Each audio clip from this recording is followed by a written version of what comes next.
morning, everyone, and welcome to the October 4th Design Review Board meeting being held here in Miami Beach at City Hall. We have a full agenda today, so we'll try to move along and especially cover all the items that were previously heard. And we have a 12 o'clock certain hearing for the Mount Sinai Cancer Center. And with that, I'm going to turn it over to Michael. Sure. Thank you, Mr. Chairman. I'd also like to let the members of the public know we have 5 board members present. Alex Gorlin and Sarah Giller-Nelson will be absent today. And before we continue with the agenda, I'd like to turn it over to Mr. Stephen Rothstein, who can let members of the public know how they may participate in today's hearing virtually. Good morning, all. Today's meeting of the Design Review Board has been scheduled in a hybrid format with a quorum of the board physically present in the Commission chambers at Miami Beach City Hall, and applicants, staff, and members of the public appearing either in person or virtually via the Zoom platform. In order to participate in today's meeting, those wishing to participate via the Zoom platform webinar may dial 888-475-4499, which is a toll-free number, and enter the webinar ID, which is 822-7394-1924, or they may log into the Zoom app and enter the webinar ID, which again is 822-7394-1924. Any individual wishing to speak on an item must click the raise hand icon if they are using the Zoom app, or dial *9 if they are participating by phone. Before I swear in those that are testifying, I'd like to read the city's notice regarding lobbyist registration.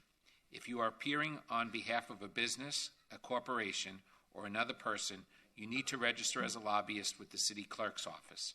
If you haven't registered yet, you should register before you speak to the board.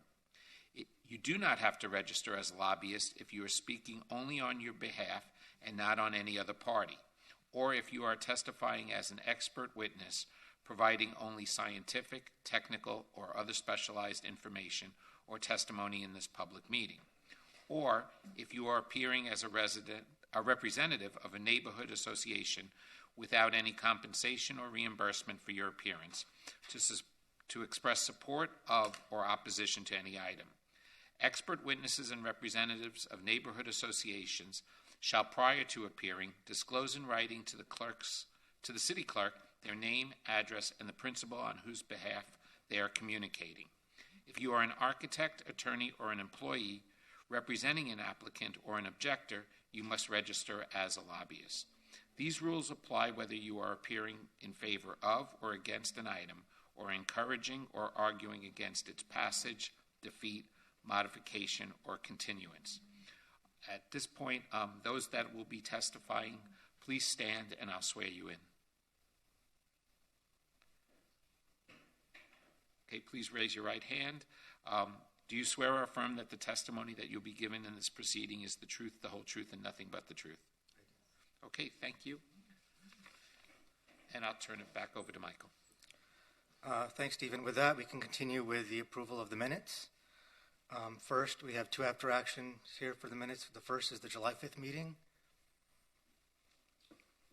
I move to approve the minutes from the July 15th meeting. The second? Second. Second, Mr. Hagopian.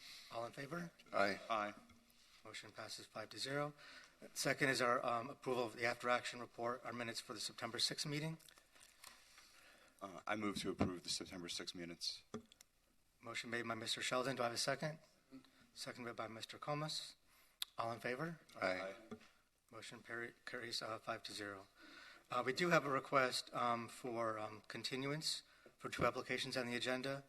The first being a DRB 22-0841 for 8th Century Lane.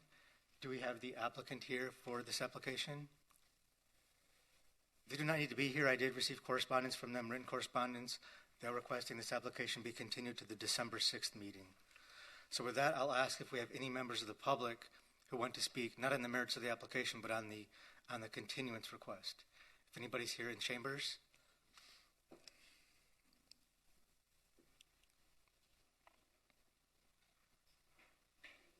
Yeah, sure, come up to the podium. And this is just on, we're not here to discuss the merits of the application. This is just on the continuance request. The applicant's requesting that the application be continued to the December meeting.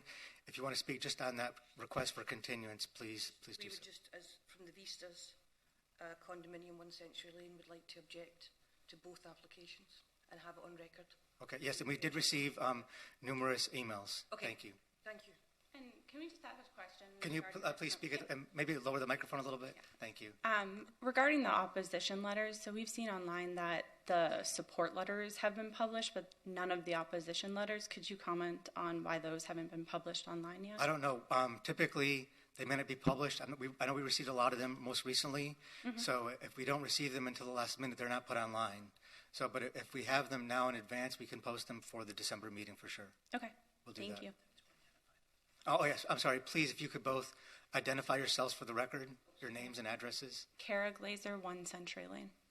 Thank you. Wendy Moth, 1 Century Lane. Thank you. And Mr. Chairman, I don't see anybody online with their hand raised to speak on the application. So that if I can get a motion on the request for continuance to the December 6th meeting. I so move. Motion made by Mr. Sheldon. Second. Second by Orlando Comas. All in favor? Aye. Motion passes 5-0. And the next application I'll read into the record, we received comments on as well. This is DRB 22-0847 for 10 Century Lane. The applicant is also requesting a continuance to the December 6th meeting. So if I can get a motion for continuance on that application. I so move. And second. Second by Mr. Comas. All in favor? Aye. Motion carries. So just for the record, 8 Century Lane and 10 Century Lane have been continued to the December 6th meeting. With that, we'll continue on. We have no extensions of time or discussion items at this point.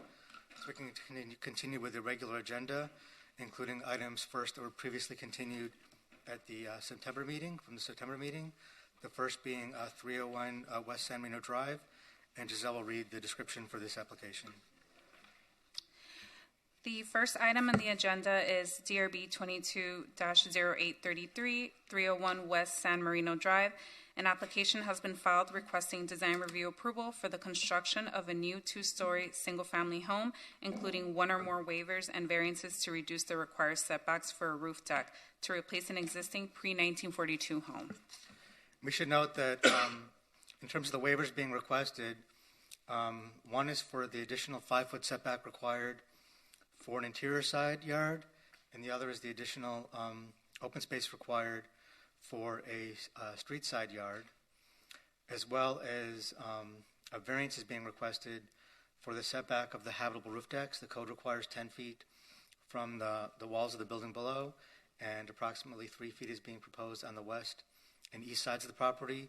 As noted in our report, this is an unusual corner lot. Most corner lots are 60 feet in width.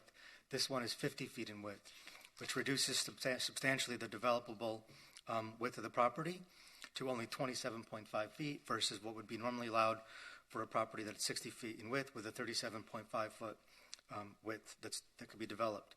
And this is due to the setbacks that are required of 15 feet on the street side and 7.5 feet minimal on the interior side yard. We are very supportive of the design as well as the variance and the waivers being requested. And I believe we have the property owner here. And is the architect available online or in person?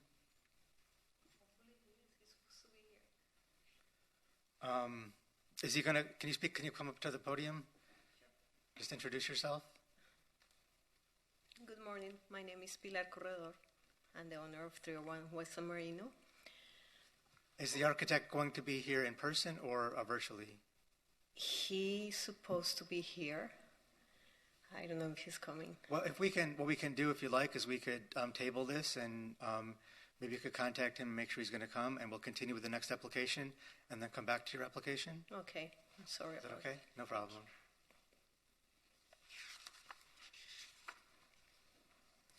With that, we'll continue to the next application on the agenda. Do we have the architect here for that, Tony Leon?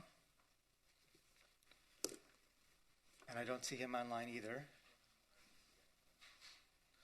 So let's see, do we have the applicant here for 1015 Stillwater Drive?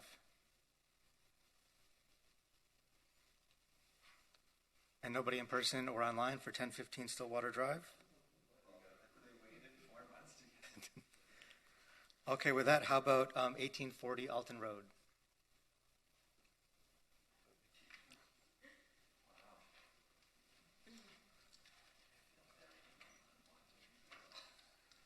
Are you guys? Okay, thank you. We'll take just a couple minute break.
We can start by reading into the record the staff report in this application. If Giselle, if you can introduce the application. This is DRB 22-0788 for 1840 Alton Road. The next item on the agenda is DRB 22-0788, 1840 Alton Road. An application has been filed requesting design review approval for the construction of a new 5-story mixed-use development, including a waiver from the ground floor setback requirements for short frontage standards and a front setback variance for a rooftop trellis to replace an existing single-story structure and gas station. And staff is supportive of the application, but we are recommending denial of the waiver for the short frontage standards. The code requires a 15-foot setback of the structure from the curb in order to allow a transition area and appropriate sidewalk. And the applicant has indicated that they are trying to match with the adjacent building next door, which is likely to be redeveloped. So we are recommending denial of that waiver. They're also requesting a variance for the construction of a rooftop trellis. The code requires a 20-foot setback so that these elements do not project forward till closer to the street, and they're proposing a setback of 6 foot 11 inches. We are recommending denial as well of that variance, but overall approval of the application. Hi, good morning. David Butter, law offices at 200 South Biscayne Boulevard. Not been sworn in yet.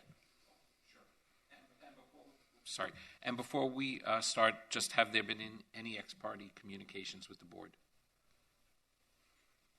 No. Okay. And then please raise your right hand. Do you solemnly swear or affirm that the testimony that you'll be given in this proceeding is the truth, the whole truth, and nothing but the truth? I do. And is 10 minutes okay? 10 minutes is fine, but before we start, as indicated in our email to staff and to the IT department, our presenters are Kobe Karp and Michael Larkin, who are both on the way. We didn't realize the first applications would be moved so quickly, so we respectfully request if there's an opportunity for us to maybe bump this application to later in the agenda, we would appreciate that. We can do that. Now, I see we have the architect here for the first application, so we'll go to them first, and then I'll proceed with the Thank you very much. We appreciate it. Sorry. A little bit of ping pong ball here. So we'll go back to the first application on the agenda, which is DRB 22-0833 for 301 West San Marino Drive. Just as a summary, we are recommending approval of the application, including the waivers requested and the variances for the setback of the roof deck for the reasons I mentioned earlier, as well as for the reasons stated in the staff report. And if you guys would like to come up and present the application. Okay, then two things. I got to swear the architect in. So, sir, would you please raise your right hand? Do you solemnly swear or affirm that the testimony that you'll be giving in this proceeding is the truth, the whole truth, and nothing but the truth? Yes, I do.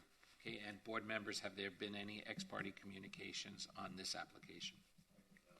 Thank you. Will 10 minutes be okay? Yeah. Okay, thank you. Okay, my name is Wilfredo Agurto with Imagination Design Group, 3370 Coral Way, Miami, Florida, 33145. I'm the architect of record, representing here Ms. Pilar Corredor, the owner. We want to talk a little bit about its project. Right now, the house has been declared an unsafe structure, and repair the house is beyond reasonable expenses. The new codes will allow to rebuild the house as is, so we are presenting a new house, proposal for a new house. We are working for a long time with the client, Michael, that is guiding us with the planning and zoning requirements, and Ms. Corredor, brother, is an architect from Venezuela. They have a design studio over there, and he has been designing the house with me. And the two main objectives of this project was to have something that have architectural value, something that is unique and different from what we normally see in the area. It's a modern house, but with very particular characteristics. That's very important for my client. And also, since this is a very small lot, one of the smallest lots on the area, on the island, and it's a corner lot that has significant setbacks that will be a challenge to do a bigger house. So it's been, again, a challenge for us to get something that is worth architectural point of view, and also maximizing the area that will satisfy my client's needs and the program for this project. So if I can just let my client explain a little bit the situation with the house and what's going on with her. I'd like to bring up the Did you submit a presentation? Yes. Okay. Can we bring up the presentation? Maybe you can walk through the presentation. I think at this point, the status of the existing house is not really relevant, so I think you can go ahead and move along with the new design. Fine. Yes, here you see the main facade of the house. If we could go to the next slide. Next, please. Next, please. Location, next, please. Next. Yes, context, a picture of the neighbors. Next picture, please. Next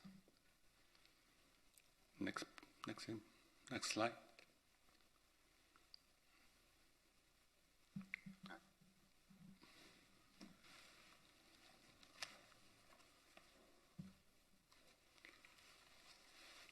If we can go to the floor plans, please.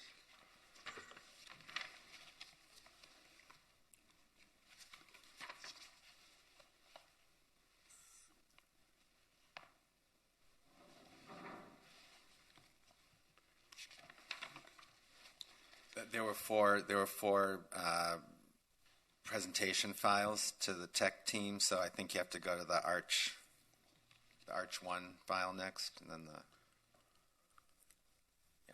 next. Next, please. Next, please. Next. Next, please. Next, that's the demolition. Next slide. Okay.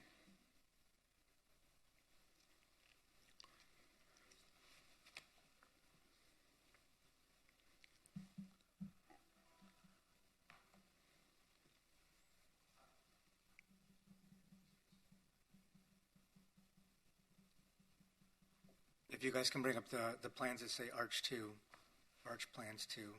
Would. First floor plan, the sheet will be A13.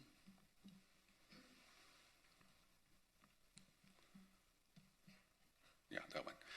As you see, it's a very small house. It's basically an open floor plan with a small guest room that can be used as an office or study, living room, small kitchen, and and a living room that face the pool.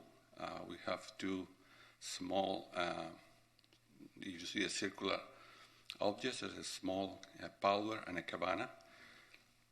And that's it for the floor plan. So you can go next image. Yeah, the second floor, it will be a two bedroom and a master bathroom. And that's all that it has. It doesn't have any gym or any other amenities. So in order to have this design, we have to compromise not only the area but the size of the house to achieve both the architectural value and the program that we have. So as much as we try to comply with all the requirements, there was a few items that we couldn't get. So we are asking for a few waivers. If you go to pages, last pages, please.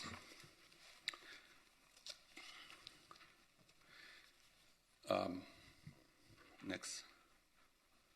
Next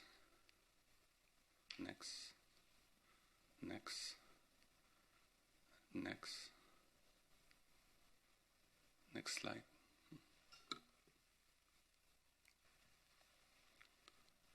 I think there's one more presentation set of drawings. Yes. The Arch 3. Yeah, just give us 1 second as we pull up each slide because we actually have to load them into Zoom, so that's why we're experiencing a delay. Again, thank you, my PJ. apologies, but this, Yes, I would like to show the rendering so you can see what I'm talking about, the design that we're working on. Next, please. Next. That's axionometric. Next, please. Yeah. That's the front elevation with the carport. Oh, the driveway actually is not a carport. Next image. That's the main facade. Next, please. That's the rear of the house with the pool, the terrace from the master bedroom and the living room. Next, please. That's the interior side of the house. Next, please. Context. Next, please. Well, it looks like the later that we have. No, it's not there. Okay, can we the next image, please, so I can show you the waiver that we are requesting. Now, previous. Next. Yes, there, please. We are in default on the additional setbacks of the street side. The code require a 5 feet additional setback of I think a percentage of the elevation. We couldn't get to 5 feet. We are proposing just 2 feet.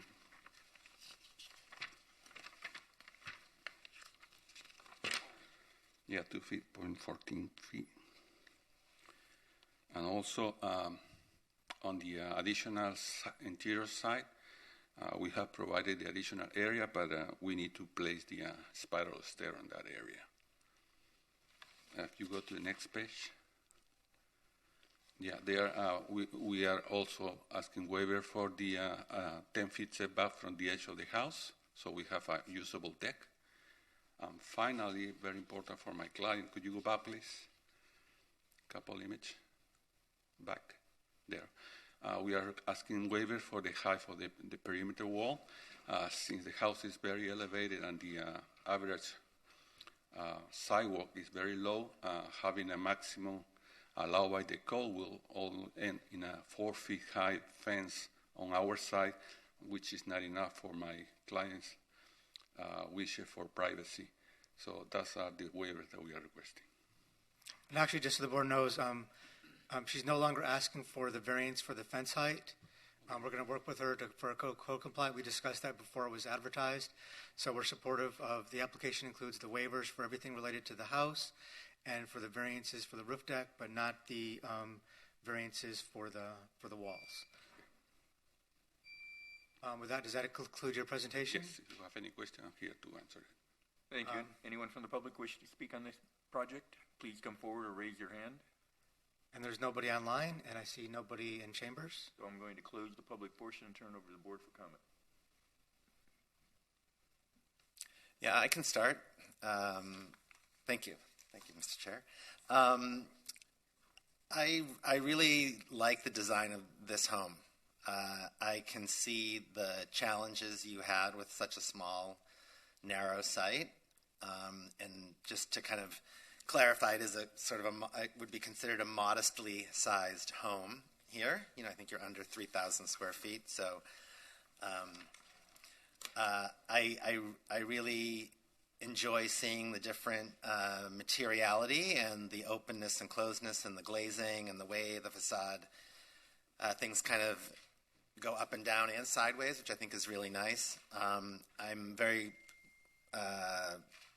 kind of in favor of approval. I'm not too happy about the roof deck. I feel like you could just make that smaller and comply.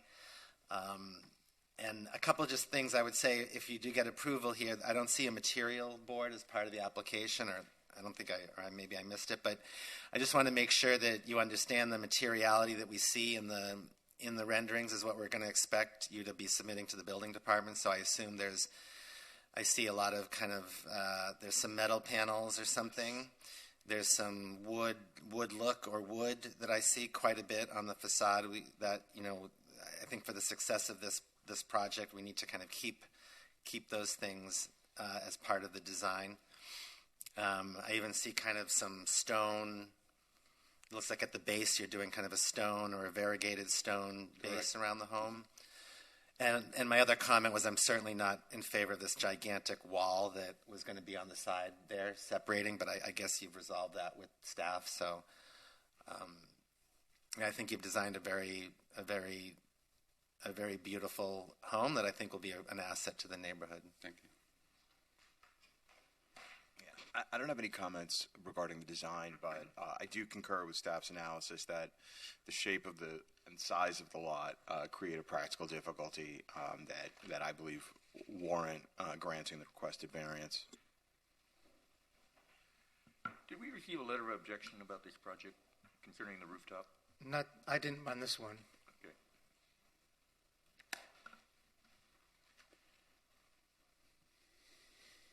I mean, to comply with the roof deck, they'd have to bring it in like 3 more feet? No, it'd have to be brought back, what is it? An additional 7 feet. 7 feet. I see, yeah. Be basically unusable. Yep. Yeah. But it is set back more than 15, or about 15 feet from the interior side property line.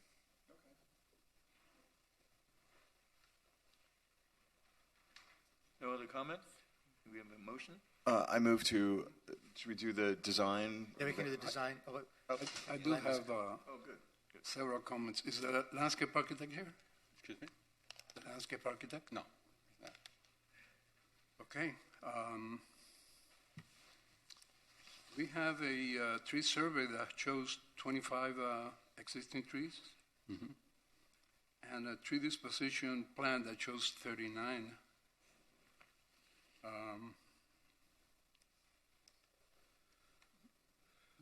In the tree disposition plan, the landscape architect is showing some clusters, but they don't specify what they are. Basically, they are palm trees, small palm trees. I'm sorry? They are small palm trees. I don't know. Yeah. Do you? Yes, I've been there. Pardon? I've been there. I've been there in the site. I know there's a bunch of small palms. The size of the clusters, I don't know if they're palms or they're shrubs. I don't know. They're missing 2 triangles of visibility at the property line. And there are, in the planting plan, trees and shrubs within those 2 triangles.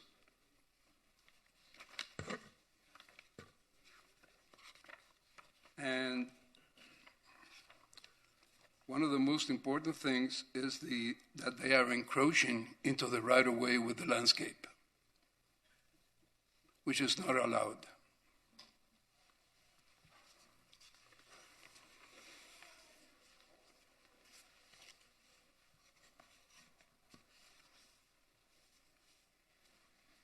So we should restrict the landscape to inside the property? It has to be inside the property. Okay. So Yeah, I would think like if you want to add see- a condition saying that within the public property, only street trees and street trees and sod. Okay, got it. So we need those few issues resolved.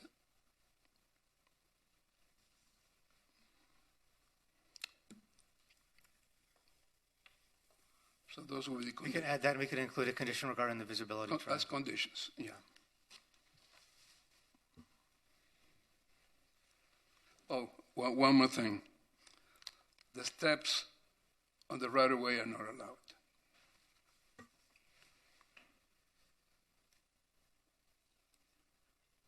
We can leave that up to Public Works to see if they will approve it. We can add a condition if approved by Public Works. Okay. They're subject to Public Works review and approval. Okay, so do we first need a motion to approve the waivers? Yeah, first a motion for the design, including the waivers. Okay. I make a motion to approve the design, Second. bless you, inclusive of the requested waivers. Seconded by Mr. Comas. All in favor? Aye. Aye. Motion passes 5-0. And I make a motion to approve the requested variance. Second by Mr. Comas. All in favor? Aye. Aye. Any opposed? Motion carries 5-0. And you'll put the other conditions in there, Michael, about the visibility triangle? Yes, the visibility triangle, the street trees, and the sod, and the steps, and the right-of-way are subject to review and approval of the Public Works Department. Congratulations. Very much. Thank you. Thank you.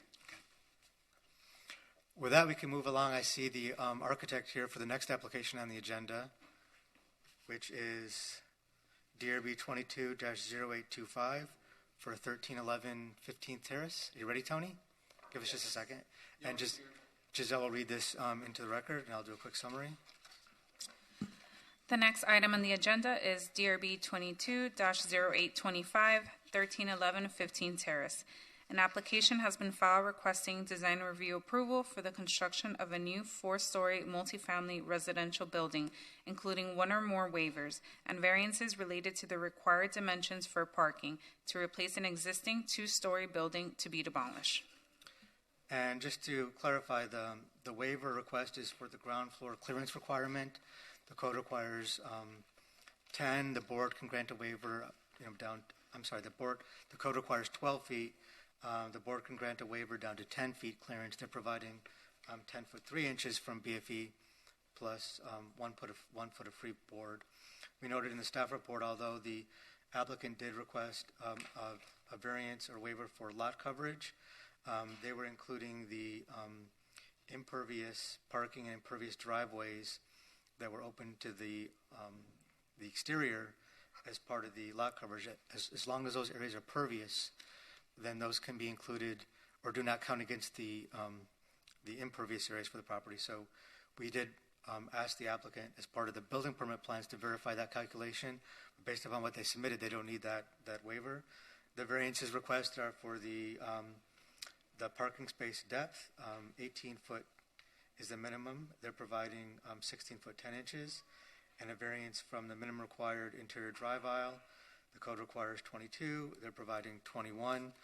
We are supportive of the application. We did note that, due to this design, the wide balconies and the railings are very prominent in the overall design, and we do believe that there should be something more special about the railings.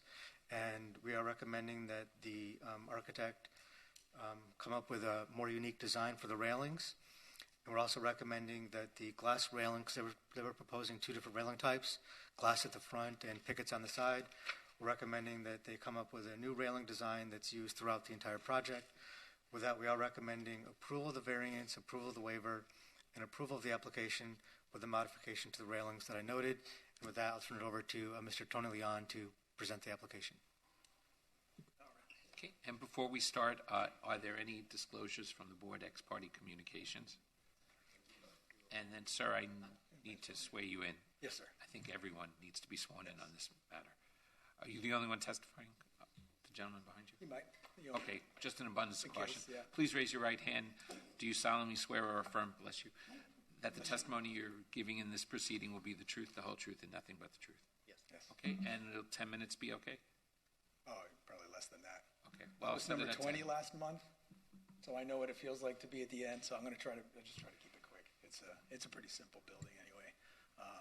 I'll just leave more time for questions, I guess. But so it's hello. My name is Tony Leon, 3 Design.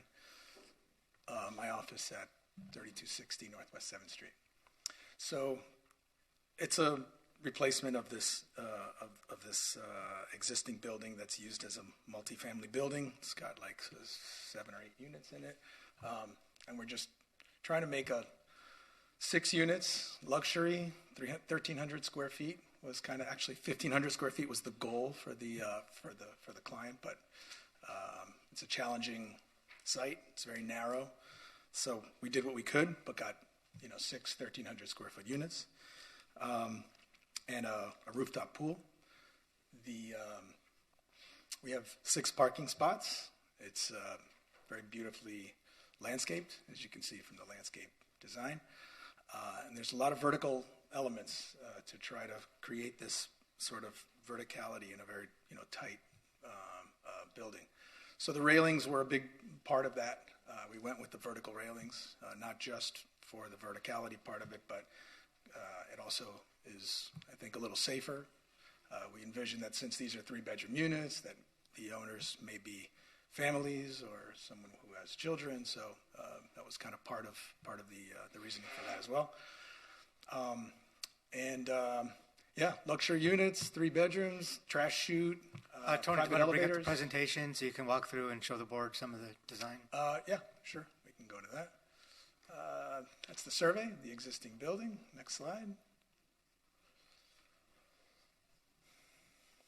Some context shots of the existing building and its neighboring properties, in case you want to go back to that. Next slide. Next slide. Next slide. So here on the right, we see the site plan. So there's a steep entrance ramp that takes you up to just below flood. Raised it up as high as we could, and we have parking for 6 cars. We have bicycle storage. There's the elevator, private elevator, a lobby, and the stair in the front of the building as required by code, and a ramp to get you up to the top, which is that square design on the right side there. Next slide. All the FAR. There was an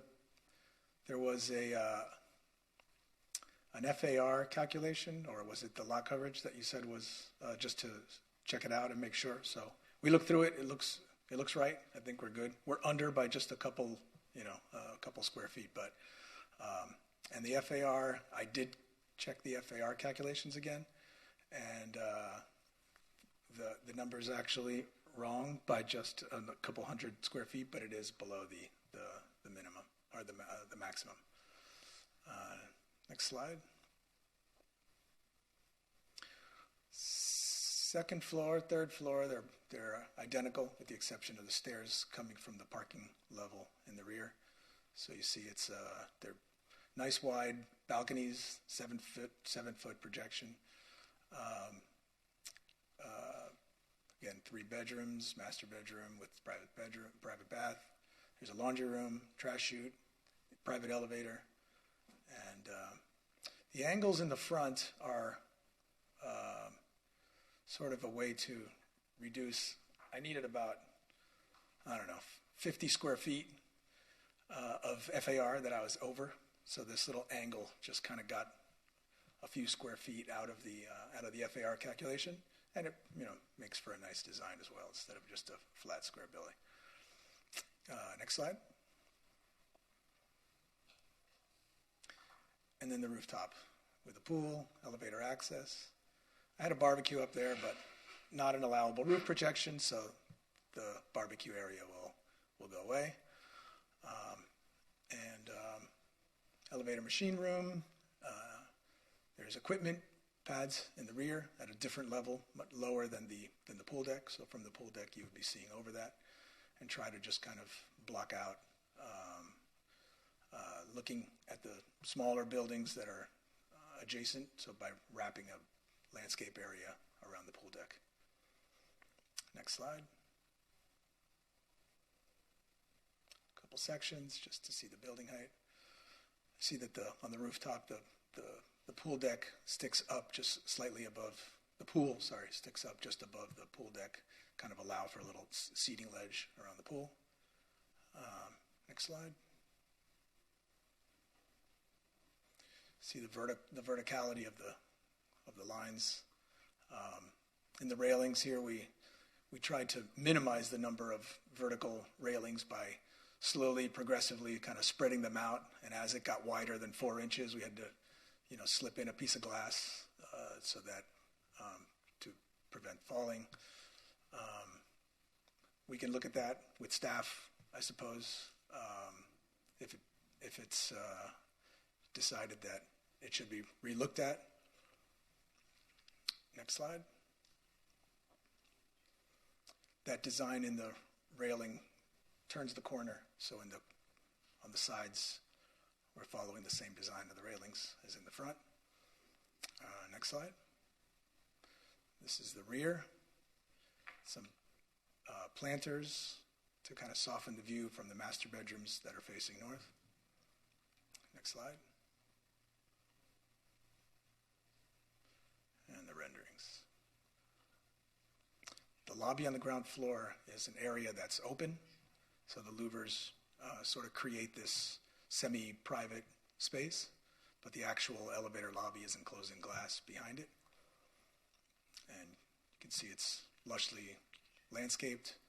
Was part of the idea that from the second floor, there's a lot of two-story, kind of older, less desirable view. So this landscaping would kind of, for the second floors at least, when you look out, it just feels like you're in a garden.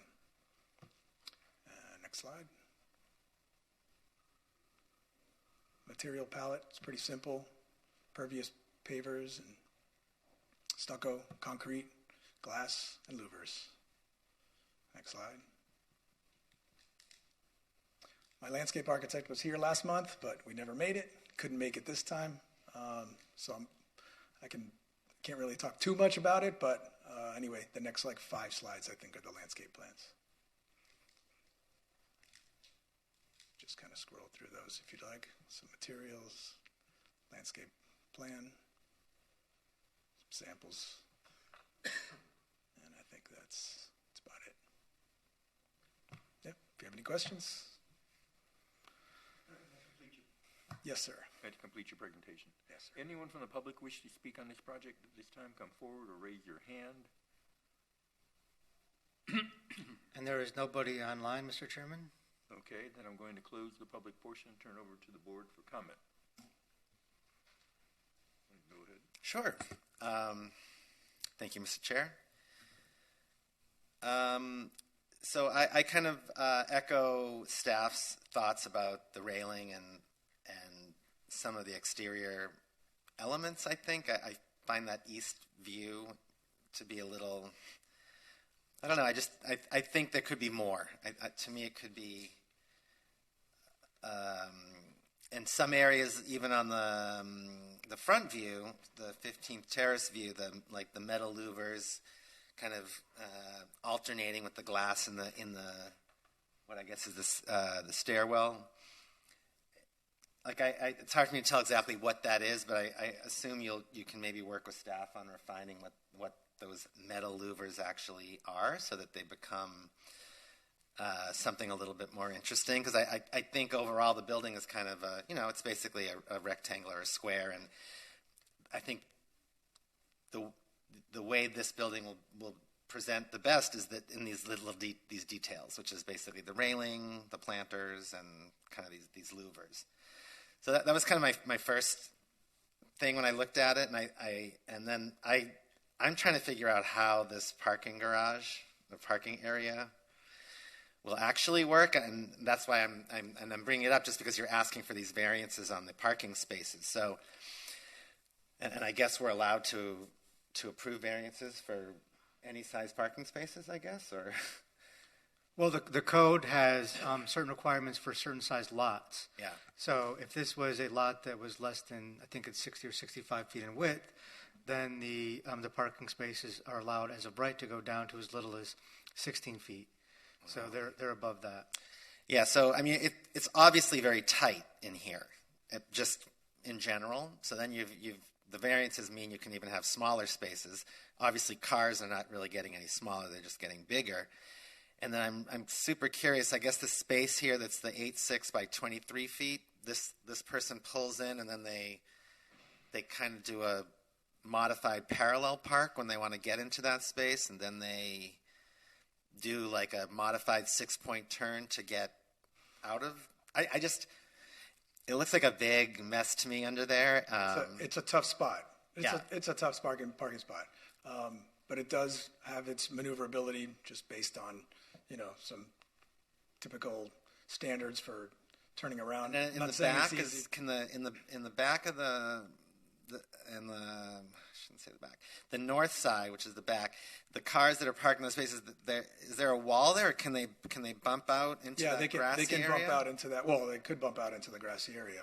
Okay. But it's a little bit kind of. I see that there's some circulate. I know you had to cram a lot of things in here, but like you park the car and then you want to go to get the mailbox. You have to kind of go into the lobby and then like out of the lobby again, I guess, to go to the mailboxes, which are kind of like in an indoor-outdoor area. And then I take it that front stair on the south side is really just an emergency fire stair, right? You're not meant to go in that stair to access your unit, or can you? Well, you could, but it would be from the outside. Yeah, I think it's a little, it's too bad that you didn't embrace kind of like, oh, it's only one story up. People will probably maybe not want to necessarily go use the elevator. Like, let's just walk up and down and embrace active design and kind of, because it definitely seems a little bit like you're not really meant to use that stair except for like escaping.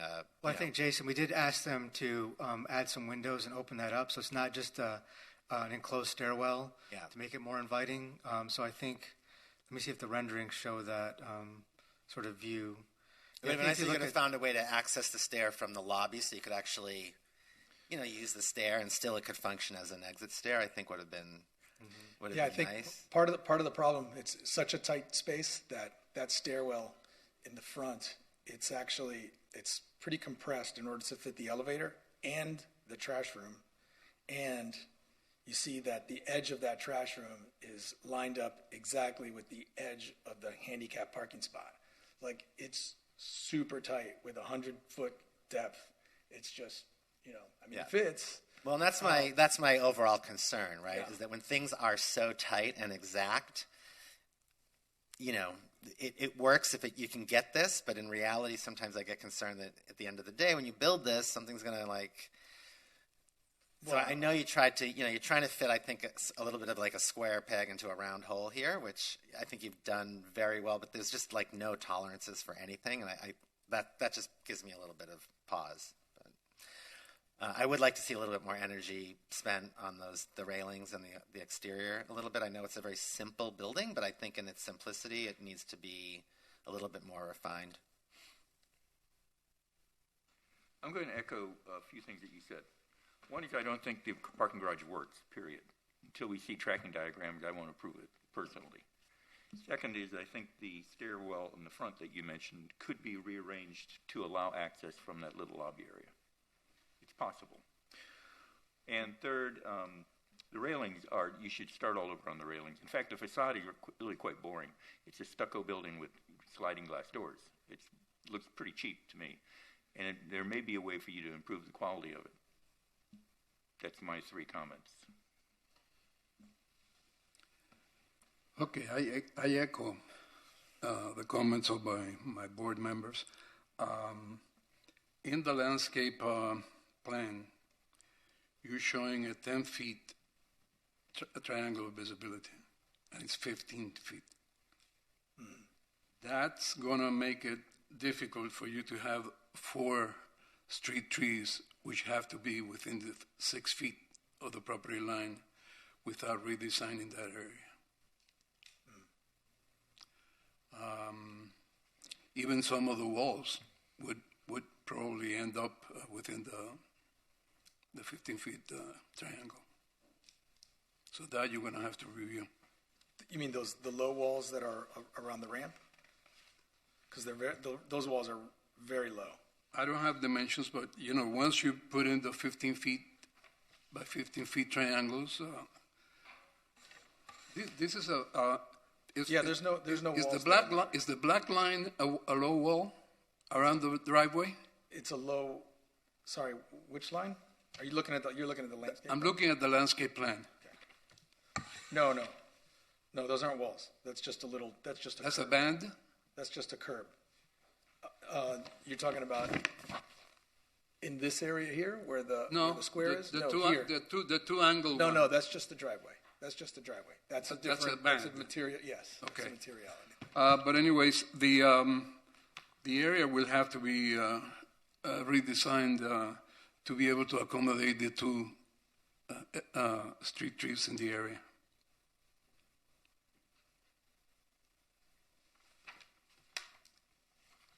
For the 15-foot. I mean, they could just be pushed back, those 2 that are in that. Okay, but the trees have to be within 6 feet of the property line. 1, 2, 3,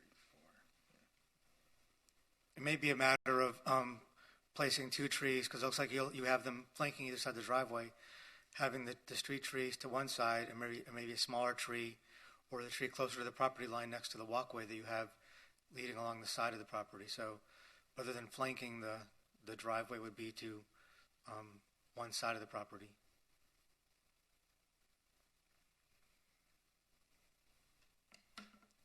If planning will allow the street trees to be further than 6 feet, then we could, if you want to make we could you can make it do work? that with a condition, yeah. Okay. Yeah, we also have the center island of around the ramp that I think we can put a tree in there too. I think it can be worked out. Something can be done. Okay, if planning allows you to be further than 6 feet, then you can do it. Okay. Right. Also, the shrubs, they cannot be over 30 inches. Right.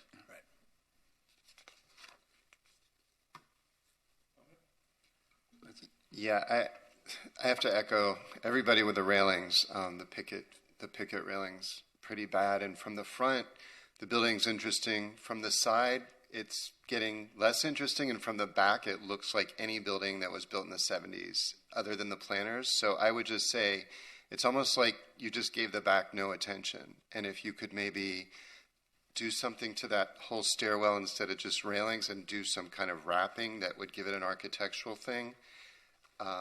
It just looks like blank walls with planters to me, with railings, and it's like forgotten. So if you could just give it a little attention, I think you could really, without a lot, you could really make it more interesting. Then it looks like the back of a building that was just done perfunctorily, and that's it.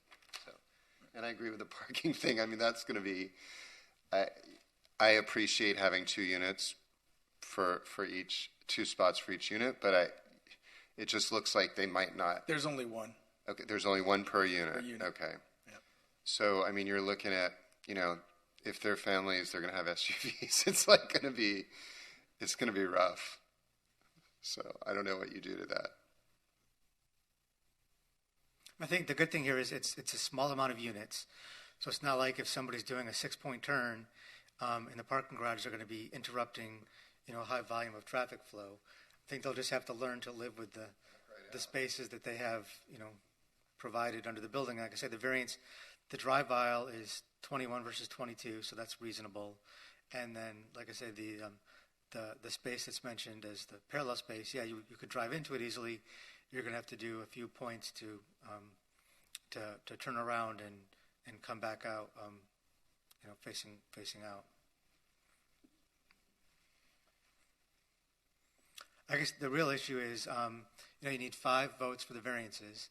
And so if somebody's not comfortable approving the variances today and wants more information, then it would be best to continue the application and provide the additional information being requested so they can be more confident in approving any requested variances. And so the parking setback is the same as the building setback, right? That's kind of part of the Well, issue. we don't want to have the parking sticking out from under the building like we used to do. Right. And I know you've set the building back. So the good thing here is that the mass of the building is set back greater than what's allowed in order to get the larger balconies that you have. Right. But at least if it's internal, like we always recommend that the variances affect the internal configuration versus asking for, he could have asked for a side setback variance and then push the parking out, but then that has a potential to negatively impact the neighbors. Here we felt that the variances being internalized that don't affect anybody other than the property were the best solution, for the site and the neighborhood.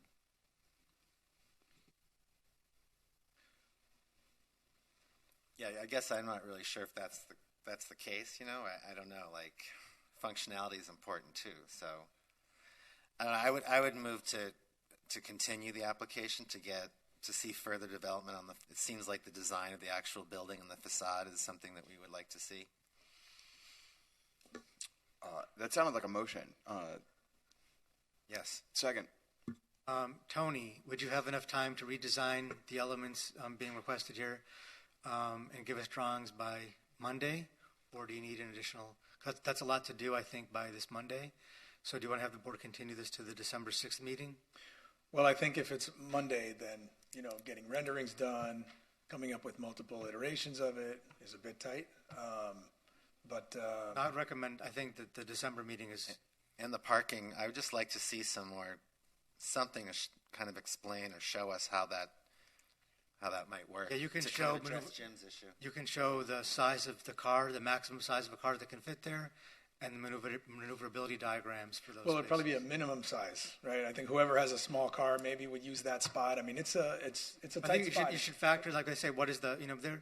You can get SUVs that are less than 17 feet, 16 and a half feet. So I think you could get a car that's going to fill up that space. Yeah. But what does that look like in terms of maneuverability? I think you should look at what is the maximum size reasonable that you can fit within that space. No, I know it can work if everybody has a small 2-door Honda Accord, but like if 3 of the people here have Yukons, or if there's a GC and he's got an F-150, like I'm trying to I want to be sensitive to this, and I want this improvement here to happen in this neighborhood. But I think we just have to be really aware that there's just there are some realities here that, even though it's meeting all of our minimizing this variance and doing that, if it doesn't work, it doesn't work. I mean, yes, the building will get built, people will buy the units, but I don't want to have a building that now nobody can use the parking, so everybody has to park on the street. Or I don't know.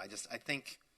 To me, if we could just understand it more and get a little bit more proof that this will actually work, because I think right now we have some doubts. Yeah, I think there's 4 tracking diagrams that are needed, and with a specific car size and maximum car size permitted, and that's kind of a full disclosure thing. Somebody buys this apartment, you have to tell them you can only get a certain size car in here. Right. I hate to tell you, but that's the truth. Right. You don't want to have them find out after they bought it. The railing you really do have to develop. It could be the saving grace in this project, but right now it's actually the reverse. The other items are all relatively minor, but I think December would be the right date.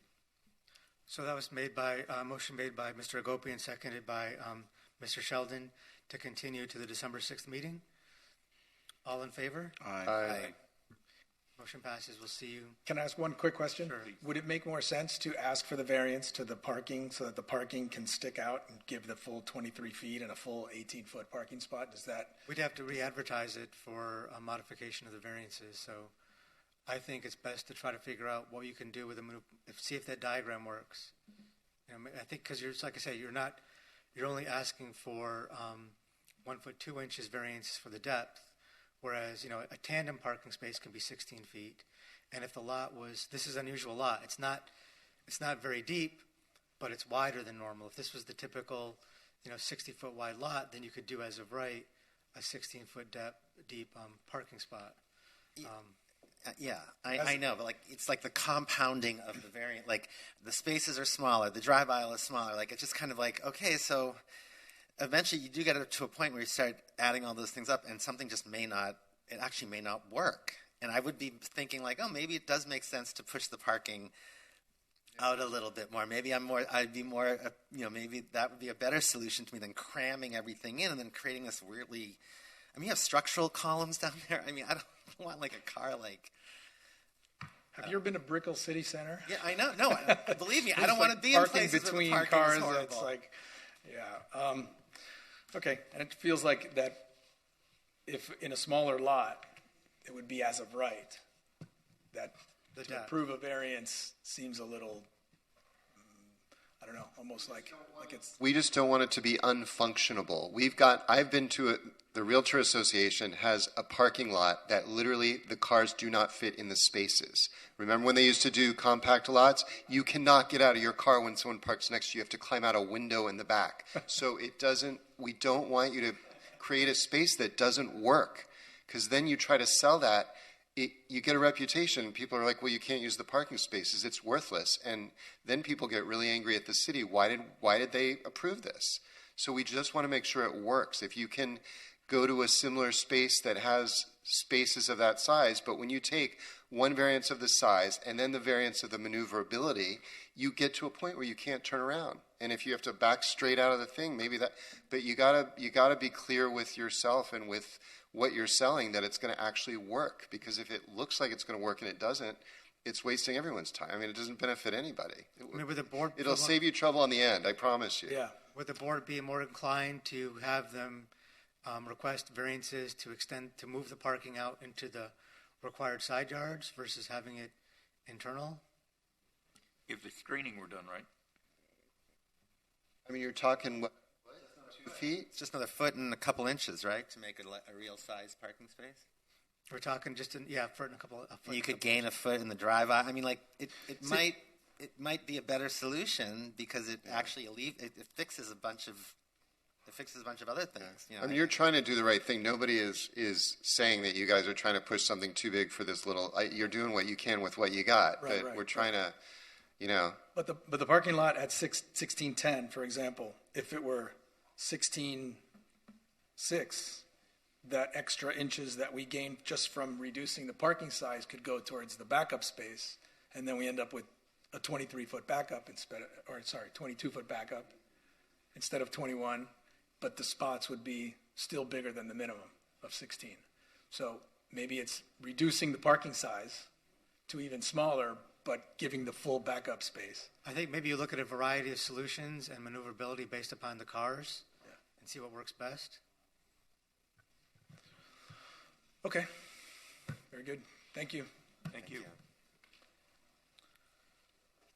Okay, with that, I see the architect here for 1015 Stillwater Drive. We're going to go on to that application, which is DRB 22-0853. Giselle? The next item on the agenda is DRB 22-0853, 1015 Stillwater Drive. An application has been filed requesting design review approval for the construction of a new 2-story single-family home, including review of an understory area and a variance for the height of the home on a vacant lot. And so with this application, the property is zoned RS4, so it's not zoned RS3, which allows the board to grant a height waiver. In this case, and the board reviewed something similar to this last month, where the base flood elevation here is 8 feet. So typically, when you have a lower base flood elevation less than 9, the board has granted a variance for a height of 1 foot, which basically brings it in par to a property that has a base flood elevation of 9. They are being slightly penalized because they have to measure the height of the home from BFE plus 5. They're not pushing the entire height up. They're pushing it up just that 1 foot to account for the lower base flood elevation. We are recommending approval of the application, including the variance, and the architect's here to present the application. Thank you. And good morning, all. I need to swear you in. So please raise your right hand. Do you swear or affirm that the testimony you'll be giving in this proceeding is the truth, the whole truth, and nothing but the truth? Yes. And before we begin, I just have to ask the board if there's been any ex parte communications. Okay, having none. 10 minutes, is that okay? That's perfect. Perfect. Hopefully. Let me know. And just please state your name for them. Absolutely. My name is Cheryl Bazan, and I'm one of the principal architects at Preshel Bazan Studio. If the presentation would be on the screen, that would be great. Perfect, thanks. I'm here on behalf of the applicant of Official Investments, LLC. And our intent is to design a resilient home of a new 2-story single-family residence with an understory and limit to a 1-foot height variance. The property address is 1015 Stillwater Drive. Can you please go to page 4, slide A02? Perfect. So here you see the location map. As previously said, this is an RS4 zoning district and non-historical. The lot is located at the northeast, as you can see on the diagram, of Stillwater Drive, currently an empty lot. Next slide, please. Perfect. At the north, we have the canal view. South, the street view. East, we have a 1-story single-family residence. And on the west, we have a 2-story single-family residence. Next slide, please. Next slide. Perfect. As we have seen that within this area there has been new constructions, including 2 single-family residences with accessible roofs, and recently approved a new home with an understory and accessible roof. The design, it's proposing a 4,228 square foot of living area and a lot of 8,472 square feet. The lot coverage is 28.3%, and the design complies with unit size, lot coverage, understory, and open space calculations. You will see within the diagrams, I'm going to pass that part, but if we have to go back, please feel free to do so or to ask. Can we please go to page 13, A11, please?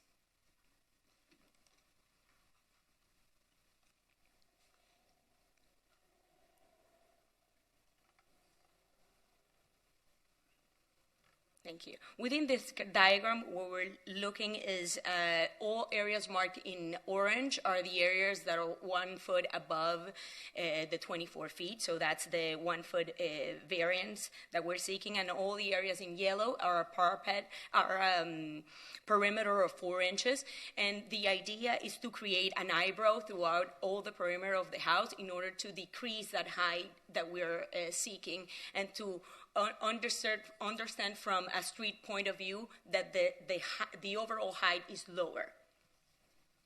Can we please go to next slide? Perfect. This is the understory diagram and the site plan. Within this site plan, you'll be able to see that we have the entry to a covered garage.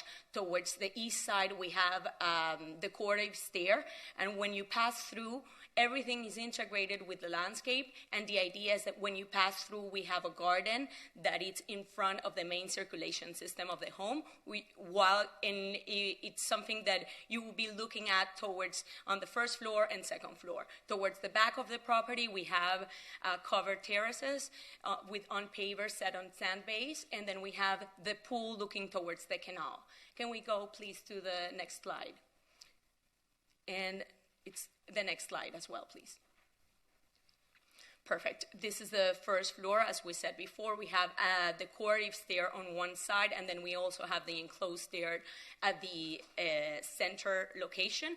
Towards the back of the property, looking towards the view, we have all the main living areas, living room, dining room, family room, and kitchen. And towards the front of the property, we have guest bedrooms and service area. Can you please go to the next slide? Thanks. Towards the back of the property, we have on the canal view, we have the master bedroom with all the master areas, master bathroom, and towards the front of the property, we have 3 bedrooms looking towards the street.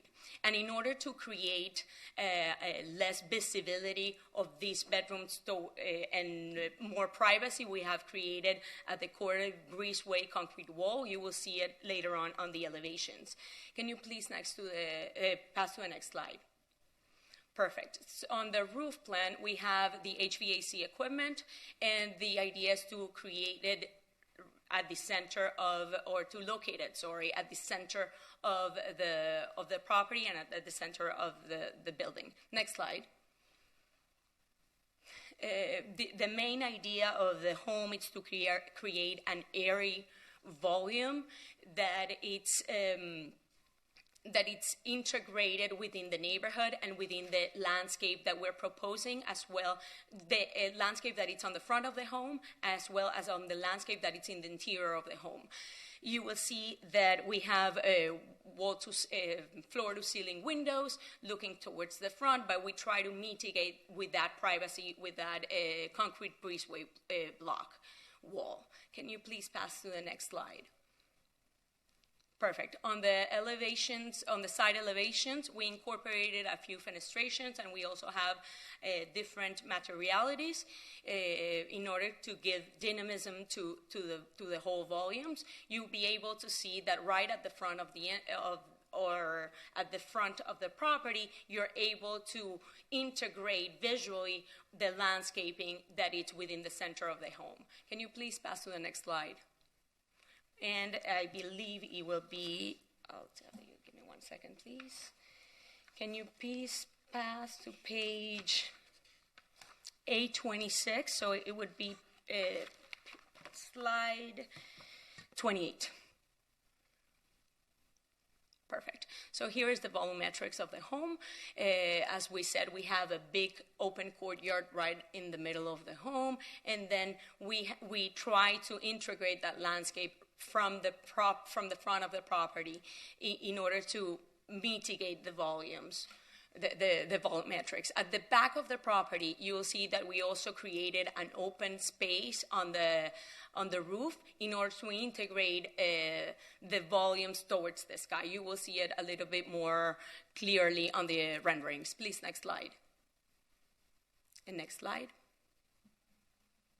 Thanks. This is the front of the property. Here, we try to create as much as we could the proposed landscape.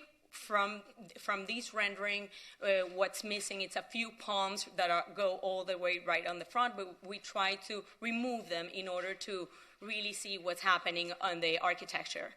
And within the front of the landscape, we have a lot of palms, we have a pandanus tree, and we have a bridal veil that it's the one on at the main green area at the interior. Can you please pass to the next slide? Thanks. That's the back of the property.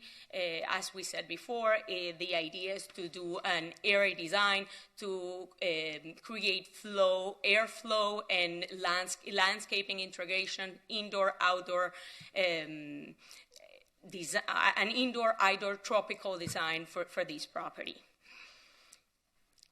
Give me 1 second. Let me see if I pass anything else.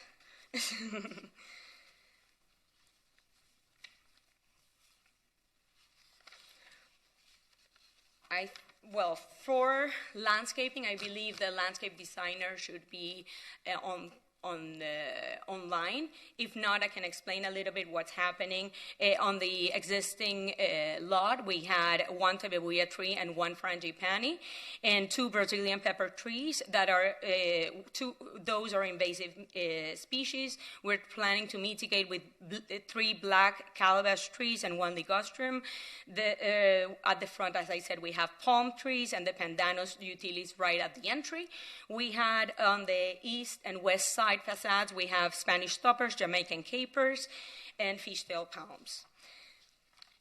If you have any questions, please feel free to And that completes to your ask. presentation? Yes, I finished. Anyone from the public wish to speak on this project, please come forward or raise your hand online. There's nobody online, Mr. Chairman. And I see no one in the audience. I'm closing the public portion, turning over to the board for comment. Thank you, Mr. Chair. And thank you for that. I have a lot of thank yous and a lot of things I really like about this project. Thanks for giving a really fast, concise presentation. Very easy to understand. Your package is very easy to look through and really get a quick grasp of what this project is all about. So I have a lot of things I really like about the project. I'm fully supportive of I love to see projects like this that make approving a variance or a waiver easy for me to want to do. I think the way the site is laid out is beautiful. I really appreciate the fact that everything you spoke about, the openness and the closedness that you can kind of see in your renderings, which is great, is also very clear to see in the plans. You've looked at the design, in the X and the Y dimension. So I think that's really, really dynamic. I love this like pedestrian entry that you have. So it's it's dramatic, but it's like kind of private, but it's kind of public still because you'll be able to see the stair winding up behind the front wall. I think the breeze block is beautiful. It's going to be like a concrete breeze block you're going to have made somewhere. Oh, you have one, yeah. So because I know you can't. I've done this in projects, and I've had to have like people make them. Like you can't just buy them. So one of my comments was I'd love to see more of that, like around the site. Like I know you have it mostly on the front and maybe we have the front and on the side, on the west side. But I think it's a great way. It certainly is more dynamic and dramatic than the typical. Like we see a lot of metal screens now and louvers. So I think this is a really modern interpretation of a vernacular. It's very kind of common here in Miami Beach, of course. I think the gardens are really beautiful the way you describe them. I can see how they will work, and you can see them from all different levels.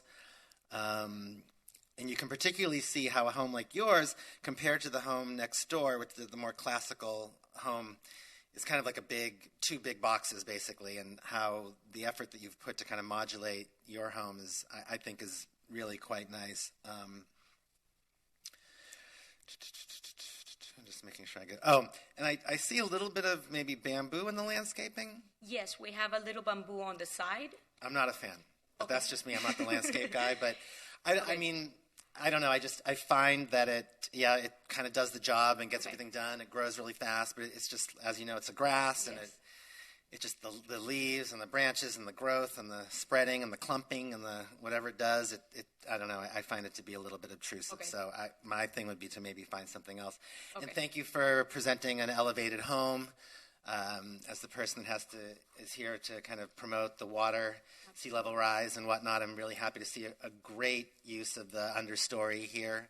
It looks natural and flowing and not kind of forced and weird. Like, we've seen some good examples and some not so good examples here. So the way this is and the use of the pilotis and things, I think it's just a really beautiful home. So congratulations on that. Thank you. So we need all five of us to approve the variance. So help me understand, and I think we've done this before. Help me understand the rationale, as to why the decision to build a house with an understory, which an applicant doesn't need to do, how that is a practical difficulty warranting grant of a variance. Well, in this case, the base flood elevation is lower at 8 feet. So when you have let me talk about first the other case where you don't need the variance.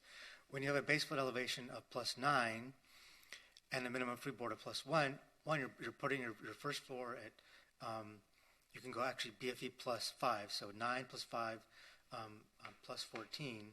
I'm sorry, +14 in terms of your first floor elevation. That gives you enough clearance when you factor in the street elevation to provide minimum clearance of like 8 feet or so for the understory and have your living space above, because you have to fit that space under the building. Mm-hmm. In this case, they have a lower flood elevation of 8, so they can only build to +13 for the first floor. They have to go higher still or to get the clearance. So that's compressing their 2 floors above. They're not trying to move the entire 24 feet above. No. They're actually still shrinking the space down. So they're not getting any more area. It's just because of the circumstances where the flood elevation here is lower, unlike like Palm, Hibiscus, those islands. Mm-hmm. Those are all a BFE of +9. This case, I don't know why it is the case here in Stillwater where BFE is at 8, but that's sort of the rationale for the variance. Okay, thanks, Michael. I find that persuasive, so I intend to support the variance, and I hope we get 5 votes for it.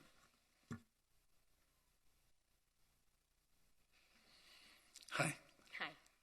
I liked the architecture very much, and basically, I'm in agreement with the rest of the board members.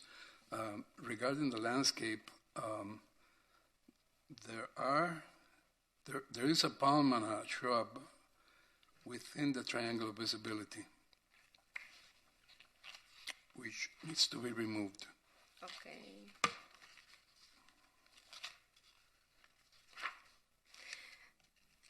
Okay. That it's right at the edge. So we'll move all that line a few inches so It's that not, we can get... No. It's not a few inches. So would it be this one, the one that we were talking one, about? yeah. Okay. You have two triangles Because I there. have two triangles of visibility. Okay. So that one then it will get removed. I don't think you have the space to move No, it to anywhere. move it. No, So absolutely. I imagine that whomever the landscape architect is doing it Okay. may have to remove the other one too, so that it's So that symmetrical. it's symmetrical. Yeah. Okay. I tried to look for in the legend for LP. That's the tree on the opposite side. And there is Yes. the landscape architect is available online if you want to ask him or. And that's just in case I was looking for it before as well. So that's crepe myrtle. It's on the elevations. I don't see it on because I was looking today on Grape that myrtle, list. meaning the speciosa, the big one. The queen grape myrtle. Queen. The one, yes. I think that is going to grow into the palms and into the trees behind it. I Okay. think that's an Okay. crowding that area. Okay. So we'll talk to the landscape designer so that they can. Right now, I believe I saw in your site plan a wall that was parallel to the sidewalk, or not? Let me see. That's the Which is not shown here. wall. It's that wall. The wall for this wall. The lower wall with the numbers of the. Is that the Okay, one since that we're it's not referring shown to? here, I don't know if it's Okay. encroaching in the triangle To or the not. triangle. Okay, so we'll add that and we'll incorporate it and see what's happening within that height and the location of that wall. Now, there's a bridal veil tree somewhere at the end of the walkway, Yeah. and there are palms underneath the canopy that need to be removed or relocated. But they shouldn't be under the canopy. These ones, the ones under the canopy. Okay.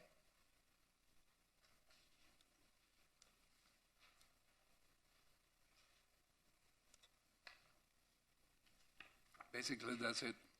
Perfect. Thank you. Thank you for all the advice. Thank you. I'll add a condition regarding removing those palms and complying with the line of sight, the visibility triangle for both the sidewalk and for the street. Right. One more thing. How wide is the green belt where the street trees are being planted? The street It trees. says 3.5 feet? Yes. And what kind of trees are those? The ones that are the street trees are green bottomwoods. Are what? Are gray bottomwoods. Sorry. I'm SBU. almost sure. Silver bottomwoods. Sorry. Let me check here. SBU. Yes, Conocarpus. silver Silver bottom wood. Yes. Okay.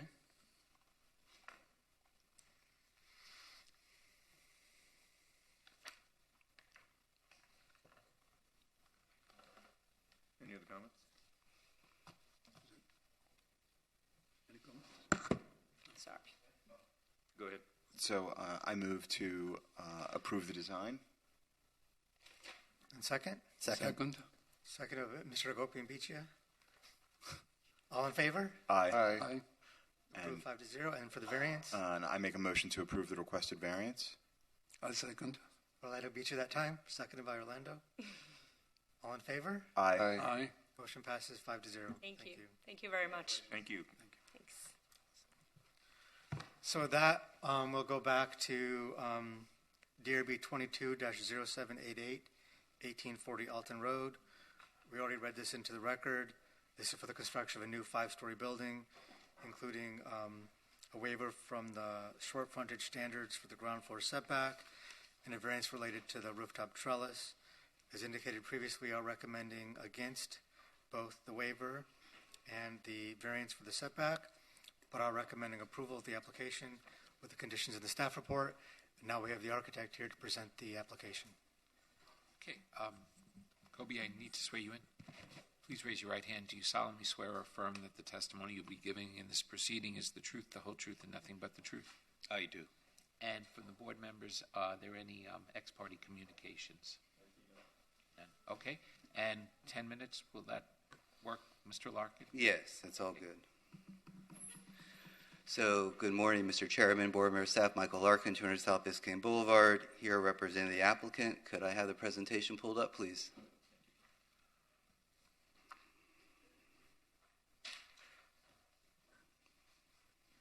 This is for 1840 Alton Road.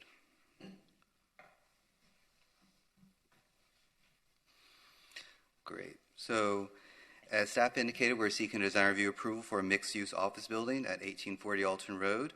Included in this request is one waiver for the ground floor facade of 13 feet and 11 inches, where 15 feet is required, and one variance for the rooftop trellis. With me today is Kobe Karp. Christopher Colley is our landscape architect. Juan Espinosa is our traffic engineer. I'm also assisted by my colleague, David Butter. Next slide, please. Our project's located in Sunset Harbor neighborhood and fronts the west side of Alton Road between Dade Boulevard and 20th Street. The property is zone CD2, located within Sunset Harbor Development Overlay. Next slide. The project is a 5-story mixed-use development with 3,300 square feet of ground floor retail and lobby space, a second-floor parking deck, 2 levels of Class A office space, and approximately 8,000 square foot of live-work residential unit on the top floor. This project will provide a high-quality Class A office space for the Sunset Harbor neighborhood. Next slide. We've been working closely with the Sunset Harbor Neighborhood Association, and they have agreed to support our project. Next slide. Now I'm going to have Kobe walk you through the floor plans and the renderings. Go ahead, Kobe. Hi, my name is Kobe Karp, and this is the entrance. And what you can see is what we have created in the blue is an opportunity also not to have only the glass on the Alton Road, but also have a seating right in front. We have parking in the back, tucked in the back, with landscaped to the west. If you go to the next image, please. That's the parking layout above. And that has the metal screen. I actually brought a sample material board of the finishes to share with you if you want to just pass it around. It has the metal and it has the stone and the wood. Next image, please. Thank you. That's the layout above with the terrace facing west, with the landscaping facing west as well. Next image, please.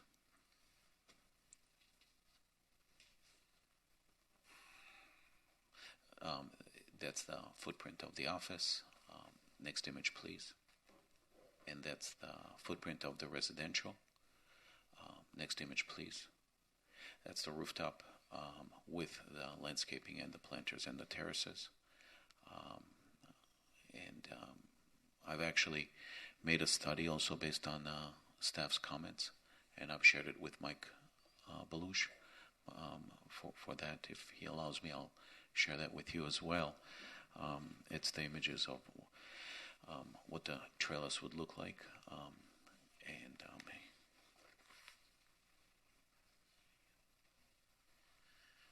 So basically, the staff comments on the ground level on the street, that's what we're showing in the images right here, and hopefully you find them satisfactory.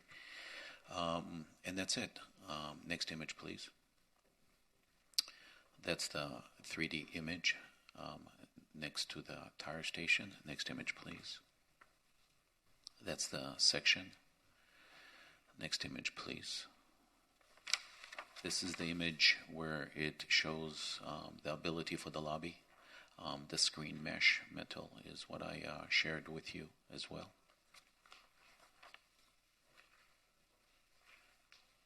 Next image, please.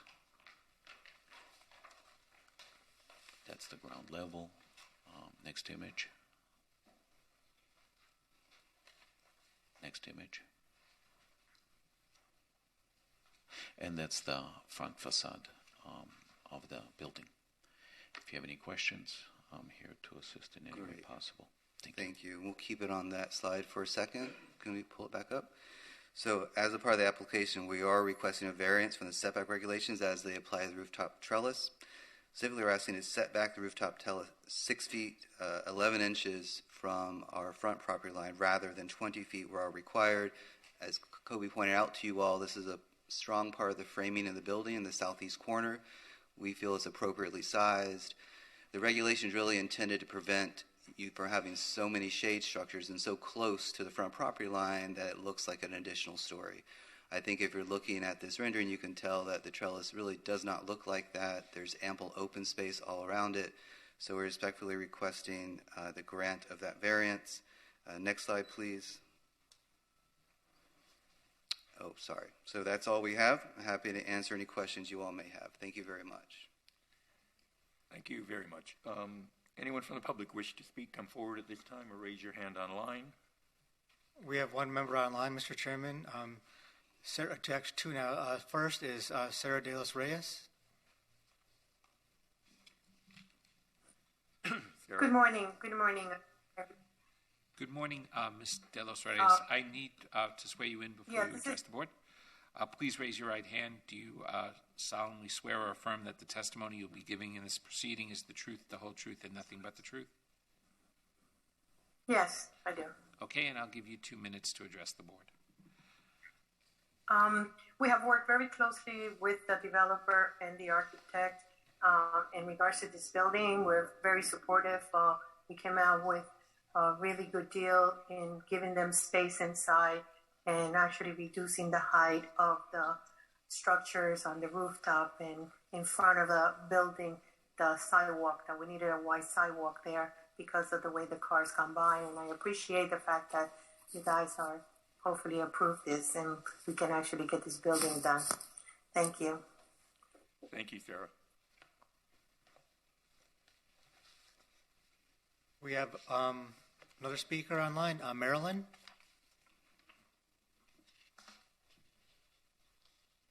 Hi, can you hear me?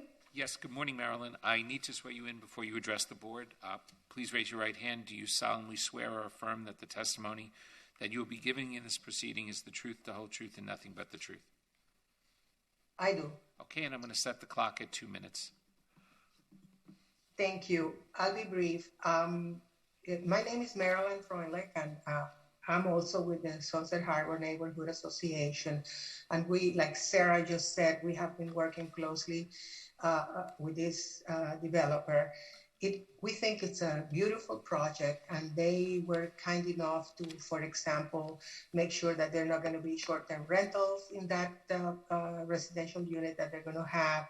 So they have cooperated with Sunset Harbor, and we are very supportive of this project, and we hope that you can approve the different couple of variances that they're asking, and that this project can get on its way. Thank you. Thank you, Marilyn.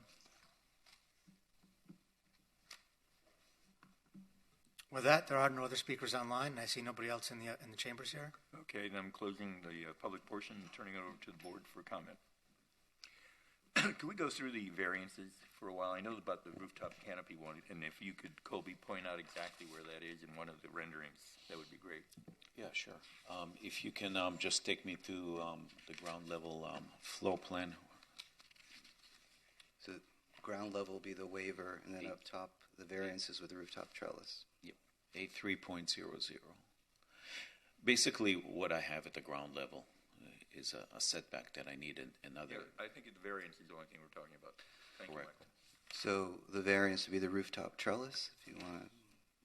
It's the setback for the rooftop trellis. The waiver deals with the ground floor facade. Correct. And so what really we are doing, if you go back to the elevation, you can see the architectural projection that it comes out. And look, I like it very much. We like it very much. We have looked at it. But again, next image, please. Next.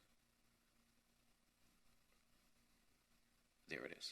This is an image, and it shows how it projects forward. And you can see by what David passed around is we can pull it back, and then it would just not be seen very much. And it's also a functional element because obviously as the sun rises in the east and sets in the west on a daily basis, we do want to have along a southern part a bit of a shade for the rooftop. And you saw that we did spend landscaping and creating a space function on the rooftop, and that's where it comes from.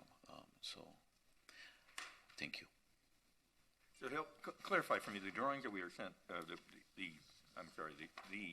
renderings, I guess, that we were given, we're really just talking about the left-hand upper corner of the roof? Correct. Okay. What those renderings show is without the variance, that's what it looks like. Of course. Yeah, I think we understand the other issue in the ground floor. Yeah, I mean, I might one question about the ground floor, the waiver, the CVS building or the Michaels building that's on the corner. What's the set? Did they hit the setback? That was built before the frontage standards were in place, but the argument that was used in support of the applicant's variance or waiver was to align with the one-story building next door, which is something that's likely going to be redeveloped. So we feel that that's not worth the additional 1 foot or the 1 foot variance being requested, and I see no impact on the building by complying with the required 15-foot setback. Yeah, I tend to agree there a little bit. Okay, and then these are I guess zero lot. You can build right up to the lot line here, so the buildings next door eventually will kind of maybe do the same thing. Okay. Right. And the rooftop area is just to be used by the tenant, the condo, the 8,000 square foot condo on the top floor? Or the office folks, if the folks in the office want to use it. They could have access to it too? They have access to the rooftop. Okay. Yes. Okay. Yeah, I actually think I have a couple of, I really love I think the glazing system, the butt glazing system is really kind of crisp and clean. I think I can kind of get the whole vernacular you're going for here. The trellis that's on the other side, the one that looks like beams, that's not part of any variance or any concern? Correct. Right, yeah. Yeah, I mean, I think design-wise, I actually think the one with that you're proposing, where you're asking for the variance, I think is a little bit more effective than the non-variance proposal from a design standpoint, but that's my personal take on it. But I think it's I'm super excited about a mixed-use building here. This is great. This is what the city is trying to do is, retail, business, live, work, office. I think it's going to be a great addition to the neighborhood. Thank you, Jason. Kobe, nice building. Good to see. Is there a reason why the planters and the steps were not brought up to the property line? We felt that we wanted to create that animation on the facade. Because I think that the main entry to the southern entry is a little bit tight on space there, and it could benefit if the planters and steps are brought up to the property line. I see. Yes, certainly. Yes, I can study that. Because the ramp is only 18 inches high. Yes, absolutely. So it'll have no conflict with the triangle. However, the planter there will, but that can be leveled. Yes, absolutely. Thank you. And besides that, the landscape is nice. Thank you. Thank you so much. Yeah, I'm the same. The glazing is great, Kobe. It's refreshing and very interesting. I'm curious with staff what the big deal with the variance, because this faces Alton Road on a curve, which there's really nothing across the street. I think the design looks nice. I like the explanation of why you're doing it. So I don't understand why staff is so opposed to it, being that it's on Alton Road on that curve with... Well, this is also part of a recent code change. Until a year or two ago, they could have come forward, and it would not have been a variance to have these rooftop structures. But the code was specifically modified to restrict these structures, so we felt it was in keeping with that ordinance. But if the board feels that, we also felt that there was no practical difficulty or hardship with not having the trellis there. I agree, design-wise, it does look nice. Yeah. I think if you were to approve it with a variance, I'd probably want to see it more open, so it's more of a trellis versus a solid structure. Now I think it's maybe too solid. So if it was more open and not transparent, but just, of course, providing the structure, but just not a solid structure, I think that would be nicer. Almost like what you're showing for the north side, that area there. I'd be happy We to just study couldn't that. find Argument.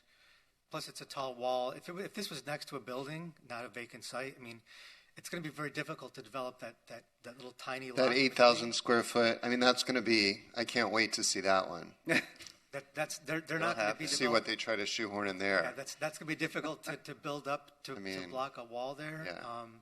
So we just, design-wise, I agree, it looks nice. We just couldn't find a hardship or practical difficulty reason for the granting of it. But if the board wants to grant the variance, you guys can. And remember, the neighborhood association. Yeah, again, because it overlaid. faces Alton and the neighborhood association is supportive, I'm fully inclined to back that variance. Now, the waiver of the sidewalk width is another 1 foot. What happens if we don't? It's grant? okay. We can withdraw that waiver. It's just like sometimes if you walk down any city streets and you look at a uniform front setback, but then there's a design variety behind the front setback, there's a cohesive sense of that built environment where you don't have buildings set like this the whole time. It's in a zigzag. disaster already there. Right. Yeah, But that it is waiver. unpleasant there always. That waiver intent was really meant for more for historic districts where you are not going to move the building next door because it's designated in the future, or you have something recently built. We feel that in this case, the building next door is going to be demolished at some point, and that site will be redeveloped. So there's no sense of using that as an argument to grant that waiver. So is anybody present opposed to that variance of the? I mean, Well, I think Kobe, you look like you're willing to work with I think they staff should on just that. Yeah, push I think it back. Oh. I mean, I would make a motion to approve the design without the waiver, downstairs. The waiver downstairs, the variance on the roof, I'm talking, because I also agree with the sun, especially to the south. You know, the more the better with the overhang. And Mr. Chairman, just as I see we're almost wrapping up, there's one slight modification to condition number 3A. That's about the live-work unit.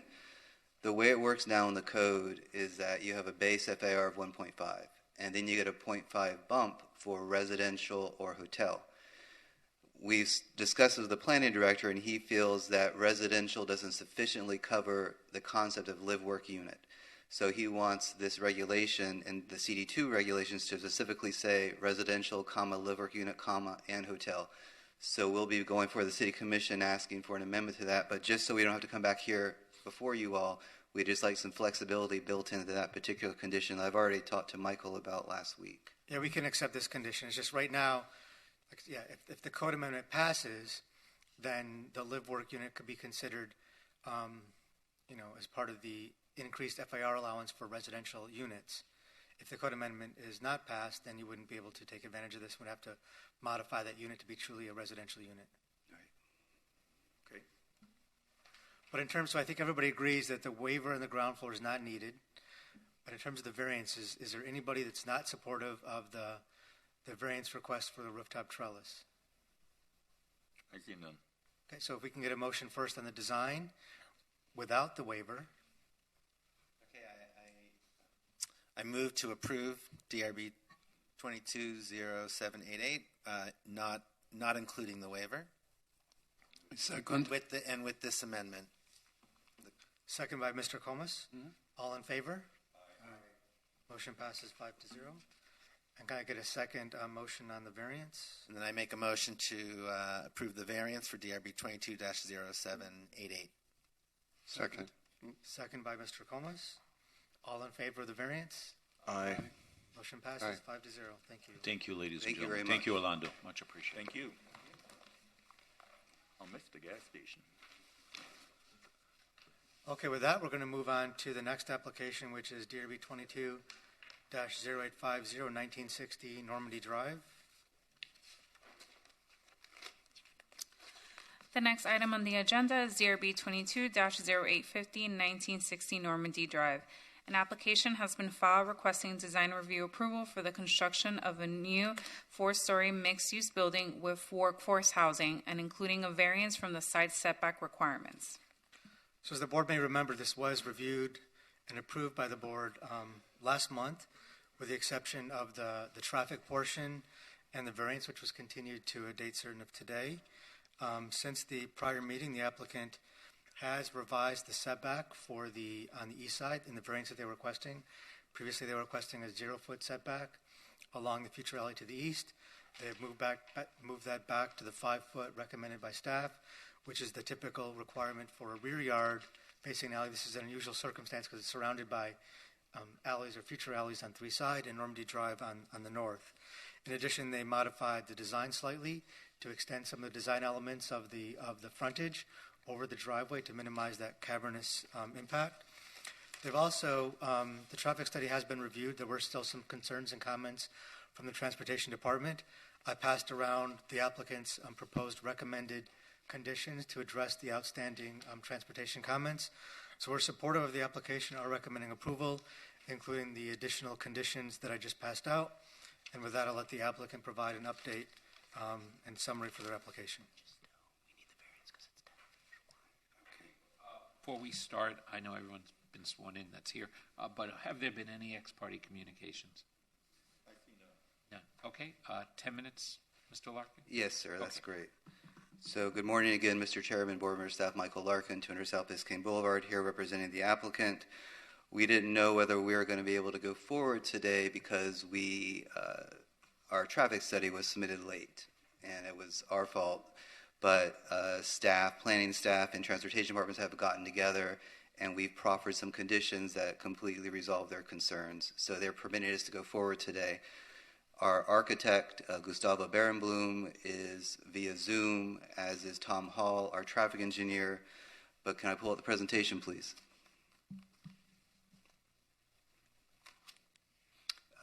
Let's go to slide number 6.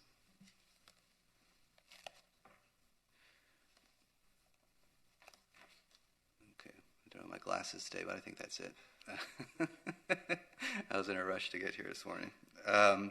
So in a nutshell, the traffic circulation analysis for this property was a little bit more complicated than you would think for a smaller property.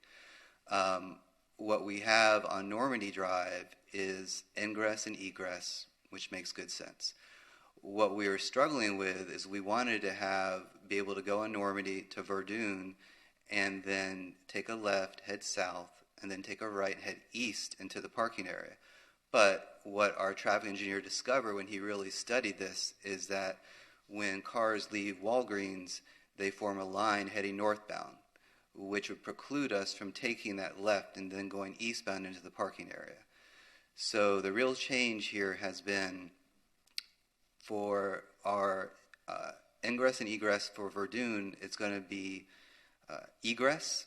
You'll hit Verdun and you'll take a left and head south, and that will be for egress. And then Michael Belush wisely said, well, why can't you just have ingress there as well, but have it from the south? So what someone will do if they're traveling on 71st Street, they'll take a left, they'll head north to our driveway area, then they'll just take a right, and headings, they won't really be blocked. So that is really the traffic circulation issue that we struggled with for a couple of months, but now we're in agreement with transportation planning on that. I've passed out to you all this Word doc that contains the comments from transportation. It's comments 10, 11, 12, 13, and 14. And basically we're saying that a lot of these are geared toward the building permit part of this development process. So we're saying we will satisfy these at time of building permit, whether it's like a pavement or a marking plan, all of that. We can satisfy all of these at time of permit, and Michael's okay with that as long as we change will to shall. And I think we already did that. So that's it for transportation issues. None of the comments that transportation issue were that complicated, so we can resolve them via condition. Can I go to the next slide, please? This is the variance request. It's along our eastern side where there's an unimproved, basically alley that gives a bit buffer, 20 feet in between our proposed project and the residential use to the east. We had originally asked for 0 setback, where the setback asked us to do 10. Michael asked us to relook at that. So now we're saying in our elevator core, we pushed it. So now we only need a 5-foot interior side yard setback variance there. We don't think we're harming anybody. We think the alley provides a great buffer in addition to our landscaping. And we'd ask for your approval of this modified variance request because we compromised with Michael on that. Those are the 2 remaining issues in connection with this application. Were there design changes? Other design changes? No, sir. Just they're minimal. They took some of the design elements that they had along Normandy and extended it over at the higher height above the driveway entrance to sort of continue that design versus having a large cavernous entry. Because since the loading will come from the alley, they won't need to have large vehicles go under the building. Yeah, we tightened the throat of the driveway. Those are the first 2 before and after renderings. And the board did approve the design overall last month with the exception of the variance and the final resolution of the traffic study. And just one last correction, which I forgot to mention, under condition, this is on page 82 of the board packages, condition D1F, it should say, in addition to the vehicular egress lane in Verdun Court, a vehicular ingress lane should be provided. Right. So does that complete your presentation? Yes, sir. Okay, and no one, if anyone wishes to comment on this, please come forward or raise your hand online. And there is nobody online with their hand raised? So I'll close the public portion and turn it over to the board for comment. And we're really only commenting on just the traffic and the setback.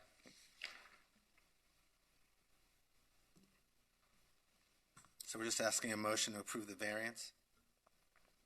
Correct, yeah.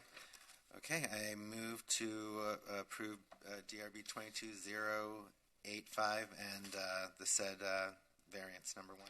And this will include included the additional conditions regarding the traffic study. Yes, correct. I second. Seconded by Mr. Comas. All in favor? Aye. Aye. Any opposed? Great. Motion passes. Thank you very 5-0. much for your time. Thank you. Thank you, Michael.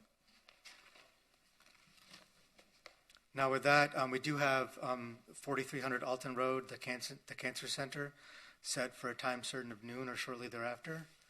So with that, we'll move on to the next application, which is for 1809 Meridian Avenue, Pride Park.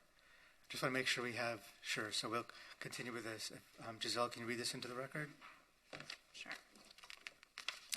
The next item in the agenda is DRB 22-0879, 1809 Meridian Avenue, Pride Park. An application has been filed requesting design review approval on an advisory basis for the installation of an art in public places project within the park. And as mentioned by Giselle, the DRB does serve as advisory to the City Commission when it comes to these types of projects. The DRB last did review some artwork for the same park back on May 3rd of 2016. This proposed art installation would be in addition to those already approved. Staff has no objections to the location of the artwork, which would be located along the entrance to the park, along the center of the site on Convention Center Drive. We're just recommending that the final design of the base be evaluated in context with the current paving and landscaping, and we will send any recommendations that the board has to the City Commission with an LTC. With that, we have Brandy, right? Yes. Here to present the application. Good morning, Brandy Reddick, Cultural Affairs Manager with the City of Miami Beach. Good morning, Brandy. I just need to swear you in. Of course. Okay, please raise your right hand. Do you solemnly swear or affirm that the testimony you'll be giving in this proceeding is the truth, the whole truth, and nothing but the truth? I do, thank you. And also, if the board has any ex-parte communications to disclose at this time. Okay, is 10 minutes okay? Absolutely. Just wanted to provide a brief overview of the artwork and the artist, Sure. and a little bit of history about the work. So this sculpture was actually generously donated to the City of Miami Beach by Norman Bremen. The artwork has been to Art in Public Places. It was reviewed in November of 2021, and passed with unanimous favorable recommendation and was formally accepted by the City Commission in January of 2020. This year, January of 2022. Since that time, the sculpture has been fabricated in Barcelona and is currently on its way to Miami Beach. And we've got a presentation, if it could be pulled up, please. Next slide, please. Just a little bit of history on this artist. Next slide. I wanted to show, oh, sorry, go back if you don't mind. I wanted to show this artwork in Chicago and Millennium Park. It's called the Crown Fountain.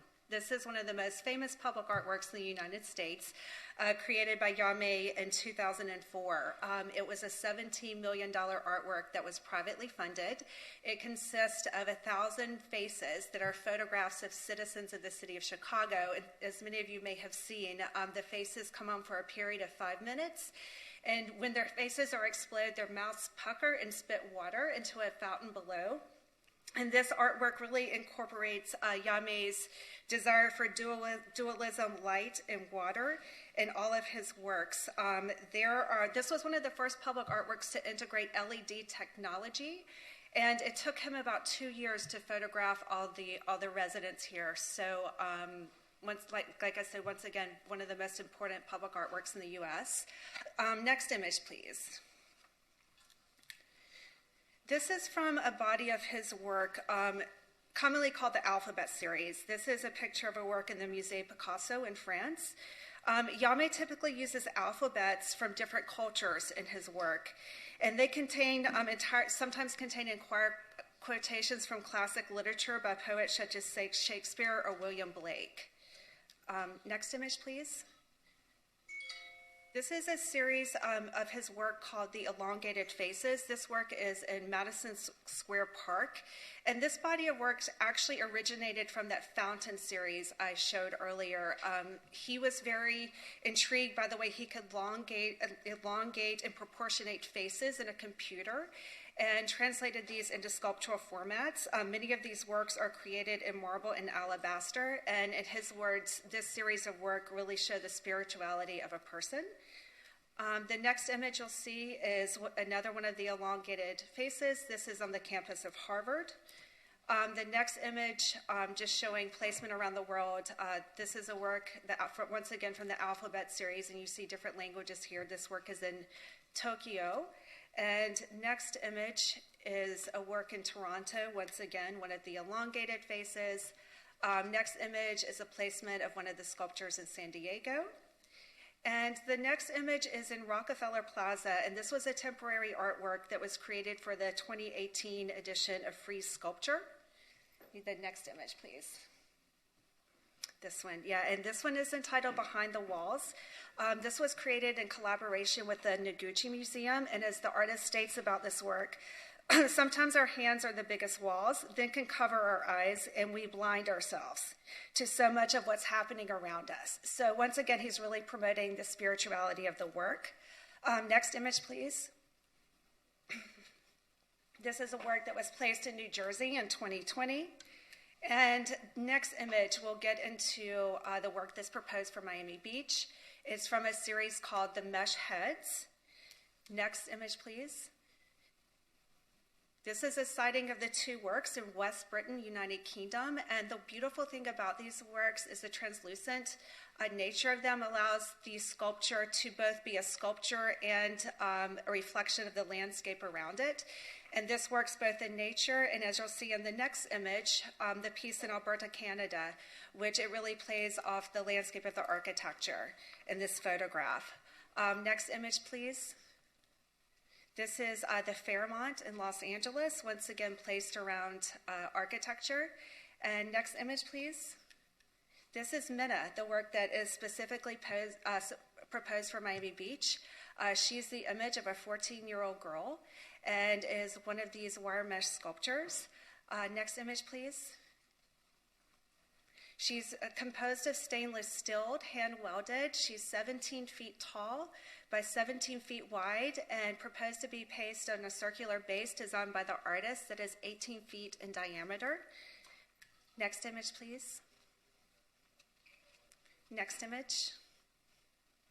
Just a view of her calculations.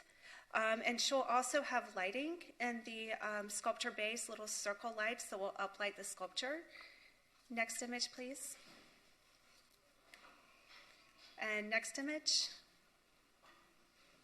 This is an image of her being fabricated in the artist's studio. She's placed on a polystyrene foundation that is designed by the artist, and then the wire mesh is built around her. Next image, please. Just a close-up detail of the hand welding of the piece. Next image, please. This is an image of the completed work in the artist's studio. Next image, please. Next image, please. And the final image, please. And this is the proposed location. On the far right of the screen is the Veterans Memorial, and as Michael explained, it kind of floats between the Veterans Memorial and the bent pole.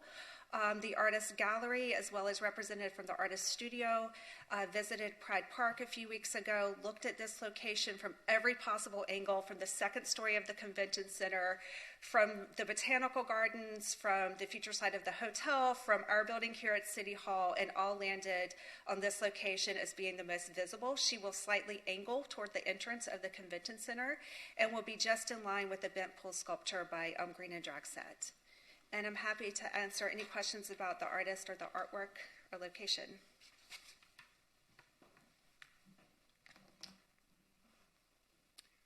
Is there public comment on this? We have nobody online with their hand raised, and I see nobody in chair. Nobody from the audience wishes to speak on this. I'm going to close the public portion and turn it over to the board for comment. What can we say? I like it, and as I understand, this is an advisory opinion, so it really doesn't. It seems to me it doesn't. Really I'm going to ask: do you have any images of the actual where it's going? Yeah, if you the image before the site plan was one of the last images on the presentation here, where the red X is indicated. I'm sorry, it's a little. No, I mean actual photographs of the area, because there are trees around it. Yeah, there's one tree, and we've been working. There's one that, actually the site's a little bit deceiving. There's one that may have to be removed. It's a very small tree, and the others around it can exist with the work. So what's going to happen to the trees? We'll replace it within Pride Park. It's one of the smaller ones. But the others surrounding it are perfectly fine. No, as I was saying, yeah, I think my wife may have been on AIPP when this was approved. Yes, she so was. I defer to her, expert opinions on these matters. But it's certainly a beautiful looking sculpture.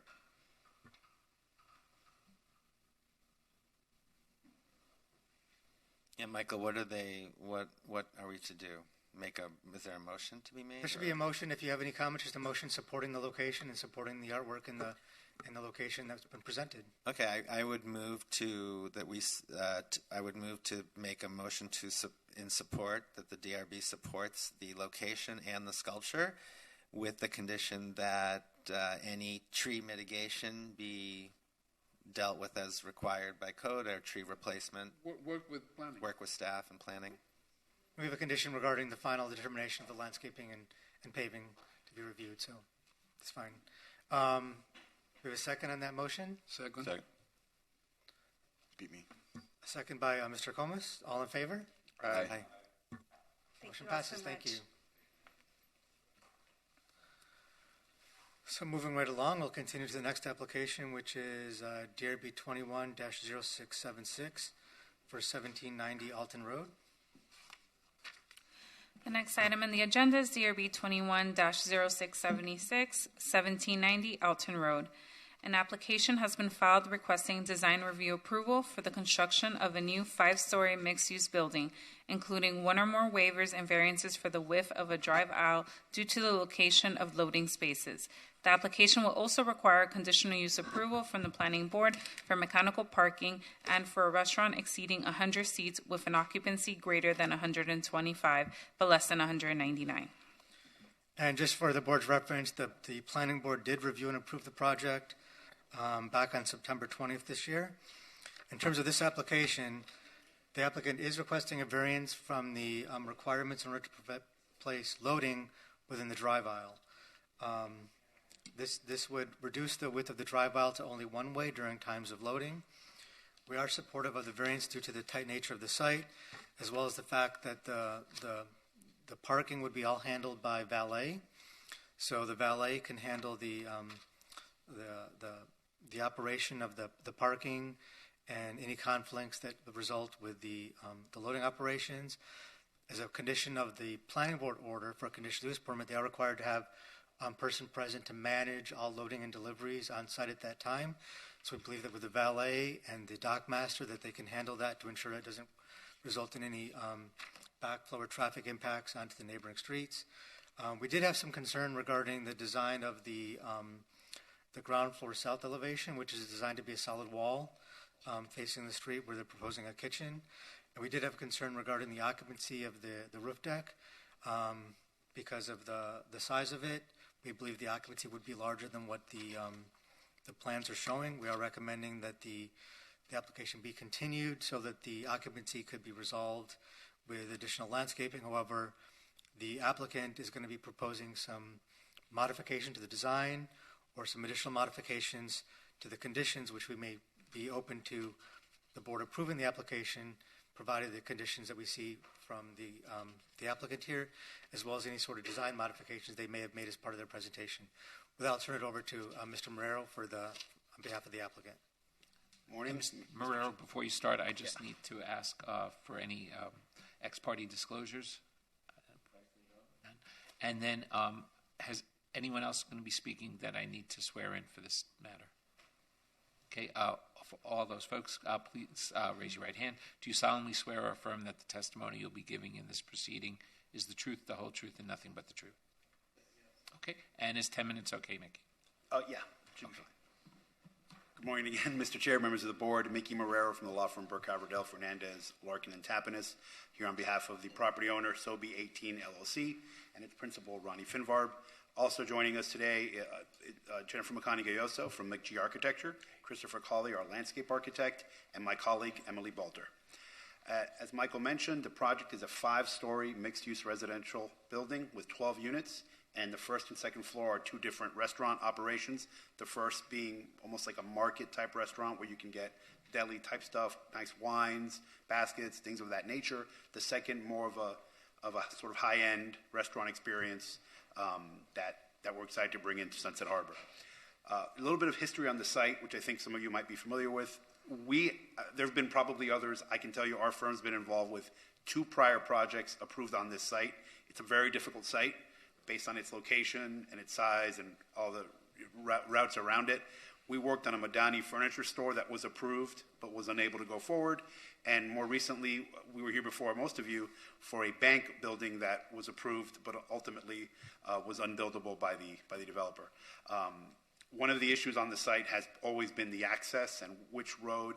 And the bank, for example, had a requirement that Dade Boulevard be the access point, and that became a huge point of contention with the county's traffic folks.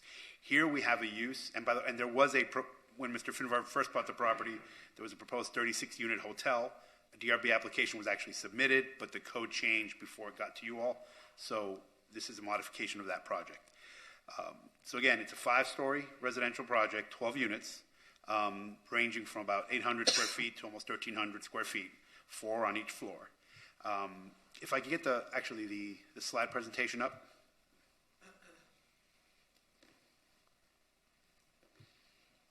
And next slide.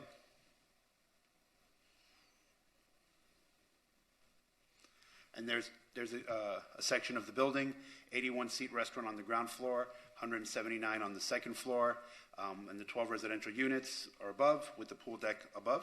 Next slide. So we're seeking, as Michael said, design approval for the structure, which Jennifer will get into in a second, and also a waiver for the 5 additional feet of height, which is consistent with what's been approved in this area. I worked on a project myself on 1801 Alton that did receive the 5 feet right across the street. And the variance is specific to the loading. It is a very difficult site. We got approval from the planning board for the mechanical parking and and a restaurant for more than 100 seats. But with the mechanical parking, it's the only way the parking would work here. The loading there's not going to be a constant loading operation. It is a relatively small-scale project. There's about 20,000 square feet of floor area, 34,000 total square feet with the outdoor areas and the parking areas. So we don't believe the loading is going to be a constant operation. Since it is fully valet, the parking, we don't anticipate any conflict, and I believe that's why staff is recommending in favor. Again, we were at the planning board a few weeks ago, and the board unanimously approved the project, so we're excited for that. And with that, I'd like to introduce Jennifer so she can go over the design with you all, and we'll reserve some time for rebuttal at the end.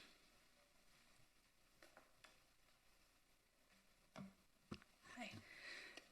Good morning, everybody. Jennifer McConney with Studio MCG Architecture. Can I have the next slide? The site's located right on that very busy intersection of Alton and Dade, right there in the pink. Right now, people are using it for construction site parking, and for the past, I guess 10 years, it's been empty and just being used as a surface parking space. Next slide. These are some of the other projects that are located in the neighboring area: the Palomar, the Residence Inn, the Sunset Harbor Commercial District, the building previously known as Michael's. Next slide.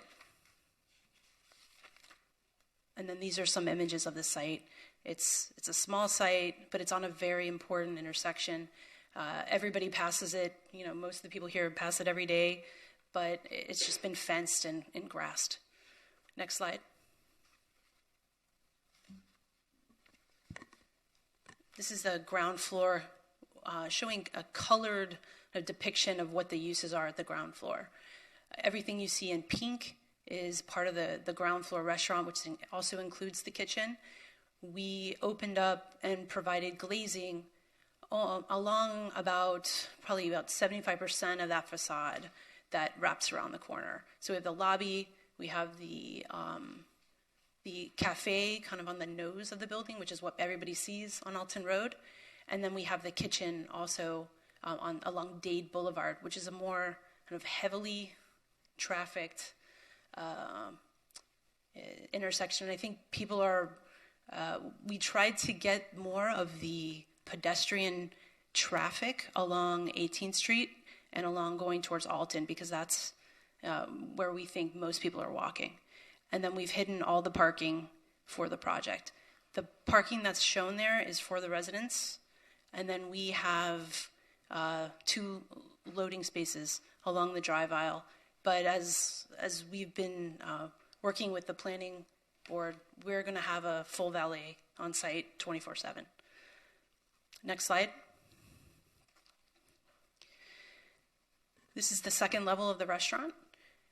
We oriented the building towards 18th Street, and then we have the outdoor green space kind of facing the canal. Next slide. And you may not have seen this before. This is the unit layouts of the residential units. There's 4 units per floor, ranging in size from 1,300 to about 700 square feet. Floors 3, 4, and 5 are identical. Next slide. This is the residential pool deck at the top level. Next slide. And these are diagrams showing the different uses of the building. So green is residential. So the majority of the building is residential. And then we have the second floor restaurant in orange, and in pink, the cafe restaurant.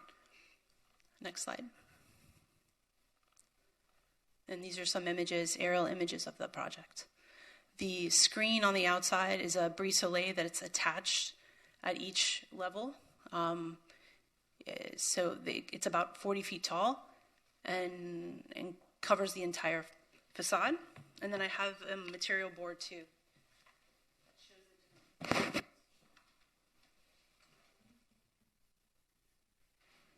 Next slide. These are some views from 18th Street. So this view is facing the Michaels building and also facing Alton Road. So when you're sitting in Alton Road at the traffic light, this is your view. Next slide.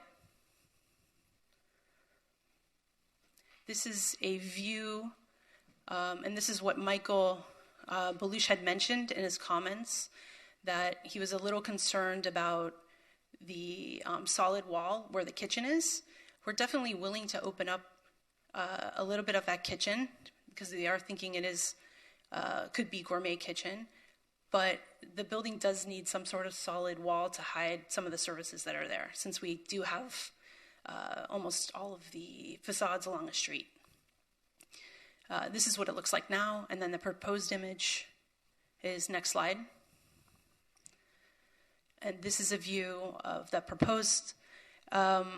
We have a kind of a celebratory stair that takes you up to the second level, and that we're using as part of our screening and kind of the liner of that facade. Next slide.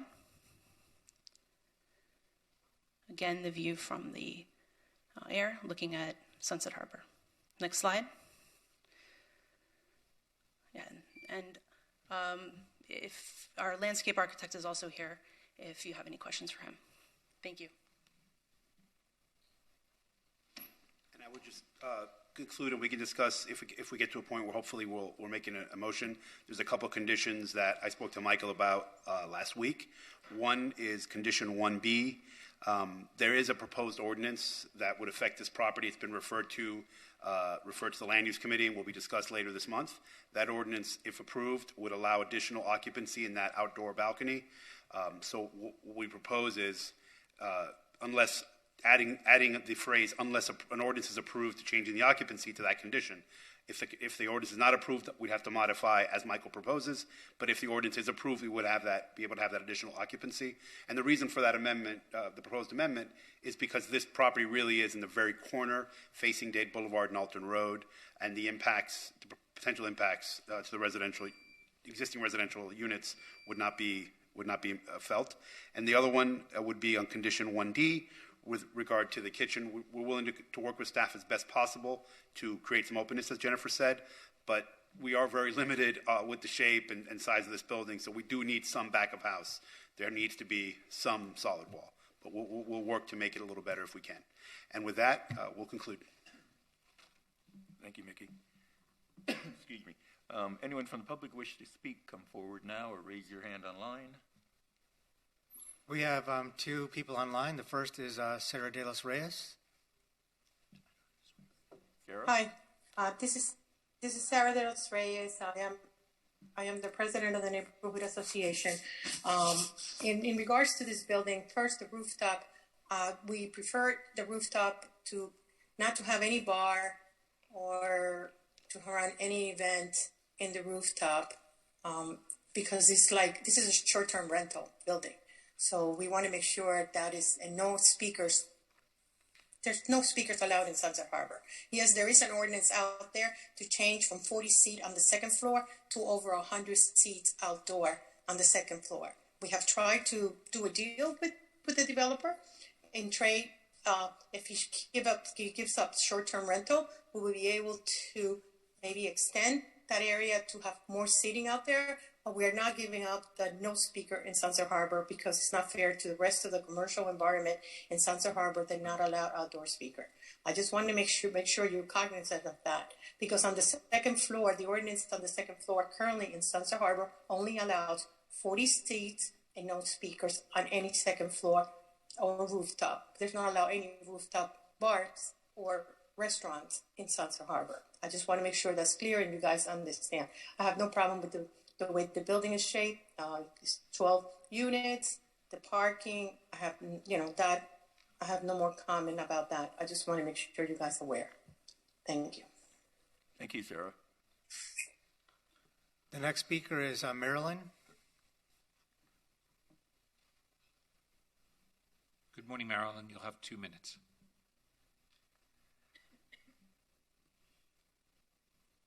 She's lowered her hand. With that, we have no other people requesting to speak. Okay. Actually, Marilyn, are you back? Do you wish to speak on the application? Hello, Marilyn? You're on mute? Can you hear me now? Yes. Yes, go ahead. Thank you. Thank you. I echo what Sarah said. They keep saying that this is a residential building, and technically, this is going to be a short-term rental. We have been trying to work with the developer and his attorneys. We definitely would prefer not to have short-term rentals in Sunset Harbor, but they are allowed by law because of a state law. So, they are by right entitled to do that. But they're not entitled to having however many more seats they want in the second floor. So we want a compromise with them. We will not oppose your seats outside the second floor, but please do something about those short-term rentals. Their business is hotel. There was going to be a hotel there, and then the laws changed. And I'm really, very, very sorry, because Finbar is a super nice guy, and he, by right, was entitled to his hotel. And then the code was changed. And now he's doing this, which is a quasi-hotel. I mean, he's going to have linen service, towel service, valet parking 24/7, 12 units. It's very hard to support on 12 units of really residential, a 24/7 valet. I mean, it's not cost effective.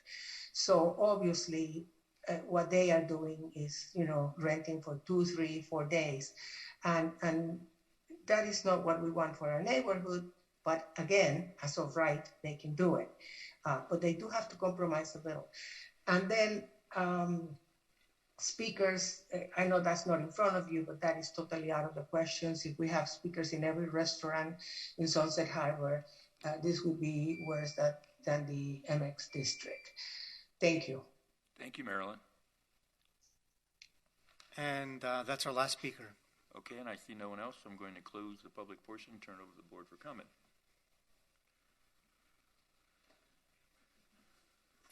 I'm supportive of the variance. I concur with staff's analysis regarding the difficulty in terms of the narrowness of the lot, and I don't see it as a big problem obstructing one lane while loading is taking place. And so I don't know if there's going to be 5 of us. I hope there will be, but I'm supportive. And I have a question for staff.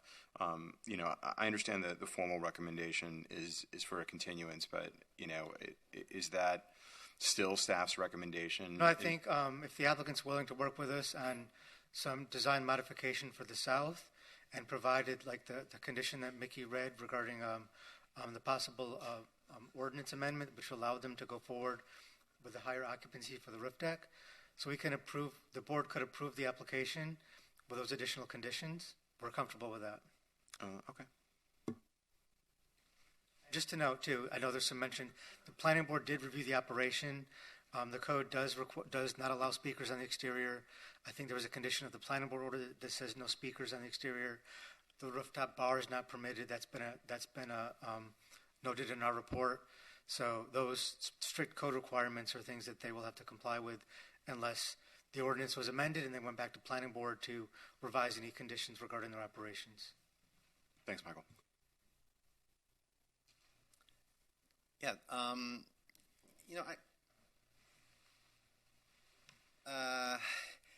so I think from the macro view, which a lot of this project is presented in, I think this looks like a really cool project. For me, I get into some questions when I start to get into the micro view. So, the experience from the sidewalk, this very tall, solid wall, which I understand there's a function behind it that typically doesn't need to have fenestrations. And then I'm a little confused with the fins, or the tubes, which is it's a little bit of an ambiguity to me right now, and perhaps it still is with your design team. But from the finished board, they look like they're polished chrome, like really shiny silver. But in the renderings, they kind of look white, and then in some of the plans, they look like they're fins and they change, and then some of the renderings, they look like just rods. And for me, the success of this building, especially in light of the fact that you're asking for a variance, for me, I need, and it's a 5-foot variance, plus you have a lot of roof projections as well. I just need to see a little bit more, because I think it's at least what you presented doesn't really kind of give me much of an experience of what this actually is going to be like when everybody's kind of walking by the building and some of those details. I mean, I see a lot of brown paint or black paint. I mean, I think the stair is really pretty, but again, there's like some bold gestures, but I think for me, they look a little underdeveloped right now. I'm going to jump in. The success or failure of this building is going to be from the second story up. The ground floor is, we can come back to that. But I think these fins thing are completely undeveloped. And they're not convincible. The renderings make them look like spaghetti. The plan makes them look like they're actually quite sophisticated, dancing around the building.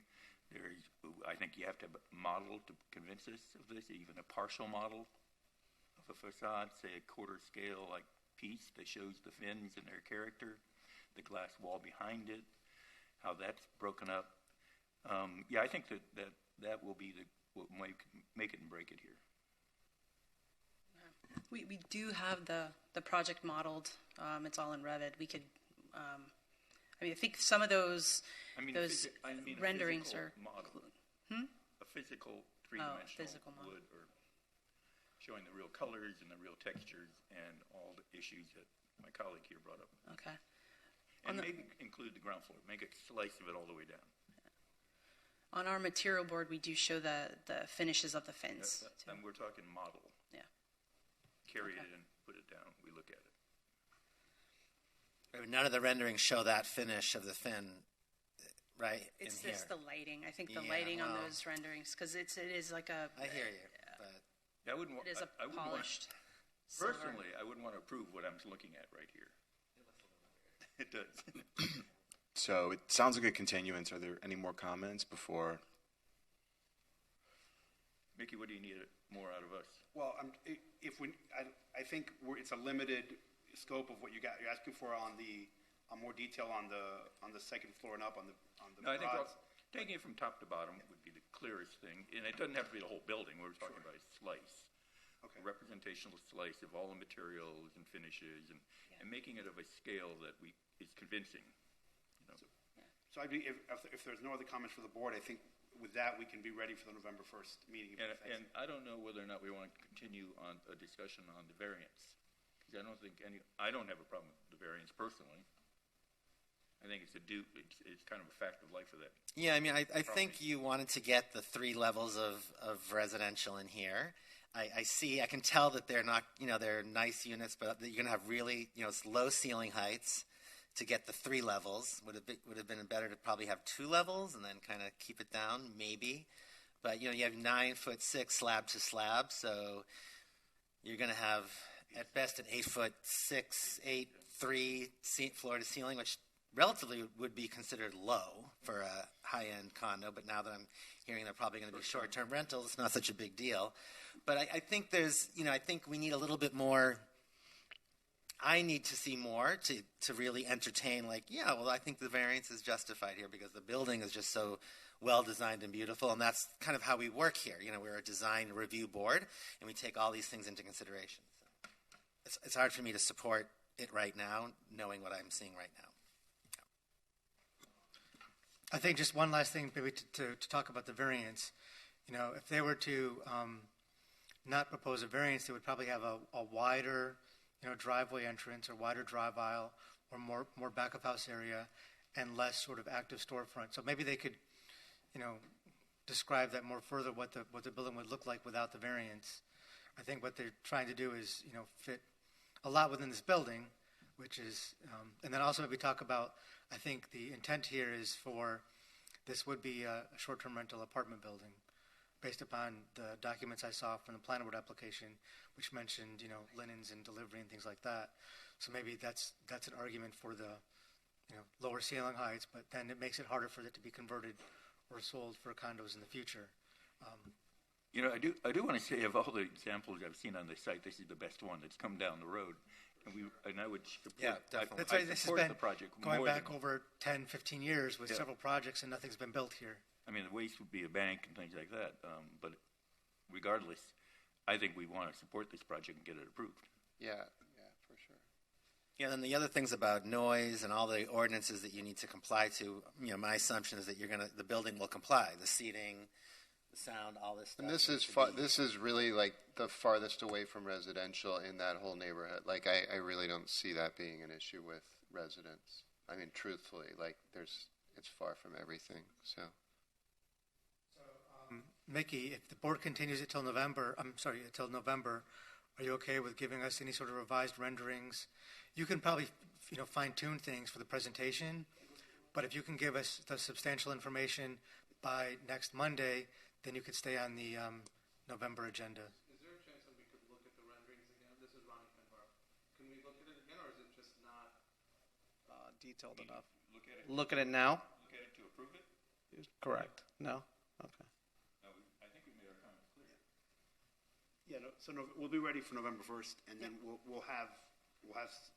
If you want to give us, any sort of fine tuning you've done in terms of the ground floor, the finishing materials, give us renderings that you can for Monday, and then you can provide updated renderings, the final presentation renderings, and like the board is suggesting, a scale model to bring in to the meeting. That'd be helpful. Because the fins or the rods or whatever they are, they're 1, 2, 3, 4 stories tall, right? So and then you mentioned that they do connect at each. So there's some technical stuff here to make this work, and then we just don't know what that's going to look like. Like as a, they look like they're 6-inch round tubes to me right now. But you're not going to. That's not how you're not going to be able to do that. I think structurally or physically, and so I think we just need to see it more designed.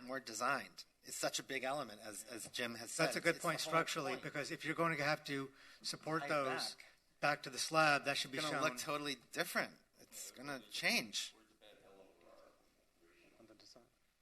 Yeah, they're 8-inch. They're 8-inch round tubes. I mean, would we consider the variance today? No, I think if the board is going to continue the application, it's not going to give them anything by approving the variance today. Fair enough. I think it's best to continue the application in November. And Michael opened the door if you want to eliminate it, impact your ground floor in other ways, but that's your choice. I'm saying that they should show the downside of not asking for the variance. Which variance are you for talking the parking, I for the loading, understand. so the loading. I understand. Yeah. Oh no, yeah. I understand. Do you guys have what you need to get revised plans? I guess, but what is it, by next week? Monday. Yes. Yeah. Okay, I make a motion to continue this application to the November meeting. Second. Motion made by Mr. Sheldon, seconded by Mr. Agopian. All in favor? Aye. Motion passes. It's continued to the November 1st meeting. Thank you. So moving right along, we'll continue to the next application, which is for 3026 North Bay Road. The next item in the agenda is DRB 22-0821, 3026 North Bay Road. An application has been filed requesting design review approval for the construction of a new 2-story residence with an understory to replace an existing residence. So just to note, this application is just before the board for the review of the understory. They're not asking for any waivers or variances. We are recommending that the application be approved. Do we have? I think we have the architect online to present virtually. Robert, are you there? Yes, I am. Have you been sworn in? No, he hasn't. I have not been sworn in. Good morning, Robert. I need you to raise your right hand. Do you solemnly swear or affirm the testimony that you'll be giving in this proceeding is the truth, the whole truth, and nothing but the truth? I do. And just before we start, are there any ex parte disclosures that the board has to make or needs to make? Okay, it doesn't look like there's any. Robert, is 10 minutes enough? Yes, plenty. Okay. If you could bring up the presentation, please. Thank you. My name is Robert Mooring, Principal of Dome Architecture and Design. With us virtually as well is Francisco Yaro, my partner. Our office is located at 420 Lincoln Road, Suite 506. The landscape architect, Christopher Cawley, is also in attendance today in the council chambers. Next slide, please. The property is a large lot located at 3026 North Bay Road, fronting on the water, facing towards the northwest. Next slide, please. Directly across is the hospital, and then to the west is the view to Edgewater. This portion of the road contains RS2 sized lots. This lot in particular, there's a little discrepancy in the lot size. Property appraiser shows 20,500. The survey shows 19,506. We are compliant regardless of which one is found to be correct. In unit size and lot coverage would be reduced by a small amount. And as staff noted, we can take care of this at time as we move forward to permitting. Next slide, please. The neighborhood is a mix of 1 and 2 story, both contemporary and Mediterranean revival, very eclectic mix of both 1 and 2 story homes with sloped roof and flat roofed homes. Next slide, please. The existing property had a home built in 1940 with modifications in 1984, 1965, and again in 2000. Next slide, please. From the waterfront to the rear. Next slide, please. From the streetscape, the homes along this road, as they're the larger lots, are all very private with fencing and hedging, giving the homes to the waterfront privacy from the street.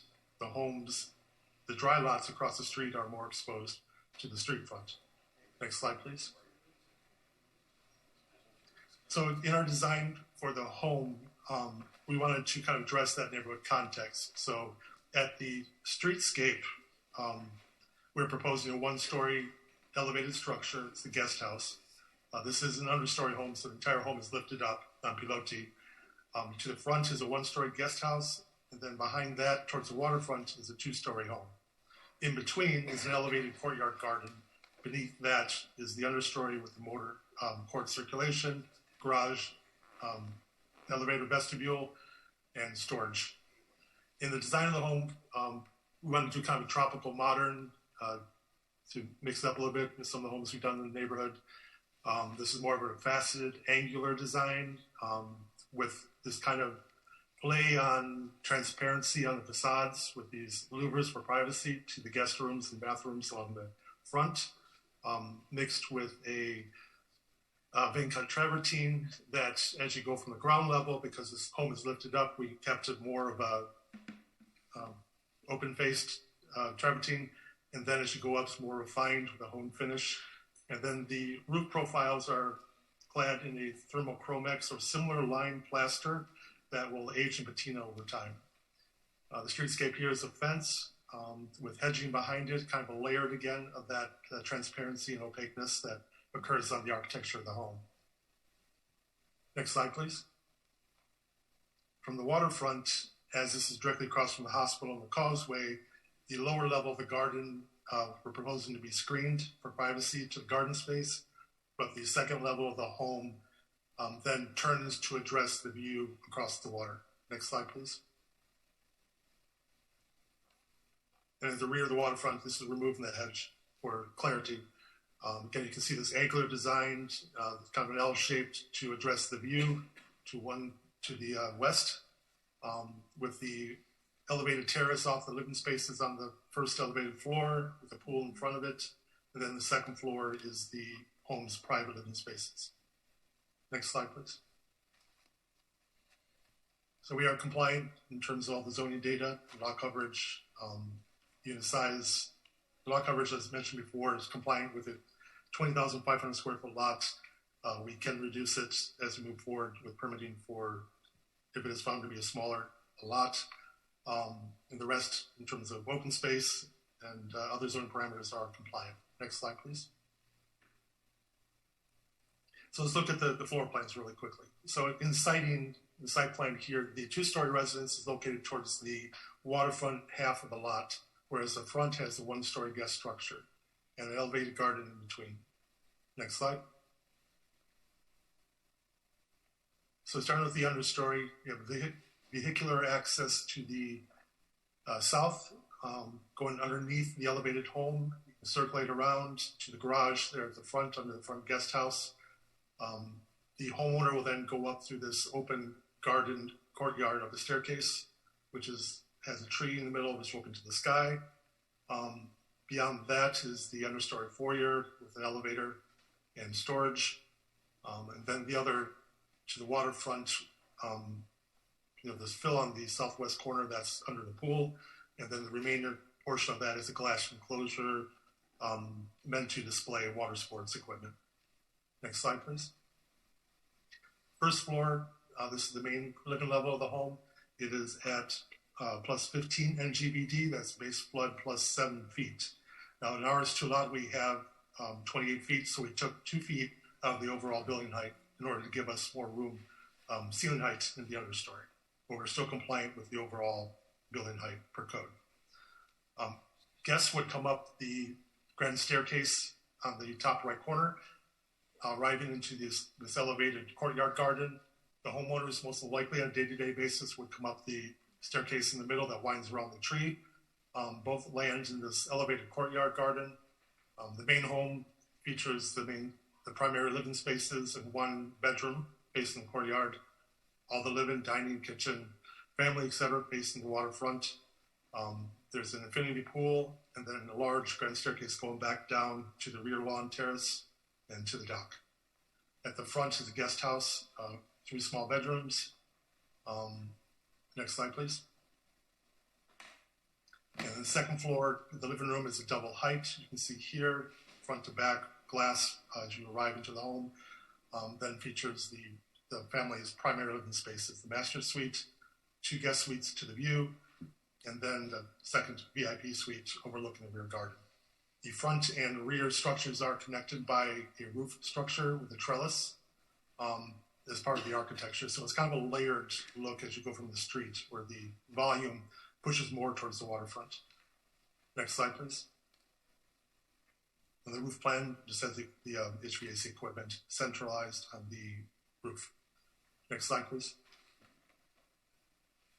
Lot coverage, we're compliant. This is the first and second floor overlaid. Next slide.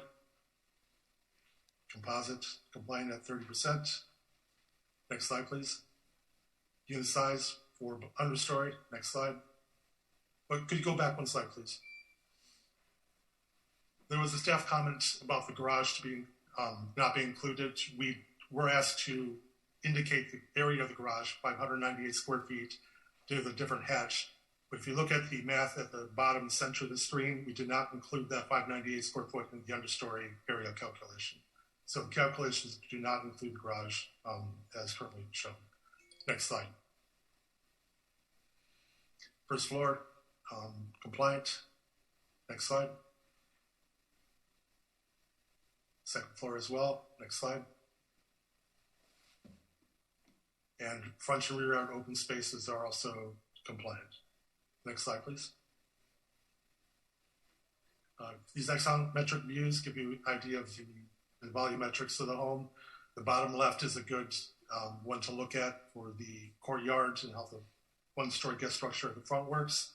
And then the rest of the house is kind of this angular, faceted Z-shaped, addressing both the courtyard at the front and then the view and the pool to allow for sunlight at the rear of the property if you look at the top right image. Next slide, please.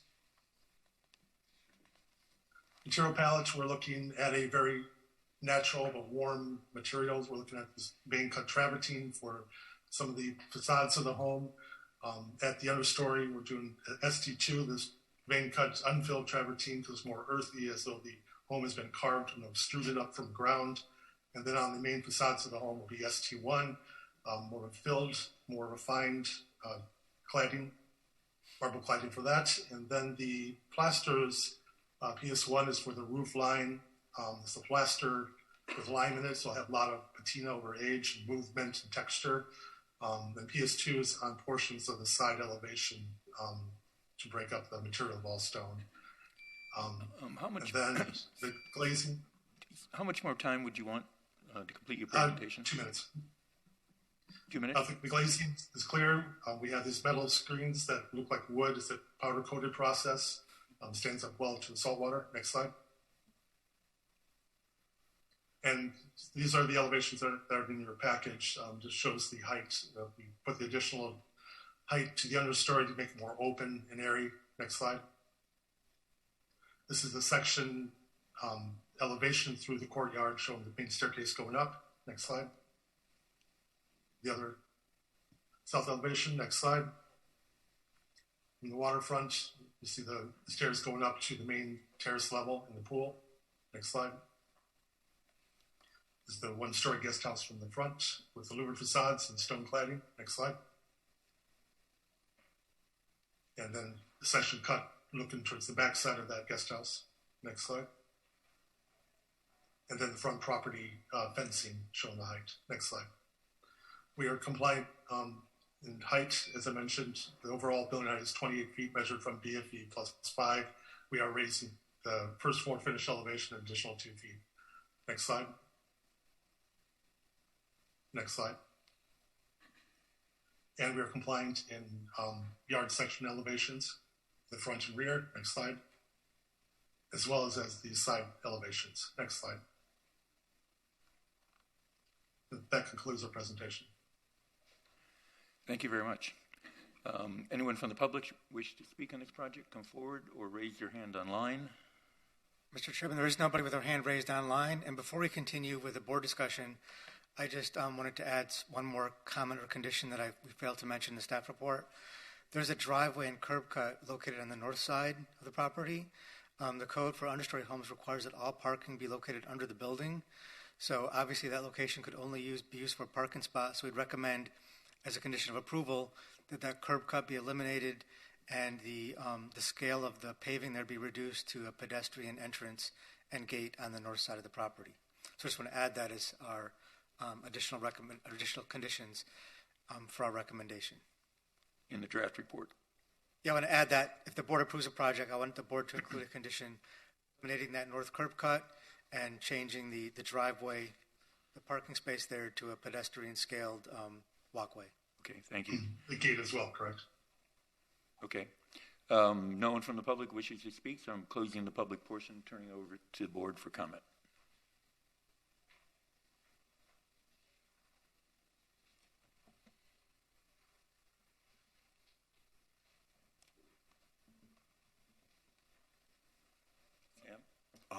Yeah, if there's no comments, I'm just going to move to approve the application.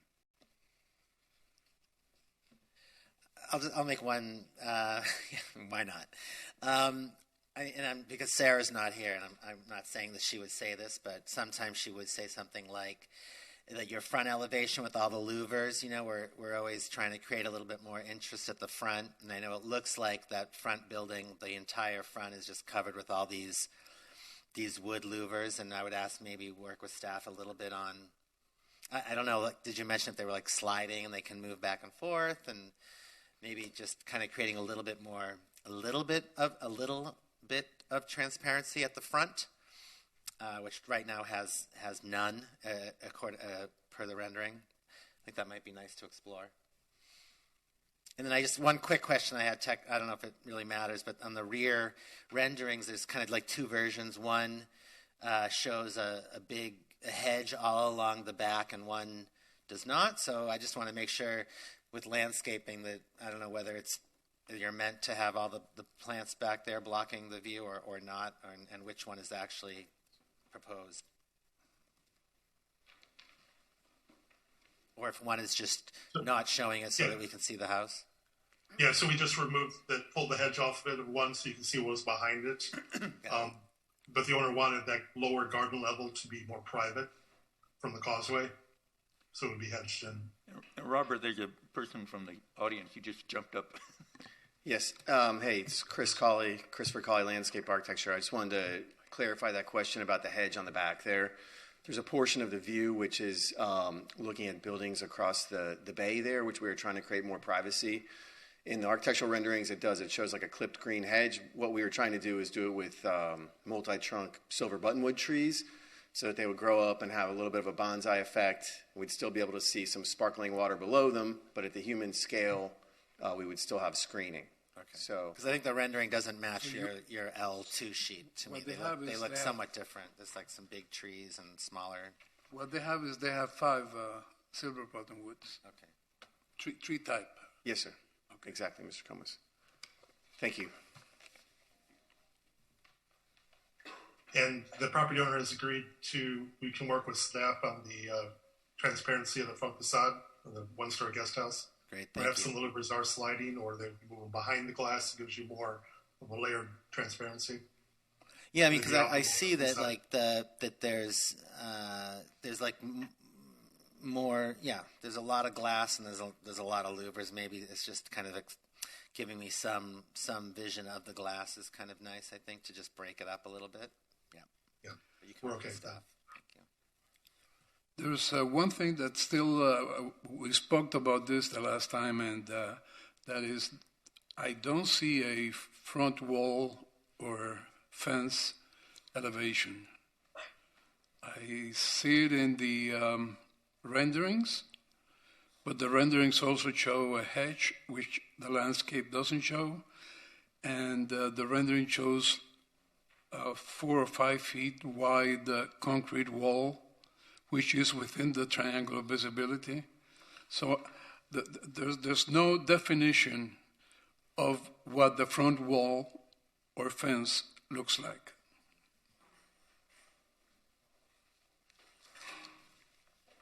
We'll definitely add a condition making sure that they comply with the visibility requirements, because it looks like right now they would not.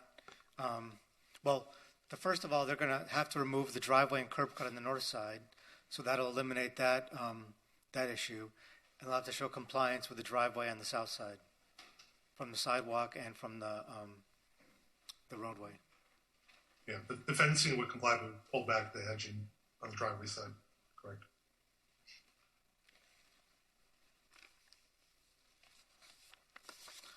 Okay, with that, I think Sam made a motion to approve the application. Do you want to second it, Jason, since you wanted to add the condition regarding the transparency along the front? Second. Yes. Okay, so the motion was made by Mr. Sheldon, seconded by Mr. Agopian. All in favor? Aye. Motion passes 5-0. Thank you, Robert. Thank you. Thank you. Okay, it's 12 o'clock. I think it's close enough. We can continue with the Mount Sinai application as the next item on the agenda. And Giselle can just read this into the record quickly.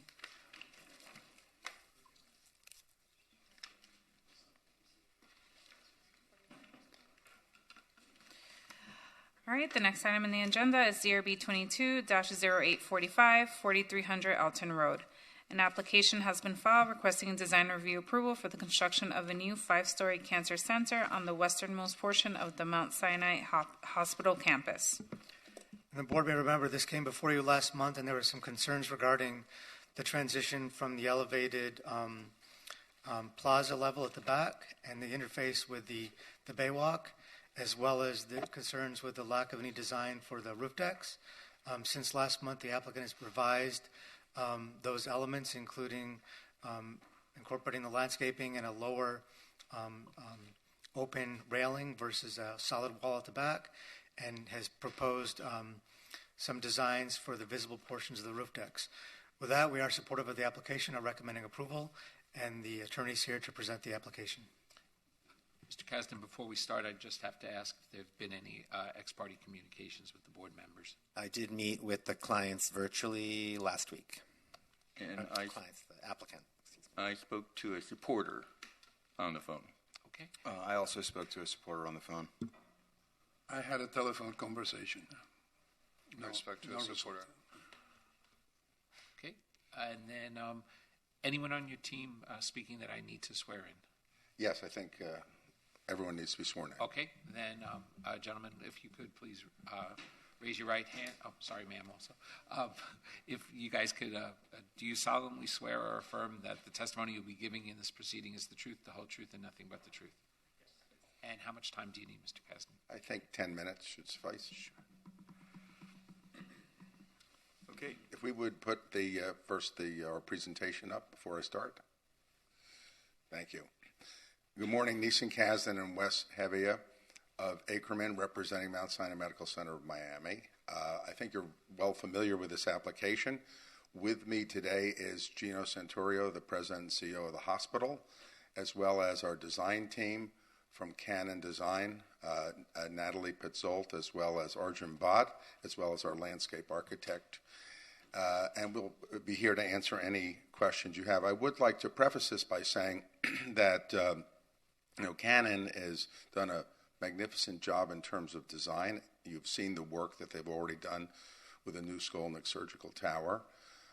They have heard the concerns of the board, and given their vast experience with regard to the design of cancer centers, I would note that U.S. News & World Report recently noted that they have designed buildings for 16 of the top 21 cancer centers in America, as well as working on, as we speak, multi-billion-dollar projects at MD Anderson and Memorial Sloan Kettering, which are the two top centers in the country. So they have worked to accommodate the very legitimate requests and concerns of the board in a manner that allows the functioning of this extremely important emergency center. So with that, I'd like to turn it over to Natalie and Arjun to go through the three areas that you asked for us to look at further and make their presentation. Thank you. Next slide, please.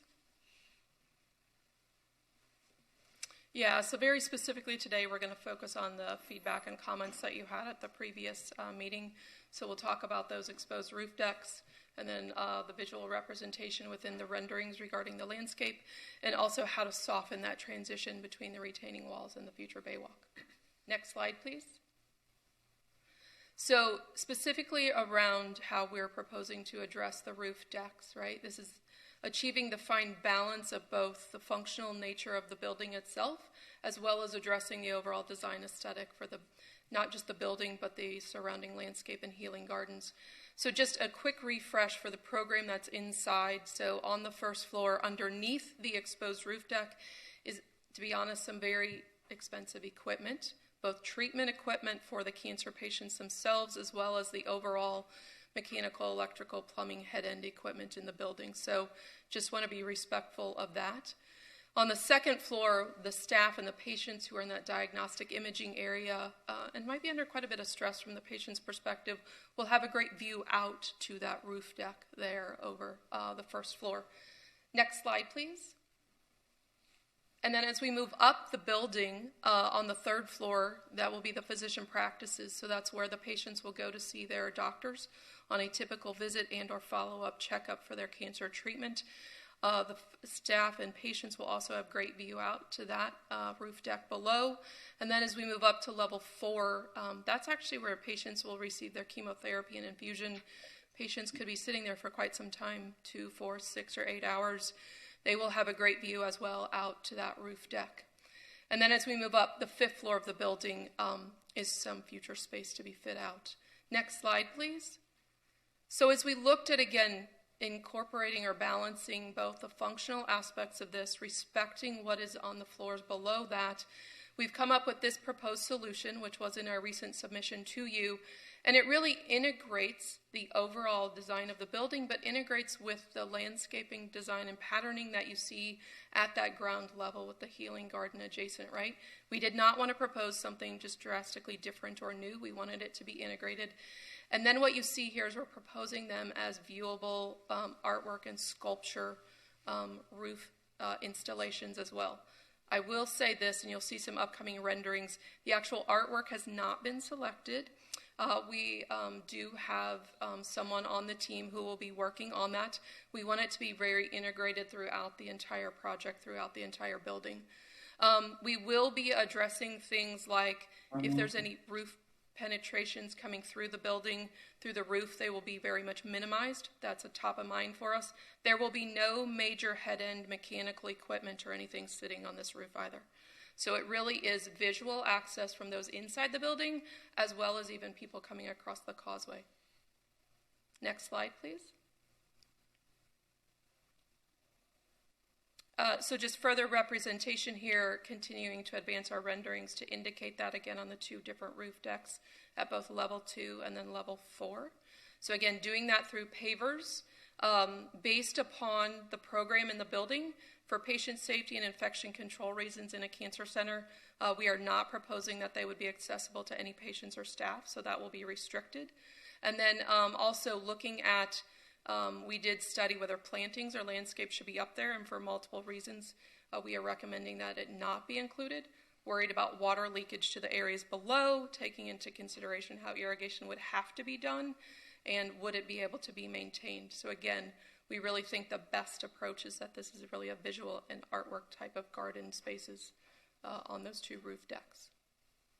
As we keep moving on to the next page, next slide please.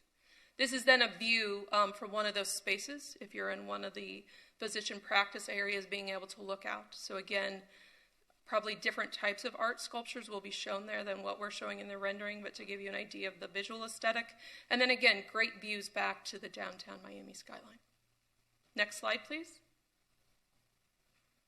So just some examples here of the artwork that is available on campus. If I may, just very briefly, this is artwork that's already in the Bremen Gallery in the Skolnick Surgical Tower. As you know, this is the Bremen Cancer Center. There is probably no collector of contemporary art in America that is more important than the Bremens. So art is very important to the hospital, and it's already integrated in.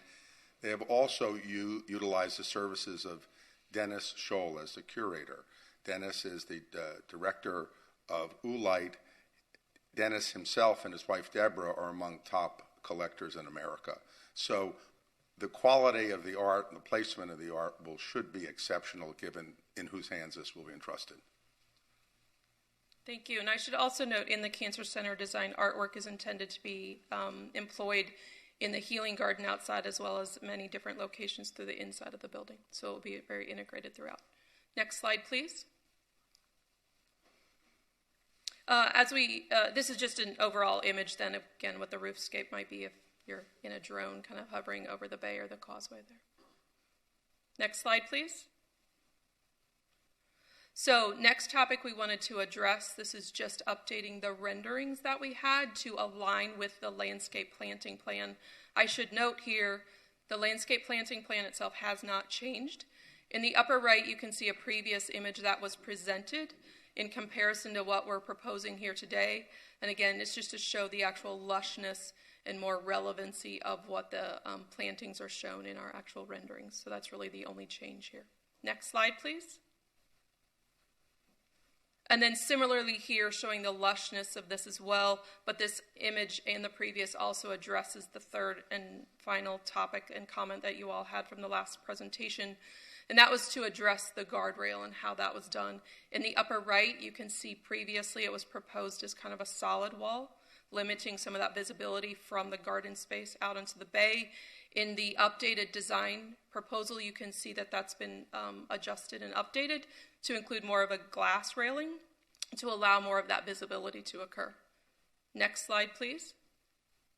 And then as we move down onto both the fire department access route as well as the bay walk, that view looking back up towards the Cancer Center and that raised plaza there at the first floor, you can again see how both the glass railing helps open up that view, as well as we've adjusted how the plantings are done along that wall so it doesn't look so stark in contrast there. Next slide, please. And again, just another view as you walk down along the bay walk a little bit further. Just wanted to highlight here the one access point we have with the stairs, probably mostly for staff and maintenance if they need to come from that lower kind of bay walk area back up onto that healing garden terrace area. There are stairs there, so there is an opening, but again, addressing the landscape along that wall. Next slide, please. And I think this actually is our final view, so just further down, maybe closer to the causeway, kind of looking back then. Again, just addressing that comment about softening that transition of the wall there. I believe that is all we have, so that's the last of our slides. Any other comments? No, Mr. Chair, that concludes our presentation. We're available for questions as you might have. Thank you. Anyone from the public who wishes to address this project, please come forward or raise your hand online. Mr. Chairman, there is nobody with their hand raised online. Okay, so I'm going to close the public portion and turn it over to the board for comment. I just want you to know that we appreciate the fact that Mr. Raymond is very popular in the art world. In fact, we earlier today commented on and essentially approved a location for a work across from the convention center that he donated.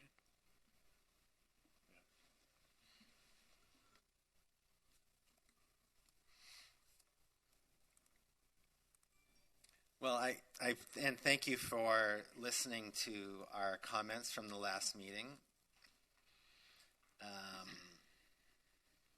And I definitely, I'm happy to see that you took the time to address the larger concerns with the design that we had. I'm really happy to see the consideration for these decks and these areas. I understand the whole issue about landscaping them and the complexities that entails. I do a lot of landscape deck repair work and design work for projects, for condominiums, and you'd have similar maintenance issues here as well. So, and I think the interface between, the Bay Walk and your gardens now is much better presented, for sure. The visibility is much better now, and I think you can agree.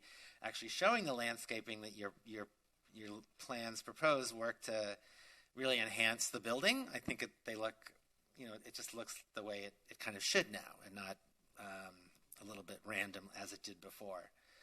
And I would say if you do get, if this does get approved today, my one kind of condition obviously would be, it is such a big project with many, many design elements from the landscaping to this wall, to the stairs that lead up from down here, and to these angled facade treatments, that if anything kind of changes dramatically, that we're going to have to see it again. And I know you're still in a phase of design right now where things can evolve and things can change, and a lot has to do with budget and, when you start putting this out for pricing, which I'm sure you already have. But some of these things I can tell are very, are costly elements that I hope still, stay here. But obviously if they don't, especially like these bands and things, it's going to have to come back in front of us 100%. I mean, this is like the main element of your whole project, are these undulating kind of random swirls that happen. And, if I could just jump in here. The key to that, which again, we've had other projects today in which we asked to come back because that singular design element wasn't sophisticatedly work out. It wasn't convincing. The renderings were different than the plans. And anyway, the key here is that the soffit becomes facade. It goes from being a soffit to being part of the facade to being a ledge. And it's hard to make that out of one material unless it's monolithic, stone, metal, or whatever. So it'll be the key to this project will be the exterior treatment of that. Because I think if you were to start to mix in a stucco soffit with a solid other materials, you have funny joints everywhere, and I think you understand what I'm saying. Second thing is that you might want to put lighting in there too, and add a lighting element because of this undulation. To read it at nighttime is as important as daytime. My comments about the terraces are, I don't know if anyone said it, but they were just these plain white fields. And the reflectivity, to the poor people who are sitting inside looking out at that thing would be blinding, of course. So I think breaking it up in material-wise, but you might also look at breaking it up into more contrasting materials where there might actually be some dark colors as well as light colors and color, for that matter, and make them sculptural as well as the objects that we have out there as well. Because that'll also break down the glare factor and give it scale. But I think what most importantly, what we said earlier is that when people listen and they come back and respond. Sometimes people don't do that, and that's very frustrating. Most of the time. Thank you. Have you worked through these bands at all, like discussion-wise? We're not holding you to it, but do you see them as precast forms that clip onto the structure, sort of? Yeah, actually, Stone or something? we are working through a lot of detail on all of that right now with the contractor, some specific detailers and such. We are looking at them as being, as you said, a monolithic, one singular material, and we are looking at precast concrete. The same provider who did the tower with that complex form is also looking at this. So yes, we are studying and addressing those comments right now and agree with your comments. Yeah, I mean, if you can make precast happen, I think it would be beautiful to have these, because they're all, they're all engineered in advance, and they all come together and they clip together, and you get sort of that beautiful look that you have from like Zaha's Tower downtown, like these beautiful forms that are very sculptural. They last forever. They're really easy to maintain. They don't involve a lot of nasty stucco details and things that just kind of, like in this case, would totally fall apart over time. So nice to see.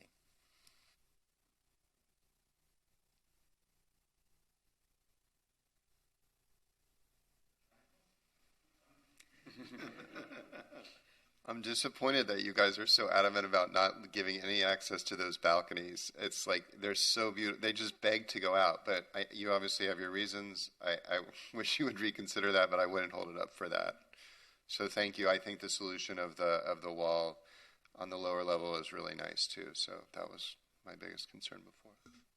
We could add, just to specify, we do have a condition regarding the final paver design, but I want to add in that they may incorporate, if desired, more contrasting materials or color, just so it's clear that we could approve that administratively if they do decide they want to add more color or contrasting materials as part of the pavers. Yeah, MoMA has a little garden terrace of dry, and you may have seen pictures of it, and you probably know who did it. But I actually lived in an apartment that looked over that for a short period of time, and it's fascinating. It was very cleverly done. Yeah. So, in response to that, I know we've talked about, we would like to wait a bit on specifying those exact colors of those pavers until we know what the artwork is, right? Because if a certain artwork is chosen that is also very colorful, that might provide the color, and then we don't want to contrast it with what's on the horizontal element as well. So I think we want to make sure we get the timing right and make those decisions in concert with each other. Yeah, I think also, the most famous horizontal flat gardens like this are Japanese, and what they are able to do is change the scale as well as the material color. And that would, rather than just doing pavers, you might look at other materials, monolithic, but other materials. Sure. And when we spoke before, of course, I was very, the artwork out here, these are going to be patients that want to look out on something that's happy and cheerful, right? So I know we won't really have any say on the art because this is a private structure here, but obviously that will kind of transform what these kind of art decks basically are, and I think there's going to be a lot of power there. So I'm assuming, your curator and your team is going to really think thoughtfully about what those pieces are, and understanding, as I mentioned on our call, that you may actually see these pieces of art from elsewhere on the property and or off the property, which is kind of interesting to me as well. So, yeah, and something that doesn't come out in the drawing or the rendering that is on that screen is you're going to need a railing up there. You got to have a railing. Even on a roof, you need a railing. So it'll have. I would like to make a motion to approve the project. Subject to the conditions enumerated in the draft order. Second. Motion made by Mr. Comas, seconded by Mr. Sheldon. All in favor? Aye. Aye.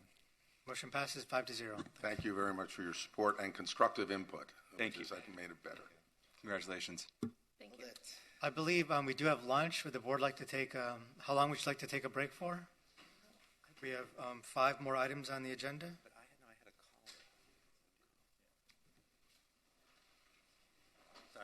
Sorry, would you like to take a break for lunch? How long? 25 minutes? We'll come back at 12:40. Did you actually talk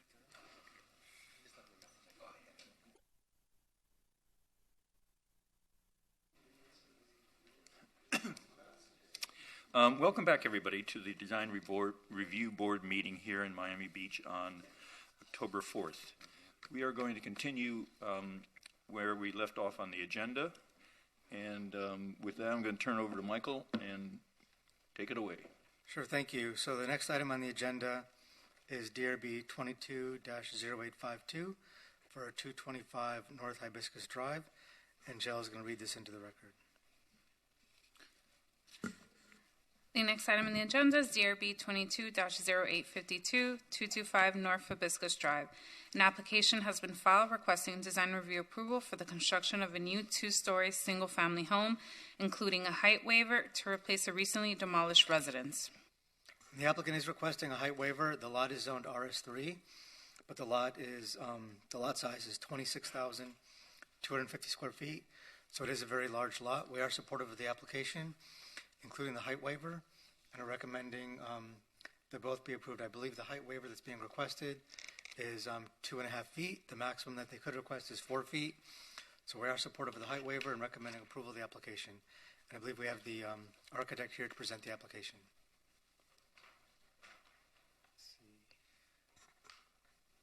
Robert?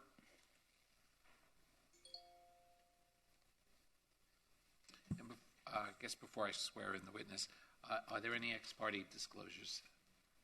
I see none. No. Okay. Robert? Good afternoon, Robert Mooring, Domo Architecture and Design. With us as well as Francisco Yado and Christopher Cawley, the landscape architect, is in the council chambers today. You bring up the presentation. I just need 10 minutes.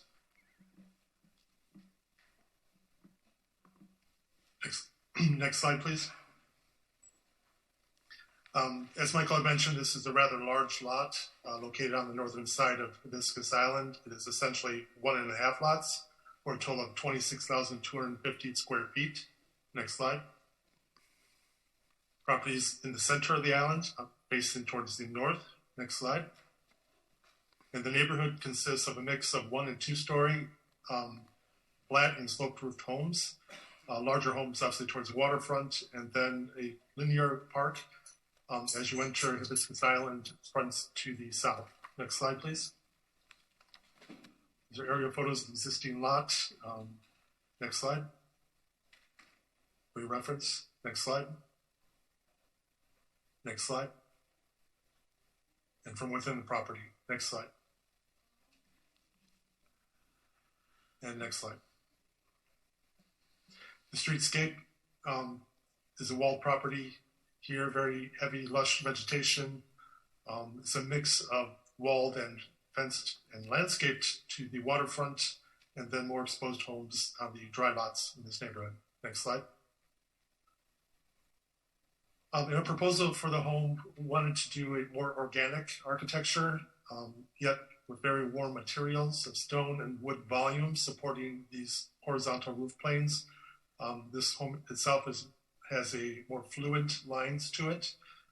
It is a 2-story home, no understory. The first floor is set at base flood plus 2.5 feet. Ours 3 neighborhoods allow for 24-foot building heights. We are requesting 28, so it's a 4-foot height waiver request.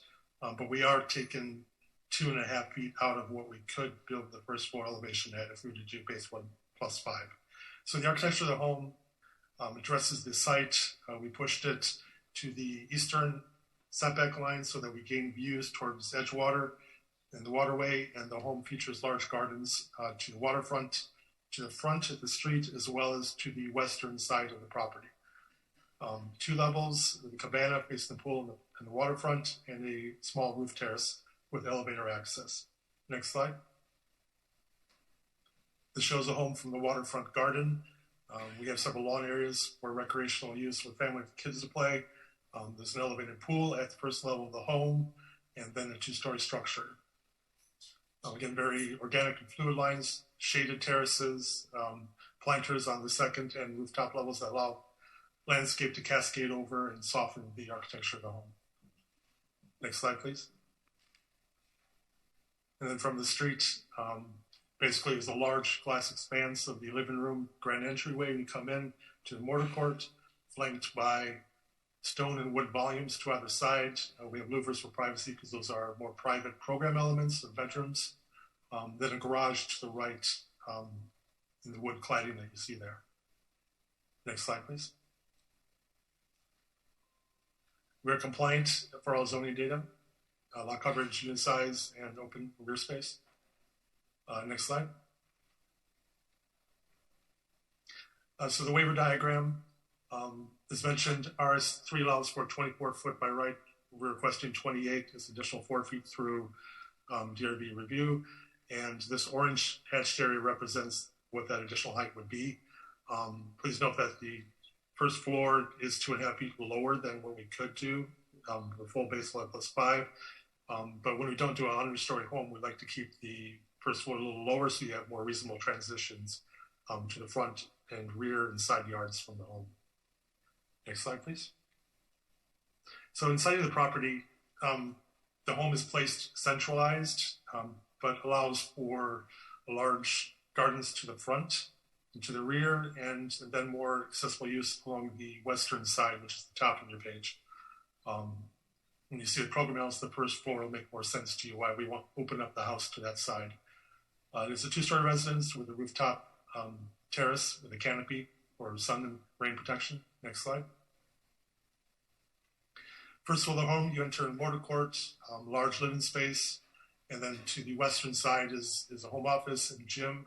The families are very active, so they wanted to have the gym, very glassy, opening to a side garden. And then to the eastern side, the bottom of the page has more of the family's living areas of the family, dining, kitchen, out of your back of house service areas. There's the central access for the mortar court, and then there's a small service entry on the eastern side at the street. The rear of the pool is elevated to the level of the first home with a terrace. Then a lawn elevated to that level that steps down to the side yard gardens. Next slide. Second floor of the home has 2 large suites, essentially 2 masters, one for the master, one for the VIP guest, and then 2 guest rooms at this level. But sorry, 3. There's one in the middle between them. All the balconies have planters along the perimeter to soften the architecture. It allows for cascading vines and a beautiful landscape. As well as when you're looking at the garage, the roof is also green there. Next slide.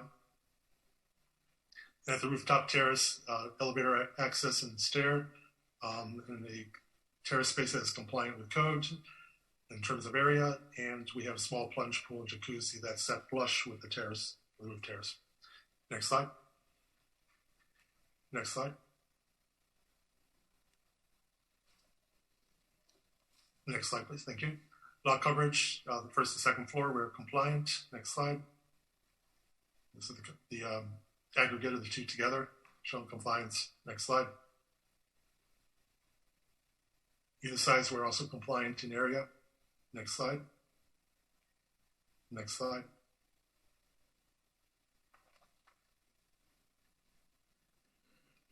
Next slide, thank you. And open space for the permeable area in the front and rear of the properties, we are also compliant. Next slide, please.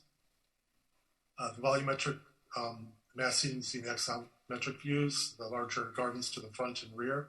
Next slide.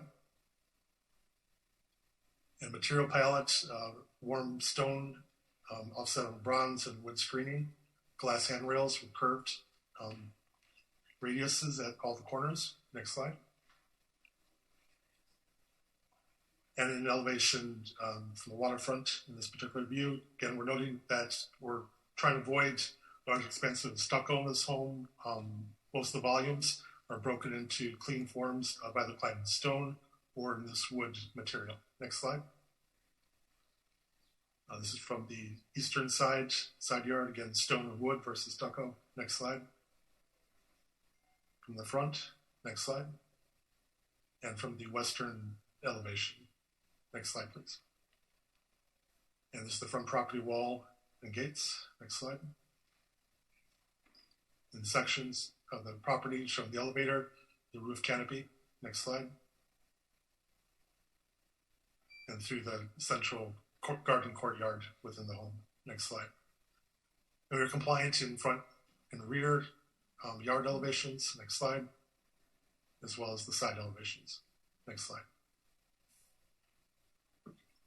That concludes our presentation. Thank you. Available for questions. Thank you, Robert. Anyone from the public wish to come forward, please do so now or raise your hand online. And there is nobody with their hand raised online. Okay, so I'm going to close the public portion of the hearing and turn over to the board for comment.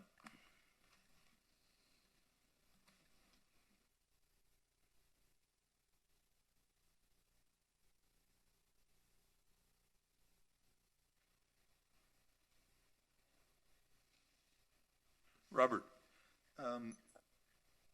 how is the edge of the slab, the curvilinear edge that's tapered, made? That's poured concrete.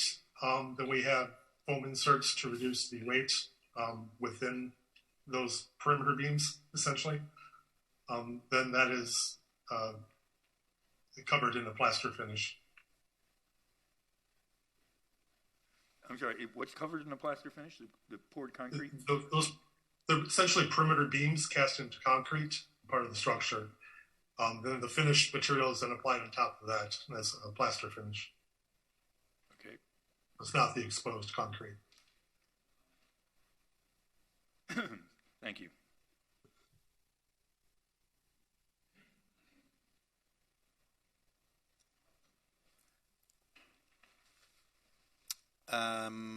Yeah, overall, I think you've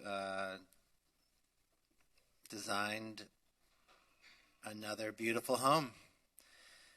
Thank you. I'm happy to see you're building it up. I know this home does not have an understory like I think some of the other homes that you've done, but you are raising it up more than we see sometimes. So I'm happy to see that, and I think the way you've done that and mitigated the level changes is quite nice. I think it's a beautiful house. I love the materiality. I love that you're not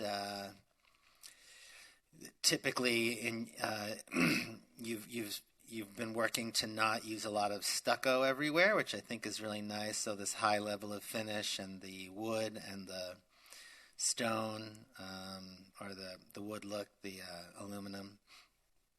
I think it really is a really successful vernacular for these kind of properties and these kind of homes, this free-flowing look.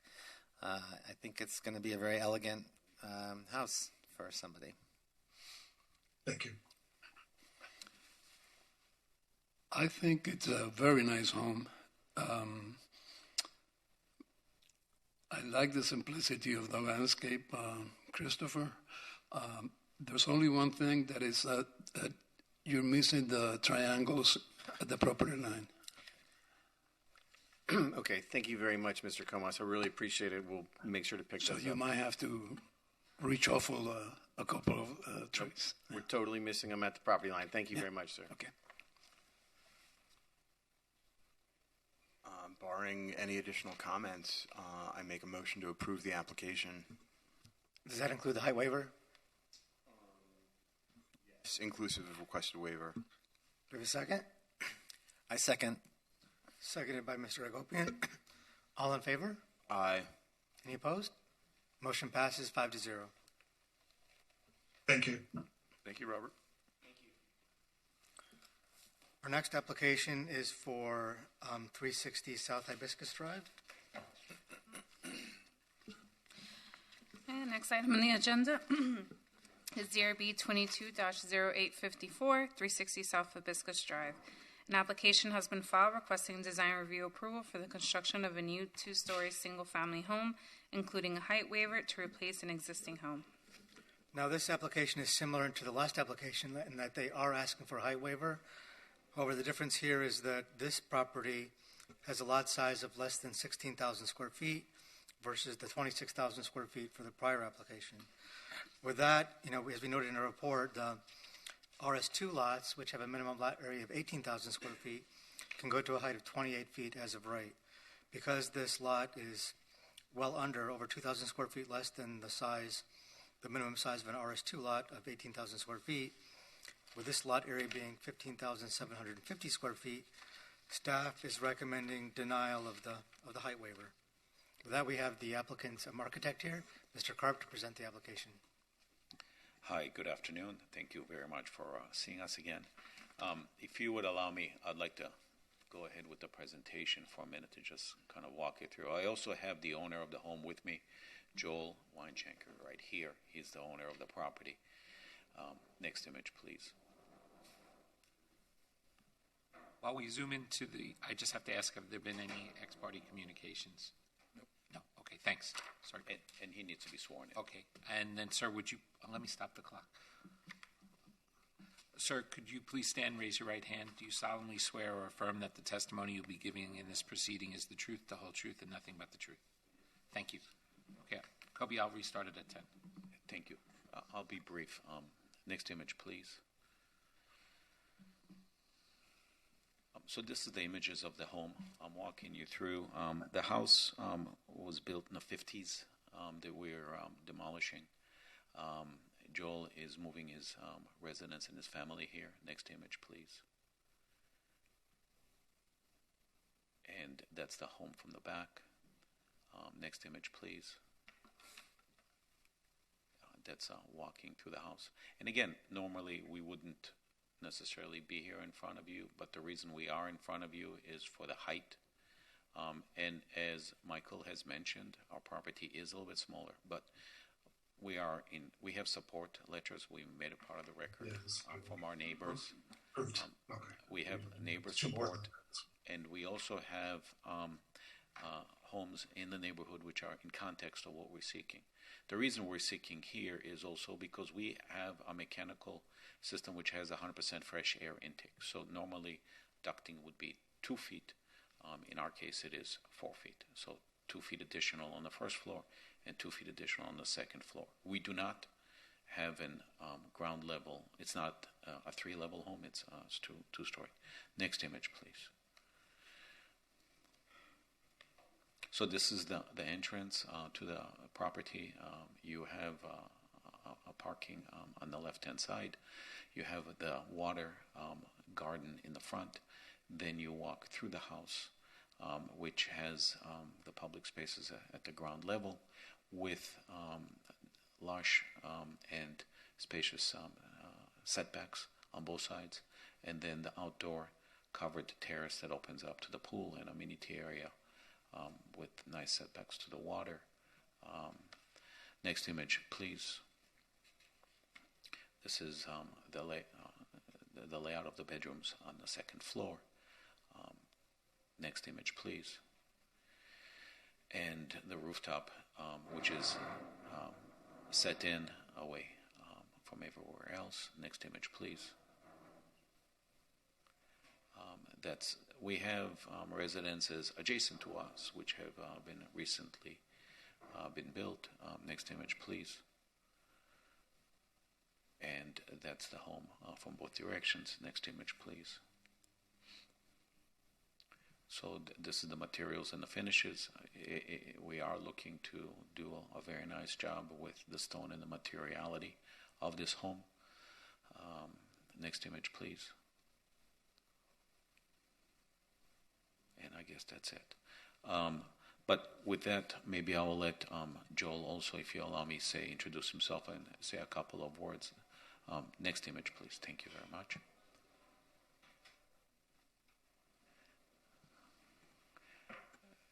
Next image. All the walls are highly finished on the whole house. Next image, please. Next image, please. I'm looking for the section that has, next image, please, that has the height that we are seeking. That's the location. Next image, please. That's the neighboring homes, which are in context, that have also the heights. Next image, please. That's the neighborhood. Anyway, but it's in your package, and it has the definition of the height that we're seeking. Joel, do you want to say a couple of words? Okay. Thank you very much for hearing me, and thank you very much. I just wanted to say I had visited several of our neighbors, both at 310 and 320, who have new homes on approximately the same size lots that have the additional overhead space, and that the ventilation systems are both for myself and my partner's difficulties with breathing. My partner has asthma, and I have some bronchial issues. And we're doing everything that we can to build this home to be good neighbors and to fit in. And we've spoken to most of the neighbors, and we haven't gotten pushback from any of them. Thank you very much. Toby, the drawing you need is number 30 out of the set. Drawing number 30.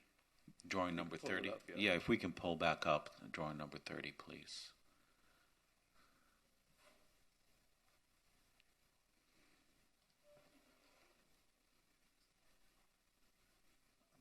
Do we want to take a public comment first? Oh, sorry. Yes. Sure. If there is any. If that completes your formal Yes. presentation, Yes, sir. We'll come back to the image later. Anyone from the public wish to speak, please come forward. If not, raise your hand online. We do have one person online, Yulia.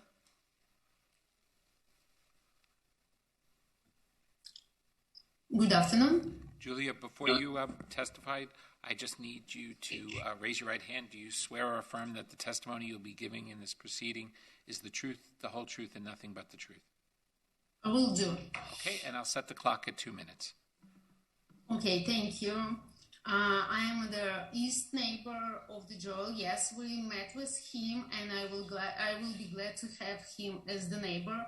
But I have a couple concerns about his project. First of all, in new homes on the Hibiscus Island, usually the AC and generator units are installed on the roof in order to be respectful to the neighbors and limit the noise. But according to his plan, it is located right on our side of property. Also, the concrete wall of the house, which we look from our property, 350 South Hibiscus, it's looks like a prison wall for me, like without windows and no landscaping currently. Kind of this results in the landscape looks ruin the atmosphere, because we have our rest area located outside of the house and looking on this wall. Also, one more concern, I'm worried that the cabana, which is on the east side of the 360 property, kind of can block our view of the city, and we would like to ask to switch sides on which the cabana is presented. And one more question is when we built our house, we were not allowed to raise the level of the land, and according to the plans, the 360 is going to raise the land level, and I'm worried that all runoff water and dirt will flood our property every time if it's rain, and I'm kind of asking to build the concrete wall in between the properties. Yeah. Yulia, did that complete your points Yes. that you want to make?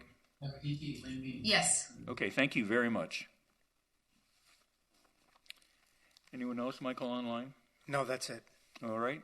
I'm going to then close the public portion of the meeting and turn it back over. Thank you. Kobe. Just to address. Do you want to do a rebuttal?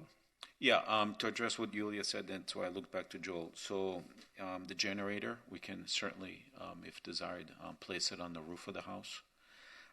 We can also place the concrete wall between our property and their property. And also the facade, the wall will have a stone finish materials. I have the material sample here. I brought it with me. I'll share it. And the cabana flip is acceptable as well. Give me 1 second. Let me just get the material.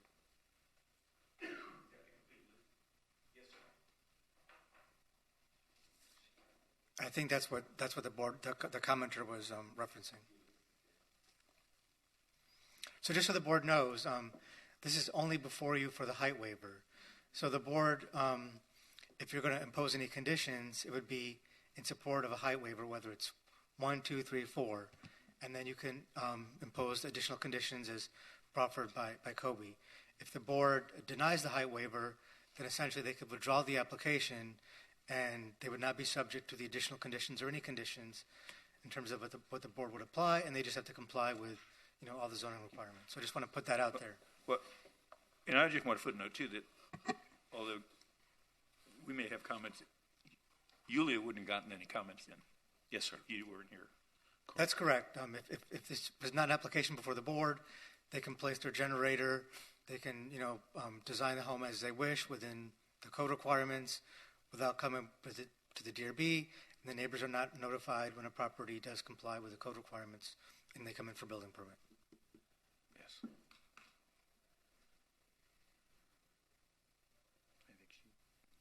think she said everything. Yeah. I'd give the height. Are you able to put on the roof? So what I was at, right now we have a small roof terrace which is set in, and what the neighbor next door is asking me to do is to take the generator and place it on the roof. You just asked for the generator and not the HVAC stuff? What's that, Joe? Yes, for both. I spoke with her last week, and we've already gone into that process. And so the short answer, to be direct, Scott, is yes. If she's requesting the AC units to be on the roof as well, we can do that as well. Okay. And we'll screen them accordingly as required by staff. Yes, sir.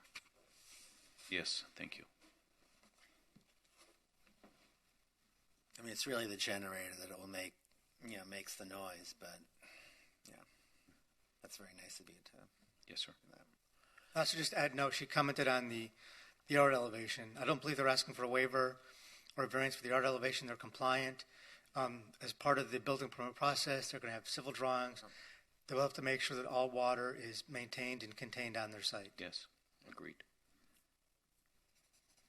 Yeah, I think I like the materiality you have going on here. I think it's very unique, actually, which is nice to see. The courtyard effect is very pretty, and I can kind of feel what that's going to feel like to be in that space.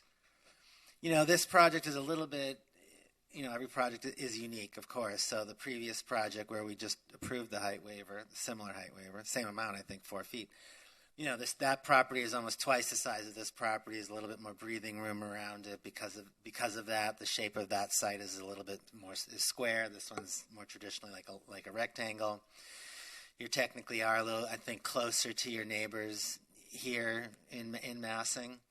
But I also understand, there's some unique circumstances to what you're doing here by installing a proprietary, HVAC system, which requires a larger interstitiary, floor, I guess, to make up for that. In the previous project, that design, their floor-to-floor ratio is high because that's the design of their structure. So to create that shape, they need I think it was a 2'6", basically slab. You don't have that, but you have to have you're utilizing an air conditioning system. I'm curious, this system, this special system, it just a little bit like how does that work with the outside air and the fact that we live in this humid climate and all of, I know it's sometimes hard just to get regular requirements for outside air to work. It's more like it's more like a hospital filtration system. And it's why it requires larger ducts because there's more stuff inside them, or what? Correct. So you have the regular ducted supply, let's say the cooling, and then you have the other for the air exchange, for the additional air exchange that's necessary.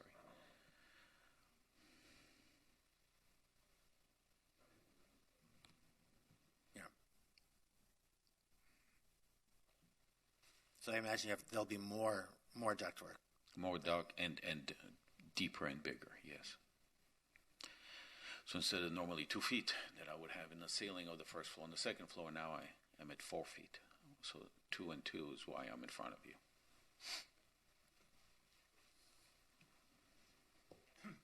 It's worth noting that Yulia didn't complain about the height, even though it was definitely part of this application. Next door neighbor. Yeah, and there are other homes in the neighborhood that are recently built and are also, what is it, 310? 310, 320 also. So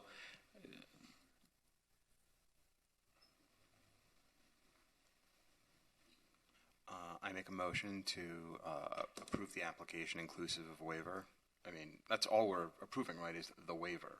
The waiver, along with any conditions that you want to add onto the property, like including the air conditioning and generator on the rooftop. Do you want to make a condition to flip the location of the cabana? I'll defer to the other members of the board.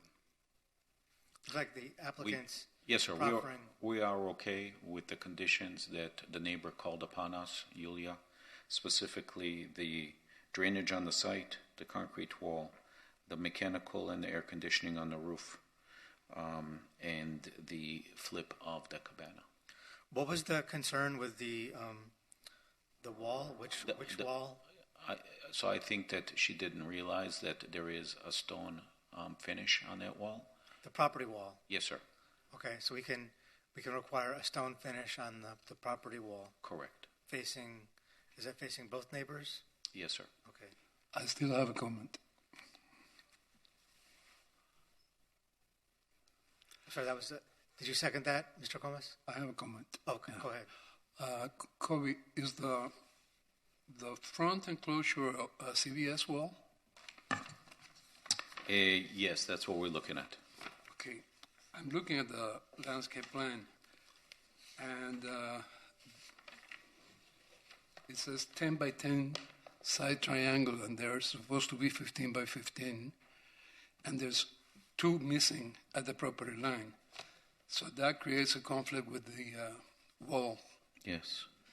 And also, is there a possibility of moving the driveway a little bit up towards the center so that it's not so close to the property line? Yes, I can do both of those items. Yes, sir. Okay. Thank you.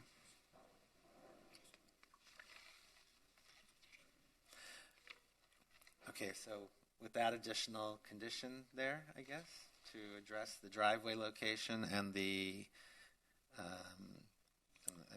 triangles, I will second the original motion.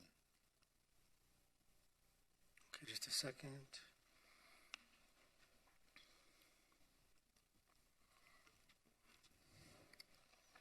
And that was a motion initially made by Mr. Sheldon to approve the application, including the 4-foot height waiver, seconded by Mr. Agopian. All in favor? Aye. Any opposed? Motion passes 5-0. Thank you, gentlemen. Much appreciated. Thank you.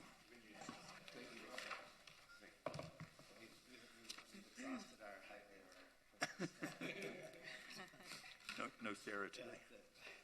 Move to the next one, which is 1415 Marseille Drive. The next item on the agenda is DRB 22-0856, 1415 Marseille Drive, Lot 10. An application has been filed requesting design review approval for the construction of a new 2-story residence to replace an existing 2-story residence. Note this lot was created as the result of a lot split application to split the parcel at 1415 Marseille Drive into 3 individual buildable lots. We should note, too, that as part of that lot split application, there's a requirement that the applicant comply with the code requirements and not request any waivers or variances. So this is an application that is not requesting either, but is before you, which is a requirement of any home that's a result of a lot split has to come to the DRB, just like understories have to come here. Any home as a result of a lot split has to come before the board. This is the third home now, the third and final home on the site that was originally a triple lot. We are recommending approval of the application subject to the conditions listed in the draft final order. And members of the board, are there any ex parte disclosures? No, I see none. No. Okay, and Mickey, I know you've been here before, but I think I have to swear in Were you sworn in before? No. the architect. Hi, good afternoon. Do you solemnly swear or affirm that the testimony you'll be given is the truth, the whole truth, and nothing but the truth? I do. Thank you. 10 minutes, okay? Yes. Good afternoon. Again, Mr. Chair, members of the board, Mickey Marrero, 200 South Biscayne Boulevard. With me today, architect Russell Blue, and I think on Zoom, although he was flying, so depending on the time, our landscape architect, Vincent Filigenzi, should be joining us as well. Together, we represent Maria Cayola, the owner of 1415 Marseille Drive. As Michael mentioned, we've been before you and have gotten approval for 2 other homes on what was previously a triple lot facing the water. This is the final and the center lot of the 3. There wasn't a pre-existing home on this lot that was 2 feet below flood, and frankly, when our client purchased the home, she certainly wanted to build new homes on lot 9 and 11, but was considering retaining and upgrading the existing home. When we got into the house, there was black mold throughout. It was in really, really poor shape, and the engineer just said, this is not a fixable situation, so we are now going also for a new home on this lot. As Michael said also, because it was a lot split, unless the planning board waives it, we're limited to 40% unit size instead of 50 and 25% lot coverage. We have honored those. We're not requesting any waivers or any variances. And what we have is a home that is complementary to the two other homes and we think compatible with the neighborhood, but also unique in its style and design. With that, I would like to turn it over to, and if we can get our presentation up on the screen. Next slide. And again, you'll see the two other vacant lots on either side were the two homes that you all previously approved. The one outlined there is our current lot. With that, I'll turn it over to Russ. Thanks. And we can go to the next slide. Good afternoon, members of the board and staff. That's the aerial context shot. If you could change the slide, please. Next slide. This is the proposed front from the road. We are keeping it fairly visual to the road. We're not trying to screen a lot. We have the garages on the right, and then a room on the left, and then that's the center entry. And most of the space of the house has a pitched roof. The other two houses that were already approved are hybrids, and this is almost kind of an homage to the previous existing home. Next slide, please. This is an evening rendering. Next slide, please. This is the rear from the waterfront. And again, we don't have any roof decks on this, just a little balcony, very small. I mean, it's not a large lot. We have the side setbacks are actually more than are required. Next slide, please. This is somewhere between a twilight and an evening rendering. Next slide, please. This is an elevation from the side. The water is at the left side of the slide and the street is at the right. Next slide, please. This is an evening rendering of the proposed. Next slide, please. This is the other side. The water is to the right, the street is to the left. Next slide, please. That's the evening rendering. And these are context of the three houses. The center house, lot 10 is this house. Next slide, please. This is the same. This is from the waterfront side. These are each side house has been approved, and this is the center house. Next slide, please. And these are the materials of the proposed house.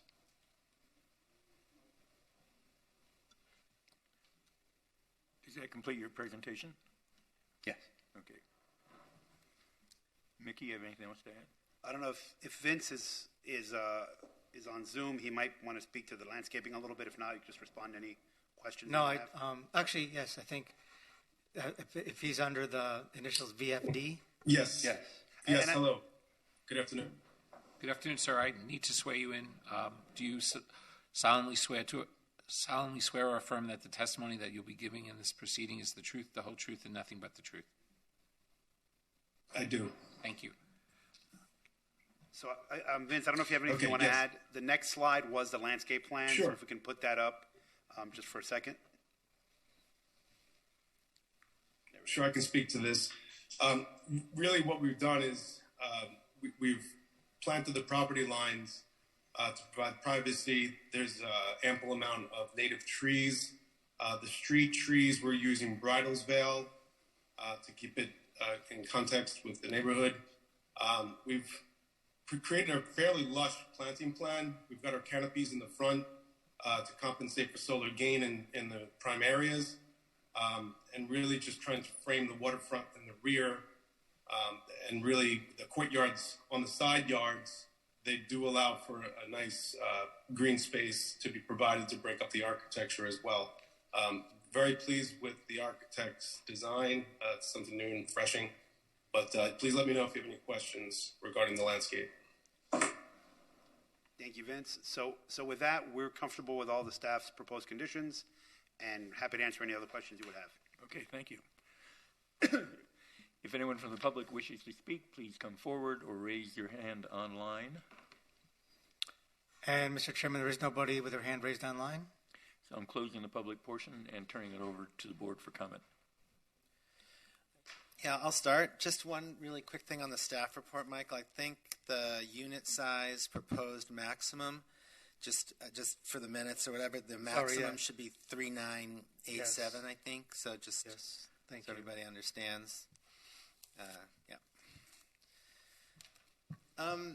Yeah, so it's funny. I know you came to approve each of these sort of separately for, whatever reason. That's the way you were designing them and then developing them. But it's actually, and I don't suppose the other two none of them are built yet. Or No, they're in different stages of permitting and construction. yeah, okay. But it's really nice actually seeing your contextual rendering because you can kind of appreciate the family that you've kind of put here, but you gave birth to them at very different times. Obviously, we've probably seen these over the last year or 6 months or so, right?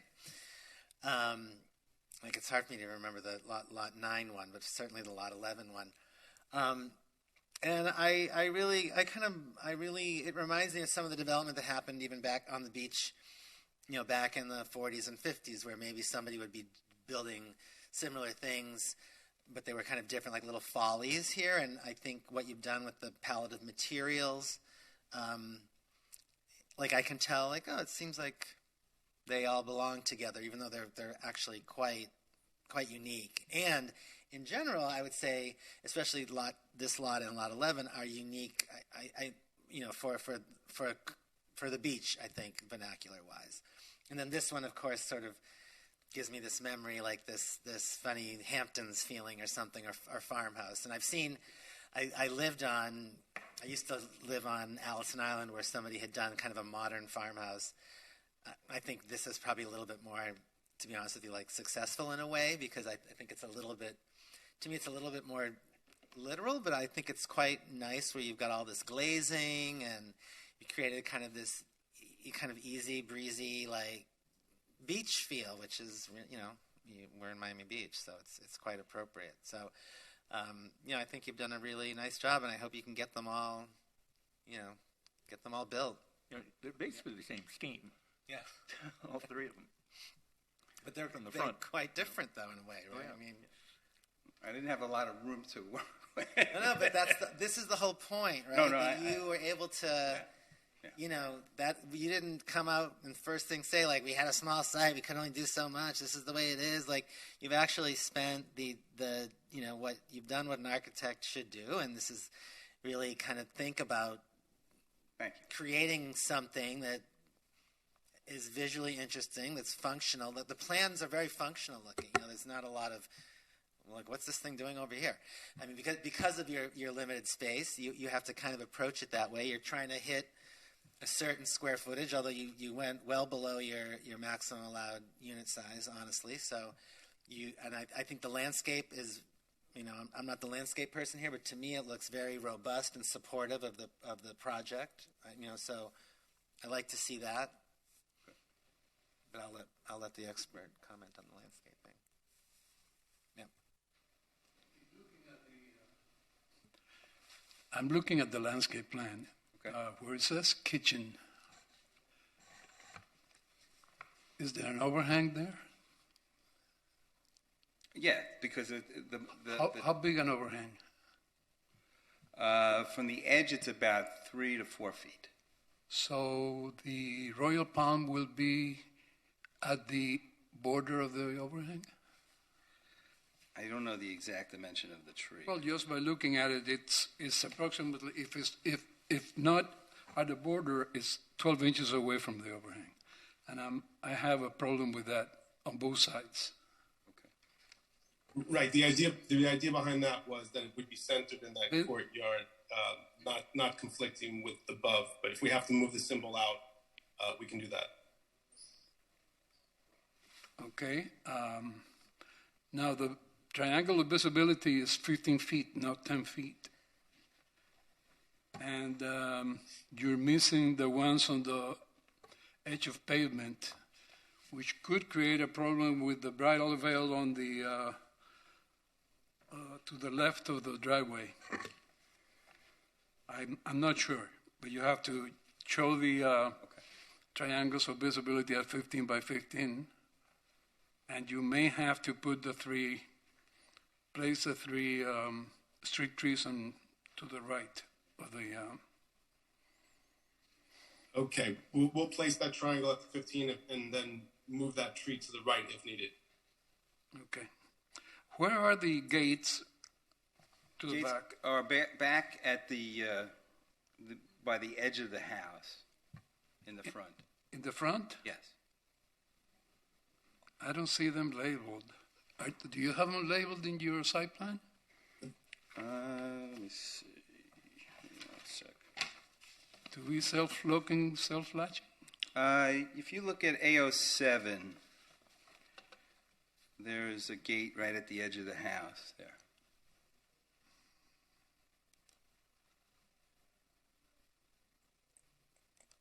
So there is no wall or gate at the property line. The gate is only in the side yard, from the house to the side yard. The front yard is all open, correct? Yes. Okay. What page? What sheet? A07? 07? Yeah. They basically just have a gate and fence for the pool, right? Yeah. To enclose the pool. It's on A08 as well. And if you And then on the other side, it doesn't have a gate. It's solid? Yeah. Okay. Okay, those will be my comments.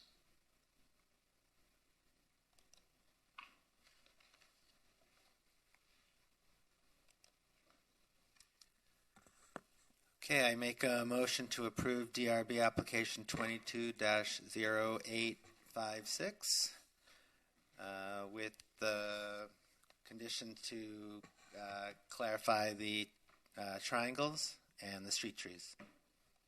Got it? Moving the two palms. By moving moving the two palms away from the cabana, of the overhang. Do we have a second? Second. Seconded by Mr. Sheldon. All in favor? Aye. Aye. Motion passes 5-0. Thank you. Thank you very much. Thank you very much. We just have two applications left on the agenda. The next is 4 to 6 Star Island Drive. Next item in the agenda is DRB 22-0859, 46 Star Island Drive. An application has been filed requesting design review approval for the construction of a new two-story residence with an understory, including a variance to exceed the maximum height allowed for an elevator bulkhead and the maximum fence height allowed, including one or more waivers to replace all existing structures. So to clarify, the application is requesting a total of 4 variances. The first related to the understory requirements.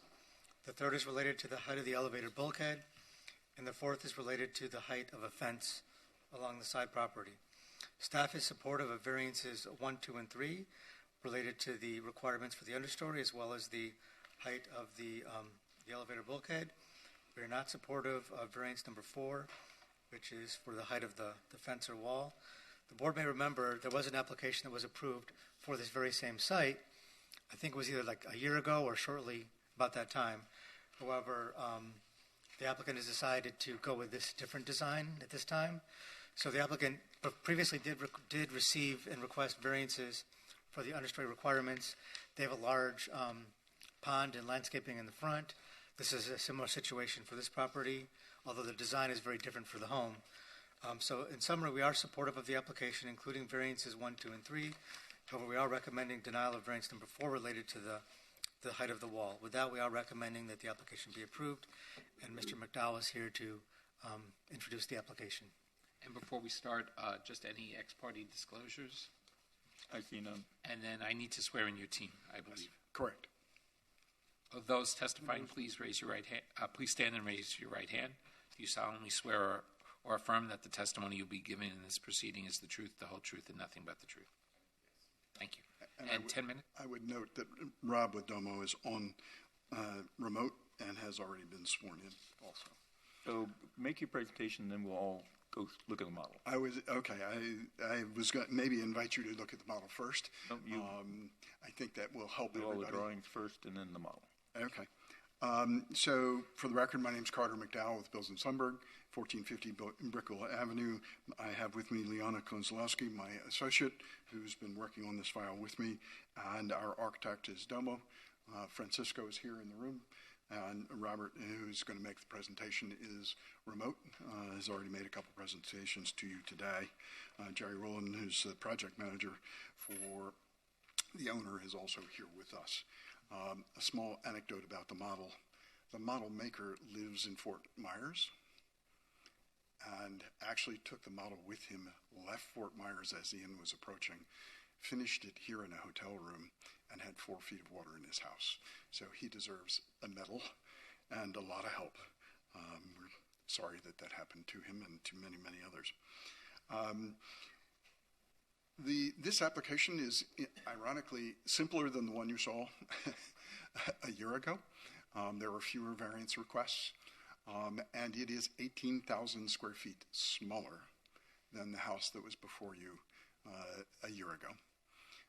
And as you've seen in looking at the drawings, the geometry and the architecture is very, very unique. And with that, I'll come back to talk about the 2 variances. By the way, the staff has recommended denial of the fence height variance. We're fine with that. We'll withdraw it. So we're down to 2 variances, and the waiver for or the variance for the elevator height, which, as I think you all understand, has been granted many times on Star Island. Lest you may have forgotten, this is 120,000 square foot, 3-acre site. It is truly unique, and it's a remarkable project. With that, I'm going to turn it over to Rob to make the architectural presentation. We're here to answer any questions. And I invite you, whenever you want to come look at the model. I think it really helps understand the geometry, because it's a pretty complicated geometry.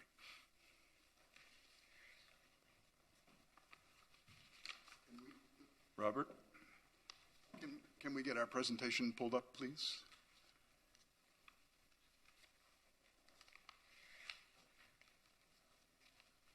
Good afternoon. Next slide, please. It's our sincere pleasure to present to you today our vision for a powerfully unique single-family residence for an outstanding member of the community. The property is located on 3 lots at 4, 5, and 6 West Star Island Drive, nestled between two-story estate residences immediately adjacent to the north and to the south. Next.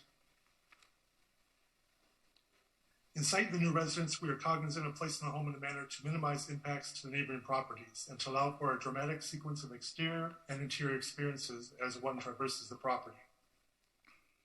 Next slide. This is photographs within the property. This is number 1 is from the southeast corner. 2 is very open, the existing property on 4 and 5. Next slide. And there's an existing structure at 6 that we're going to take down. This was one we designed back in 2015 that stopped construction during the process. Next slide, please. The vision for this home draws inspiration from sleek technical lines fused with fluid organic forms inherently found in nature.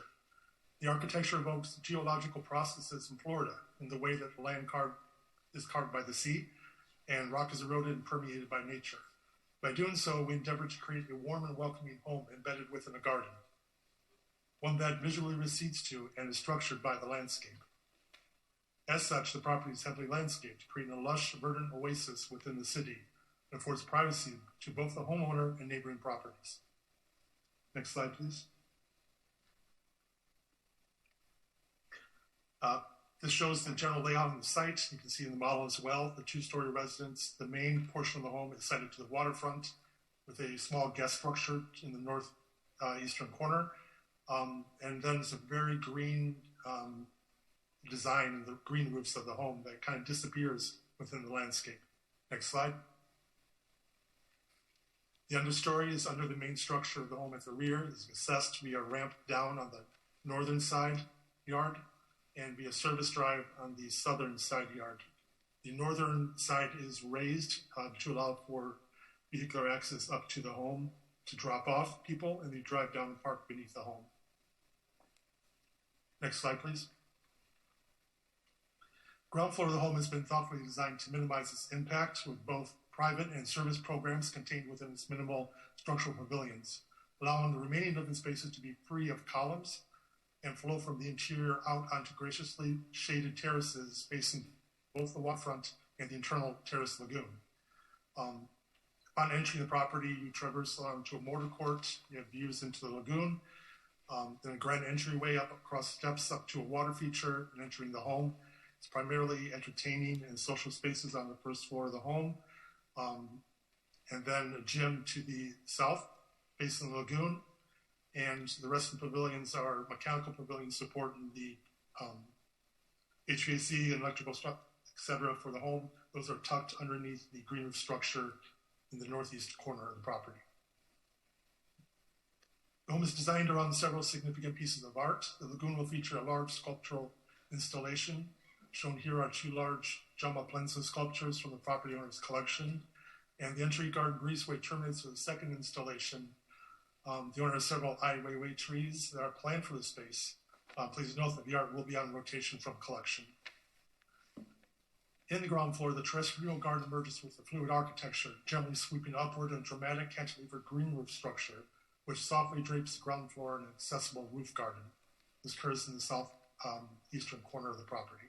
Next slide. Resting lightly atop this verdant roofscape is a minimal yet sculptural second floor pavilion. Its elegant form and proportion designed to reduce the perceived scale of the home and complement and contrast with the living pavilions embedded within the garden below.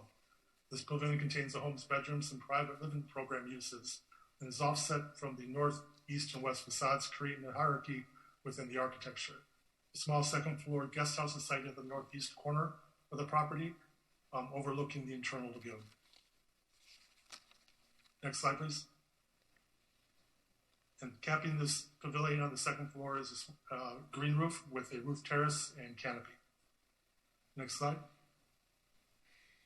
Property thus becomes a decadent layered landscape with an extensive garden landscape at ground, second floor, and rooftop levels. Next slide, please. And we're compliant with all zoning criteria. Next slide. With the exception of variance requests. Lot coverage complies. Next slide.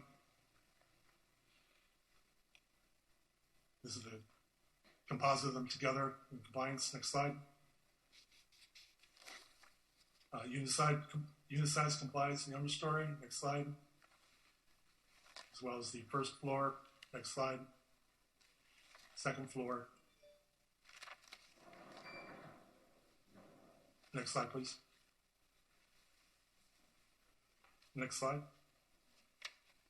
And rooftop. Next slide. And open space. Next slide.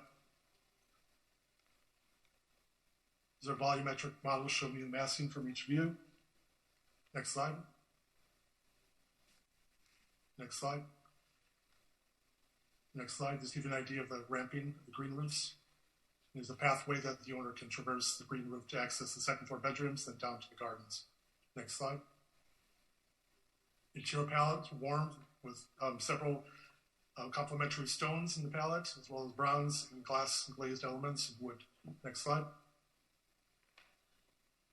In the rendered elevations, you can see this is the northern side, where you come up with the roof to the lagoon that's open beyond, slopes down to the understory access, which is open on either side, and then the rear garden is on the level of the main level of the home. Next slide. From the front, the green roof terrace is up, just slopes up to cover the ground floor of the home and softly drape it in landscape, creating a very beautiful space for the homeowner. Next slide. And this is adding landscape in front of it, so that for clarity, it was the previous one. This shows the front property walls and gates. Next slide. From the south side, showing the service drive and understory access and carport. Next slide.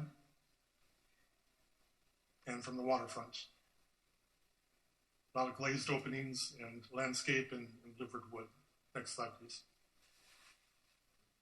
And the cabana structure at the front and along the waterfront. Next slide. And we rendered some sections to make it more clear how the lagoon works within the home and the relationship between the two and the understory beneath the two-story portion of the home. Next slide. Robert. Never mind. Yes. No, go on. Okay. Next slide, please. I'm almost finished. Compliance in yard sections, both front, rear, and sides. Next slide, please. And next slide. This is a view from the rear waterfront lagoon pool.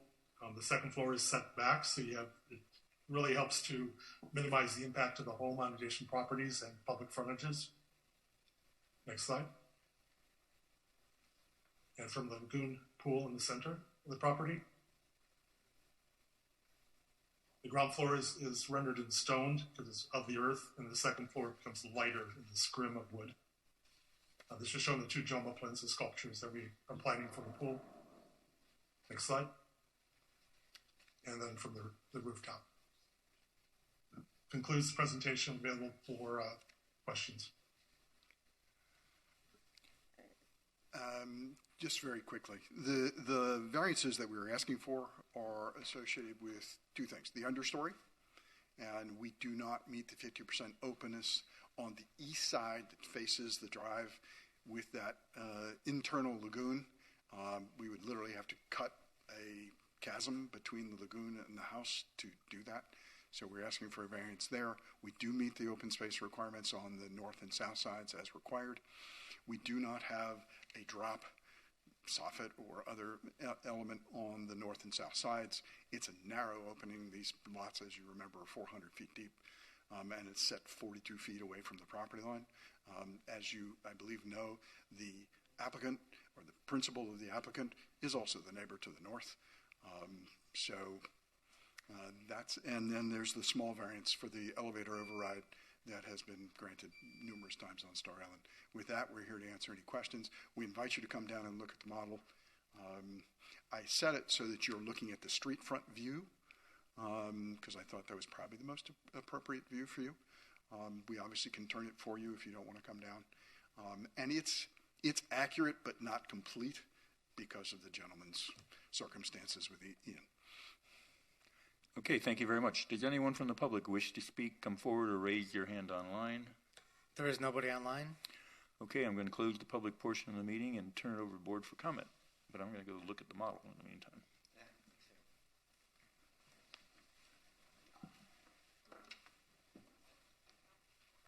If any comments are to be made, do we have the traveling mic down there?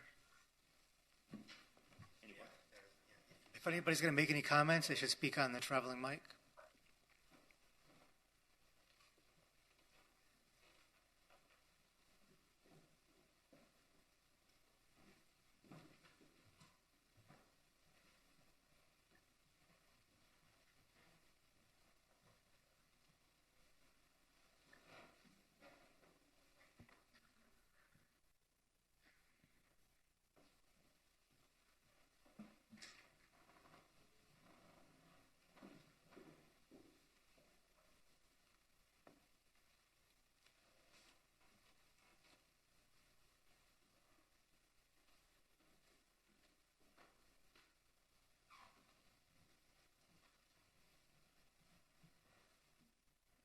I note for the record that we have provided Michael with photographs of the model so that it can be put in the record. That's only for the record.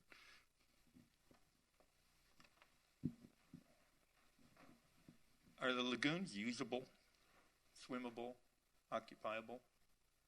Yes, they are. So it's like a giant swimming pool? Yes. They will be acting as a swimming pool towards the water, and also will be working as a in the lagoon area as well. Where would the equipment be? The equipment is mostly in the understory. In the understory, the equipment? Mostly.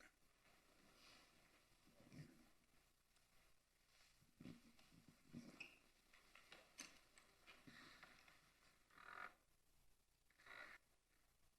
And just to point out, That's the elevator variance.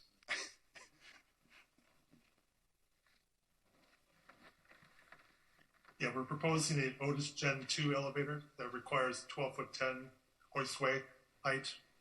And even then, we have to assess the steps down. You come up 3 steps from the elevator lobby up to the roof terrace.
So I have two questions actually.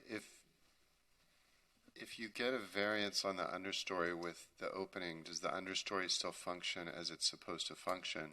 And number two, if you're putting mechanical equipment down there, it's going to get ruined in a flood. I mean, It has to be above base flood anyway. The equipment does, so it would be suspended from the slab above, or then placed. It could be placed on some of the upper levels. And I think we have an equipment room that is part of the guest house. So the answer is it's not all down in the understory. It is distributed, and we have to meet flood regulations. And I assure you, the owner is not looking for this property to have flood damage any more than necessary. So The it will only be thing that has suspended to and be protected. at flood level is the heater, right? All the electrical panels, all the HVAC Yeah. condensing Any units, sort they of all have mechanical to be equipment. they all have to be above floodplain. All the pool equipment can be under. That's pool equipment. Under, Depends on what type of pool equipment. Yeah. And we have space. Obviously, we have a lot of water that we need to treat. We have a whole area that's allocated to that equipment. Of course, they will have to comply with all of the building requirements. One thing I think we noted is that they may have to, I know even this part of the application now, they do have the lagoon and the yard coming up along the front, but there could be issues with the building department at the time of permit regarding the extent of that, so it's not considered a basement. So there could be portions where they have to cut part of that away in order for that understory to not be considered a basement because it's basically filled on both the front and the back. That's something that we can work with the applicant and the building department. That's all. That was my question. Just if it defeated the point of whole understory. But because that's clear. Like if it's not allowed for the building code, it's not allowed. They will have to make modifications to comply. And there are areas that are punched through into the understory from above and through the second story deck. So there are openings that lead down to the understory in several locations. If we need to modify those, we will in accordance with. to make it simple, everything in blue is connected? Everything is, they're not actually connected, I don't believe. They're not I believe the connected? swimming pool on the water side of the house is independent of the lagoon that's on the west side of the house, but I'm going to ask Francisco. That's the way I see it. Yes, but aesthetically it's meant to look like they are connected and going under the house. No, if they're physically connected. They're not They're not. physically connected, no. Two separate bodies. Plus, you have some koi ponds, and those are totally separate because those have a whole different filter system. And Jerry Rowland points out there are actually 3 separate systems. Yeah. One for the koi ponds. And I do see the equipment rooms all over the place down there. In the understory, there's a koi equipment room, a waterfront pool. There's a non-waterfront pool equipment. There's lots of equipment rooms. But yes, I guess you'll just have to obviously comply with the building code and all the heights of all the equipment. But one of my comments in relationship to that was I know there's a lot of plans to look at, and the architectural set we have is 1, 2, 3, 4, 6 different files, because there's so many drawings, because the project is so big. But to take the time, which I've done and looked at the plans, it is quite a feat of programming to build something as big as a Best Buy as a house. And I did a lot of Best Buys in the day, and they're about 45,000 square feet, so we're just about there. But it's a lot. So this is like to make a home like this is like building a mid-sized office building, and there's function and there's programming, but there's family living. So I appreciate the level of detail you have to even get to get it in front of us, because it has to, we'd be asking these questions like, where's the pool equipment? Mm-hmm. But I can see you've got, I see the programming, and I see all the way the staff is located and guests are located, and it's quite a feat of architecture and engineering, and I commend you for that, because I know these projects, you've probably been working on this for months and months, if not years. I don't know. Or possibly years. Yeah. So, and given the level of finish, it's obviously a major undertaking. Yeah.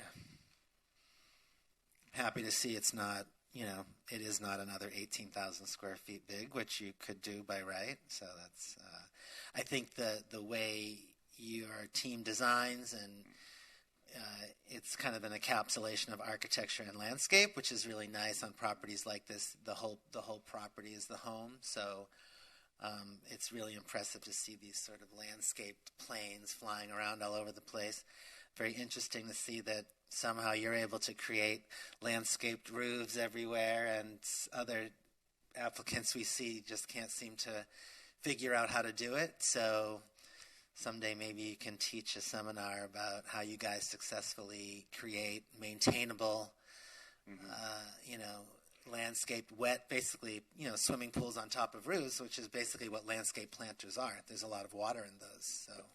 And you have roots and dirt and biodegradable material that make it even more challenging for roof membranes. So to do that in the extent you're doing it here, it's pretty impressive. I mean, it's a lot. I hope everybody understands how complex that is to do from an engineering standpoint. We don't typically see that side of it here on this board, but as an architect, I can understand that every time you put landscaping on a roof, it's a living, breathing thing, and there's drainage, and there's all kinds of things that you have to deal with, and you're above very dry, expensive spaces underneath that you can't afford to have leaks. It's not like all of this is above a parking garage. Yep. Your whole roof is green, and it's above your bedrooms and stuff and your living rooms. I find one of the other interesting pieces is the ramp that comes up, because they actually can maintain that roof by using the ramp to get the maintenance equipment up there. I can see the guy on his riding mower going up the hill. It'd be very, very bizarre. But it's a pretty remarkable design in that sense, in that it really does address those kinds of practical issues in addition to the aesthetics of the project. But I like the idea that you could actually, hopefully, it's meant for occupants to maybe walk up. Yeah, that's really kind of a neat way to get up to the roof. It's kind of really interesting to treat. We build so much here on, like, it's flat. We're all flat here, like the whole, it's flat down here. So you're creating kind of a topography, which it's neat to kind of imagine accessing that topography and then re-experiencing the land around you from different elevations. It's very cool. I'd like to comment on the understory issue, which is that I'm sure when the understory rules were written, no one could have envisioned it being applied to something like this. I'm sure that's true. Ironically, as I say, the prior house that was approved was quite a bit larger, and the understory was quite a bit larger. This understory is really encapsulated in that one more westerly area of the property. The other one morphed out into other areas, and so it was an even bigger challenge. We were really very close to actually meeting there. There is no requirement on the water side for it to be open. It is on the north, south, and east. But obviously, if you're going to create this kind of environment with the lagoons, you simply can't open the east. But somebody asked the question, does it function? The answer is yes, it's open on both sides. Floodwaters will be able to travel through it and exit out the sides. So, it may not be able to drain eastward toward the street, but it will certainly drain to the north and south to the extent that there are floodwaters that are in there, which we all, knock on wood, would hope they never happens. But if it does, it will be able to drain.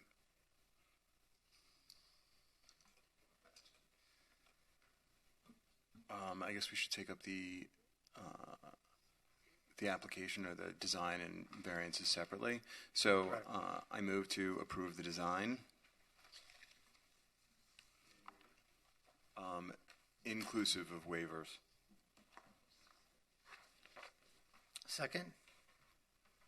Second. Seconded by Mr. Agopian. All in favor? Aye. Aye. And did you withdraw variance number 4 related to the height of the fence? Okay. Sure. So that There are 3 variances, 2 of which are related to the understory, and the other is the elevator override. Can I get a motion on the variances? Okay, I move to approve variances 1, 2, and 3.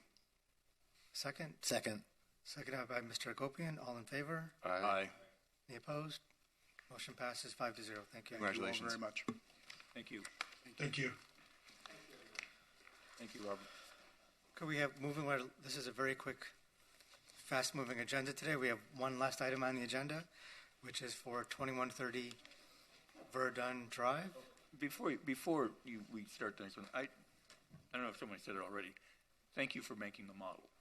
Yeah, I too. Yeah, I think it does. It makes a huge difference. I know it seems like we don't, we can only spend so much time looking at it, but with a project like this, it'd be a lot easier because of how complex this is to say come back again. If you didn't have the model here, that could have easily happened.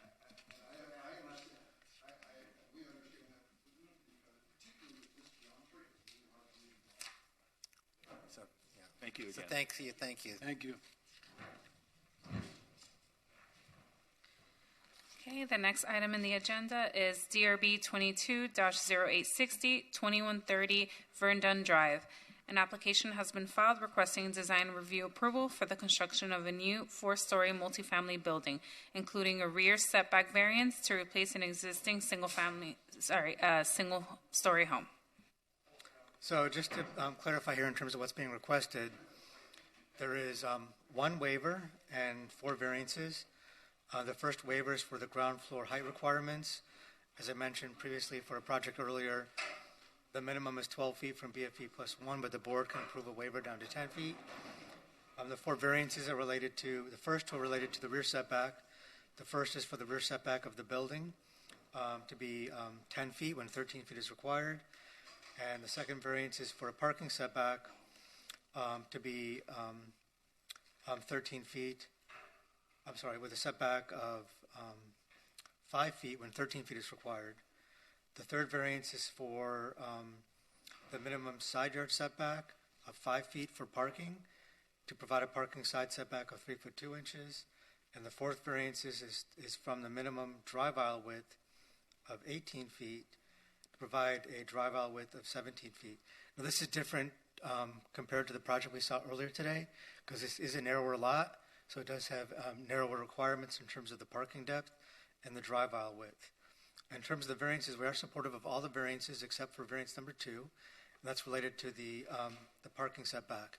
If you look at the site plan, the applicant could push the entire parking area inward into the site and no longer need that variance. So with that, we are supportive of the application, including the waiver, including variances 1, 3, and 4, and recommend that the project be designed to avoid variance number 2. With that, we have the architect with us virtually, Gustavo Ramos. Gus, are you there?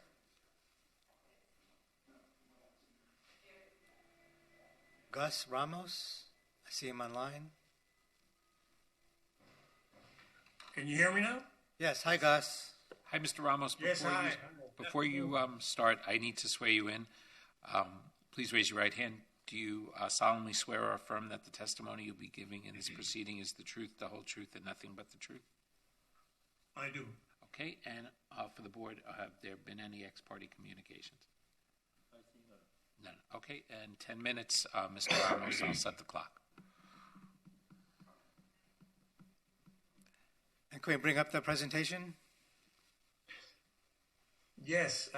Yes, good afternoon. My name is Gustavo Ramos, architect. I'm at 8935 Northwest 35th Lane in Doral.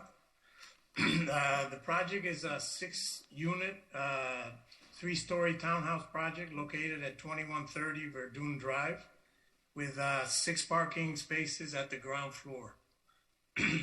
Next slide. Yeah, here's the location on Normandy Isle to the north of Normandy Drive on Verdun. Next. This is location map and the zoning information. Next.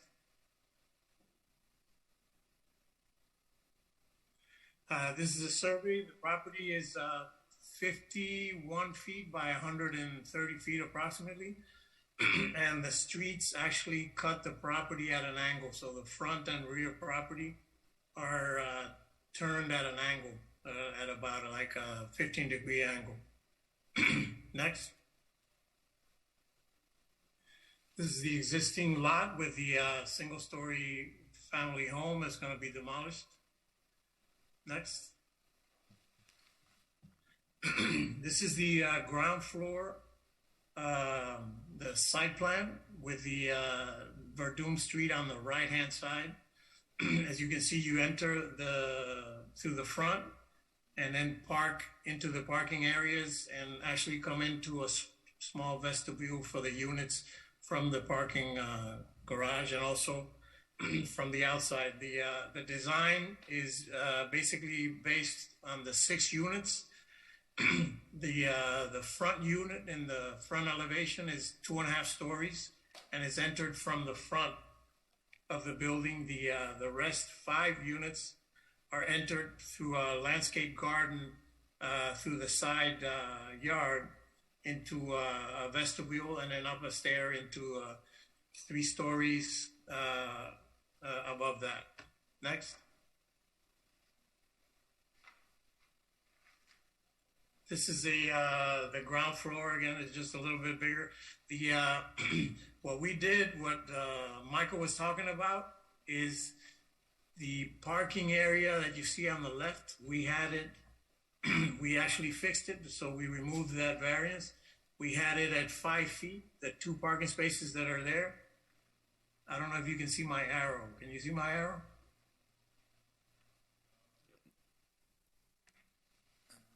Are you there? Yes. Yes, we see the arrow. Okay. And these 2 parking spaces, what we did is we moved the parking back to 13 feet, which is the setback for parking, so that we can remove that variance. Next. Here's a blow up of what we did. The original parking as we had it was back in this area of 5-foot setback, and then we moved it back to 13 feet under the building, and it works well. The next. This is the landscape plan with landscaping. Again, this is the court. This is the entrance to the unit in the front, and then the other units are entered from this landscape garden into each unit. So you enter at the ground floor, and on the, let me see, next. See if we can see the second floor. One more, next. Next. Yeah, this is the second floor. So you enter from the ground floor into these open stairways where you have living, dining, kitchen, and a half bath.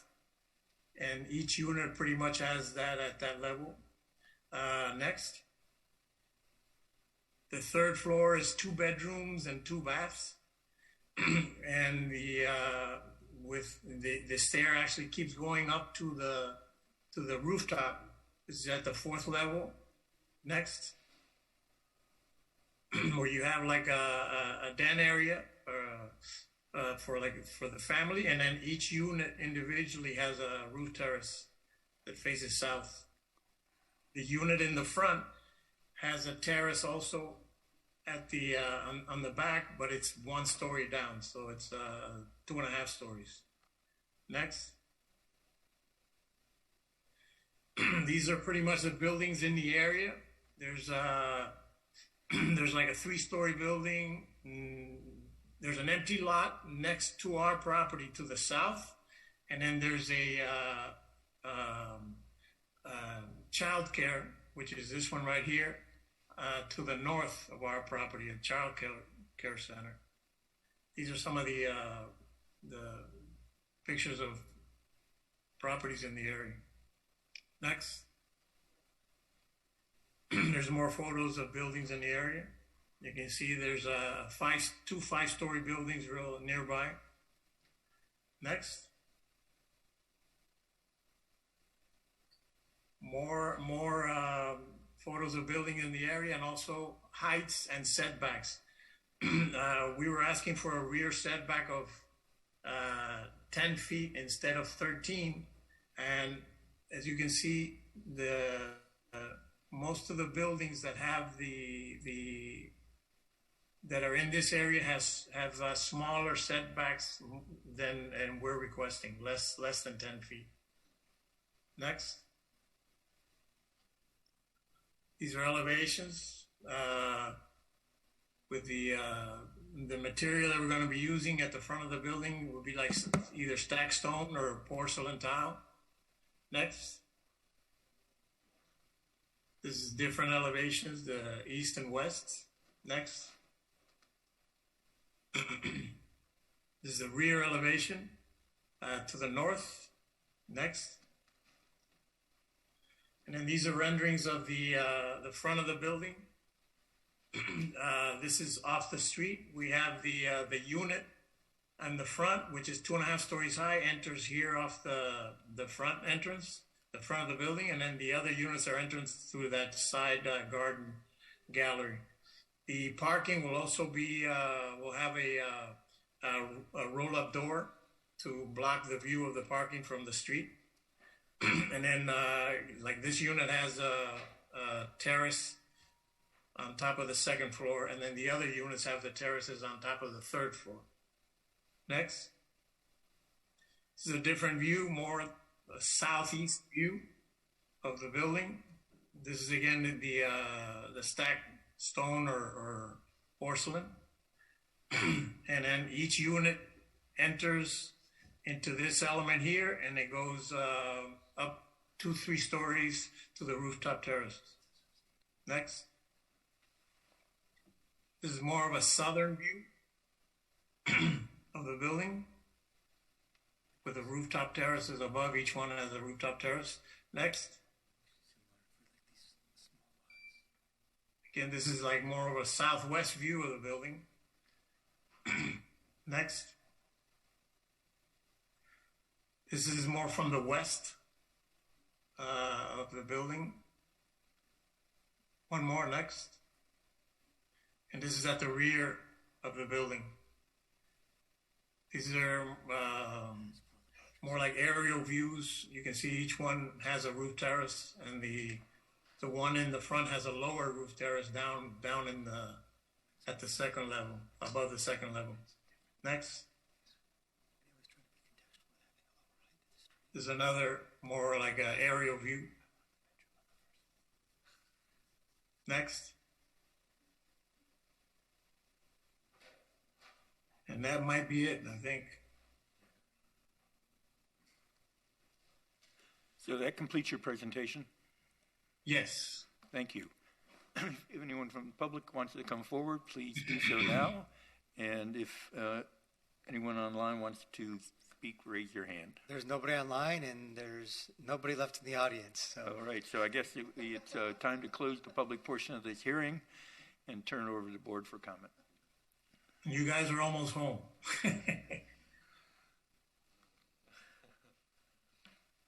Well, I'll jump in. And as usual, I don't have comments about the design, but I do concur with staff's analysis regarding the variances. I think that there are practical difficulties warranting variance requests 1, 3, and 4, but not variance number 2. So mine. Oh, they got rid of number 2. Okay. So, then which they should have because it was not going to get granted. So in light of that, my inclination is to grant the 3 remaining variance requests. So I'll comment a little bit on the design. I'm super happy to see development like this in this neighborhood. I used to live very close to here, and I think this is in line with current and future development in the area. Some densification. I think the articulation on your facades is really quite nice. Thank you for giving those the renderings, which kind of really, for me, accurately kind of show how you have a very simple palette, but just by manipulating the fenestrations and some of the finishes, you created kind of dynamic facades on all faces, which I think is really nice. Personally, I find the front facade actually the weakest one. This one where you have this, you're saying it might be a stone or it might be like a plank porcelain tile. I think I would want to add that you just maybe work with staff a little bit on the specifics of what that is, because it sounded, I know you had a little sample picture, but you also said it could be stone or it could be tile. I think this maybe doesn't need to all be this like monolithic tile thing, and I just would maybe have you guys work with staff a little bit on to make that. I don't know. It just it's not sitting well with me, but that's just me personally. I actually like it. So I think work with staff. So it isn't so monolithic, and maybe it's a matter of using 2 different scale tiles together or other ways to break it up so it doesn't look like wallpaper. Yeah. But I think in general, the massing, and especially the side elevations, are quite sophisticated.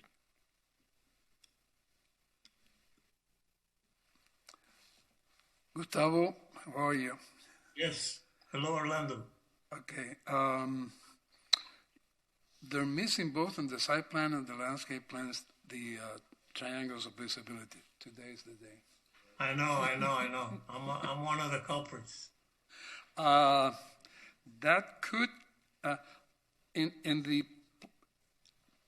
landscape legend, the landscape architect is showing 3 street trees, but in the plan you're showing 2.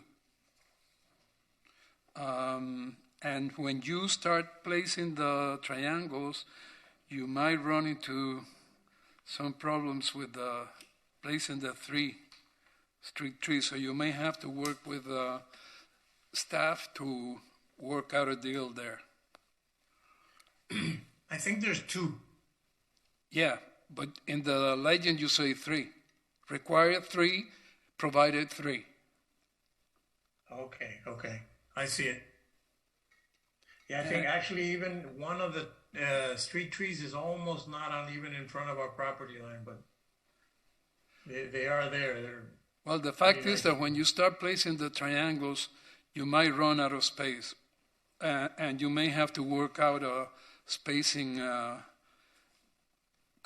situation here with the staff, because in order for them to be inside the property, they have to be within 6 feet of the property line. So they may allow a couple extra feet there, right? Sure, yeah, we can work with them on that. Yeah, okay. And that is about it. I see what you're talking about. We might even have to relocate one tree that's near the front on the north side to meet that 15-foot triangle. Well, one you can place inside that planting area you have there. Yeah. And the other one you may have to place on the side landscape area, maybe eliminate one of those 2 and use one only, and call that one a street tree. Okay. You can work that out with staff. With planning, okay. Yeah. Okay, barring any additional. Oh, go one for it. question. What is the hedge? Because I've been trying to find the label. What is the hedge on the, let me see where the north is here. Oh, the north part, like where the 5-foot setback is? No, I think he's talking- on the bottom side of the, oh, okay, on the south side. What the is the south hedge side, okay. there? 'Cause I've been trying to figure out and have not been able to.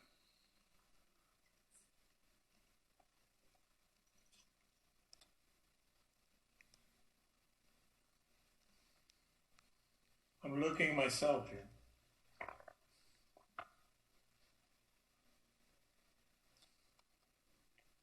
I know on the north side, he's got the podocarpus. Yeah, but it's a smaller sign. Yeah. Here you have a larger sign, but it's not labeled. I don't know if those were counted as required shrubs or not.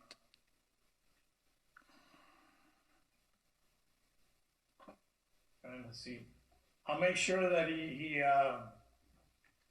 labels it because sometimes you miss it. Let me see. No, I don't see it either. I see green liriope, but not. No, liriope is further. It's the across ground cover across the black. walkway. Right. Okay, so just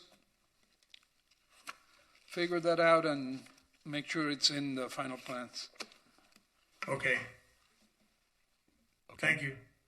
Subject to Mr. Comas's comments, I'd like to approve the design. I second. Second by Mr. Comas. All in favor? Aye. Aye. And Passes 5-0. And I move to approve the variances. And that again would be the variances. All of them or what? 1, 3, and 4. 2 was Variance number withdrawn. 2 was withdrawn. Second? Second. Seconded by Mr. Agopian. All in favor? Aye. Aye. Motion passes 5-0. And I move to adjourn. Sounds good. Second. Thank you. Thanks, Gus. Thank you. Thank you. We'll see you all November 1st. Thank you. Most of you all.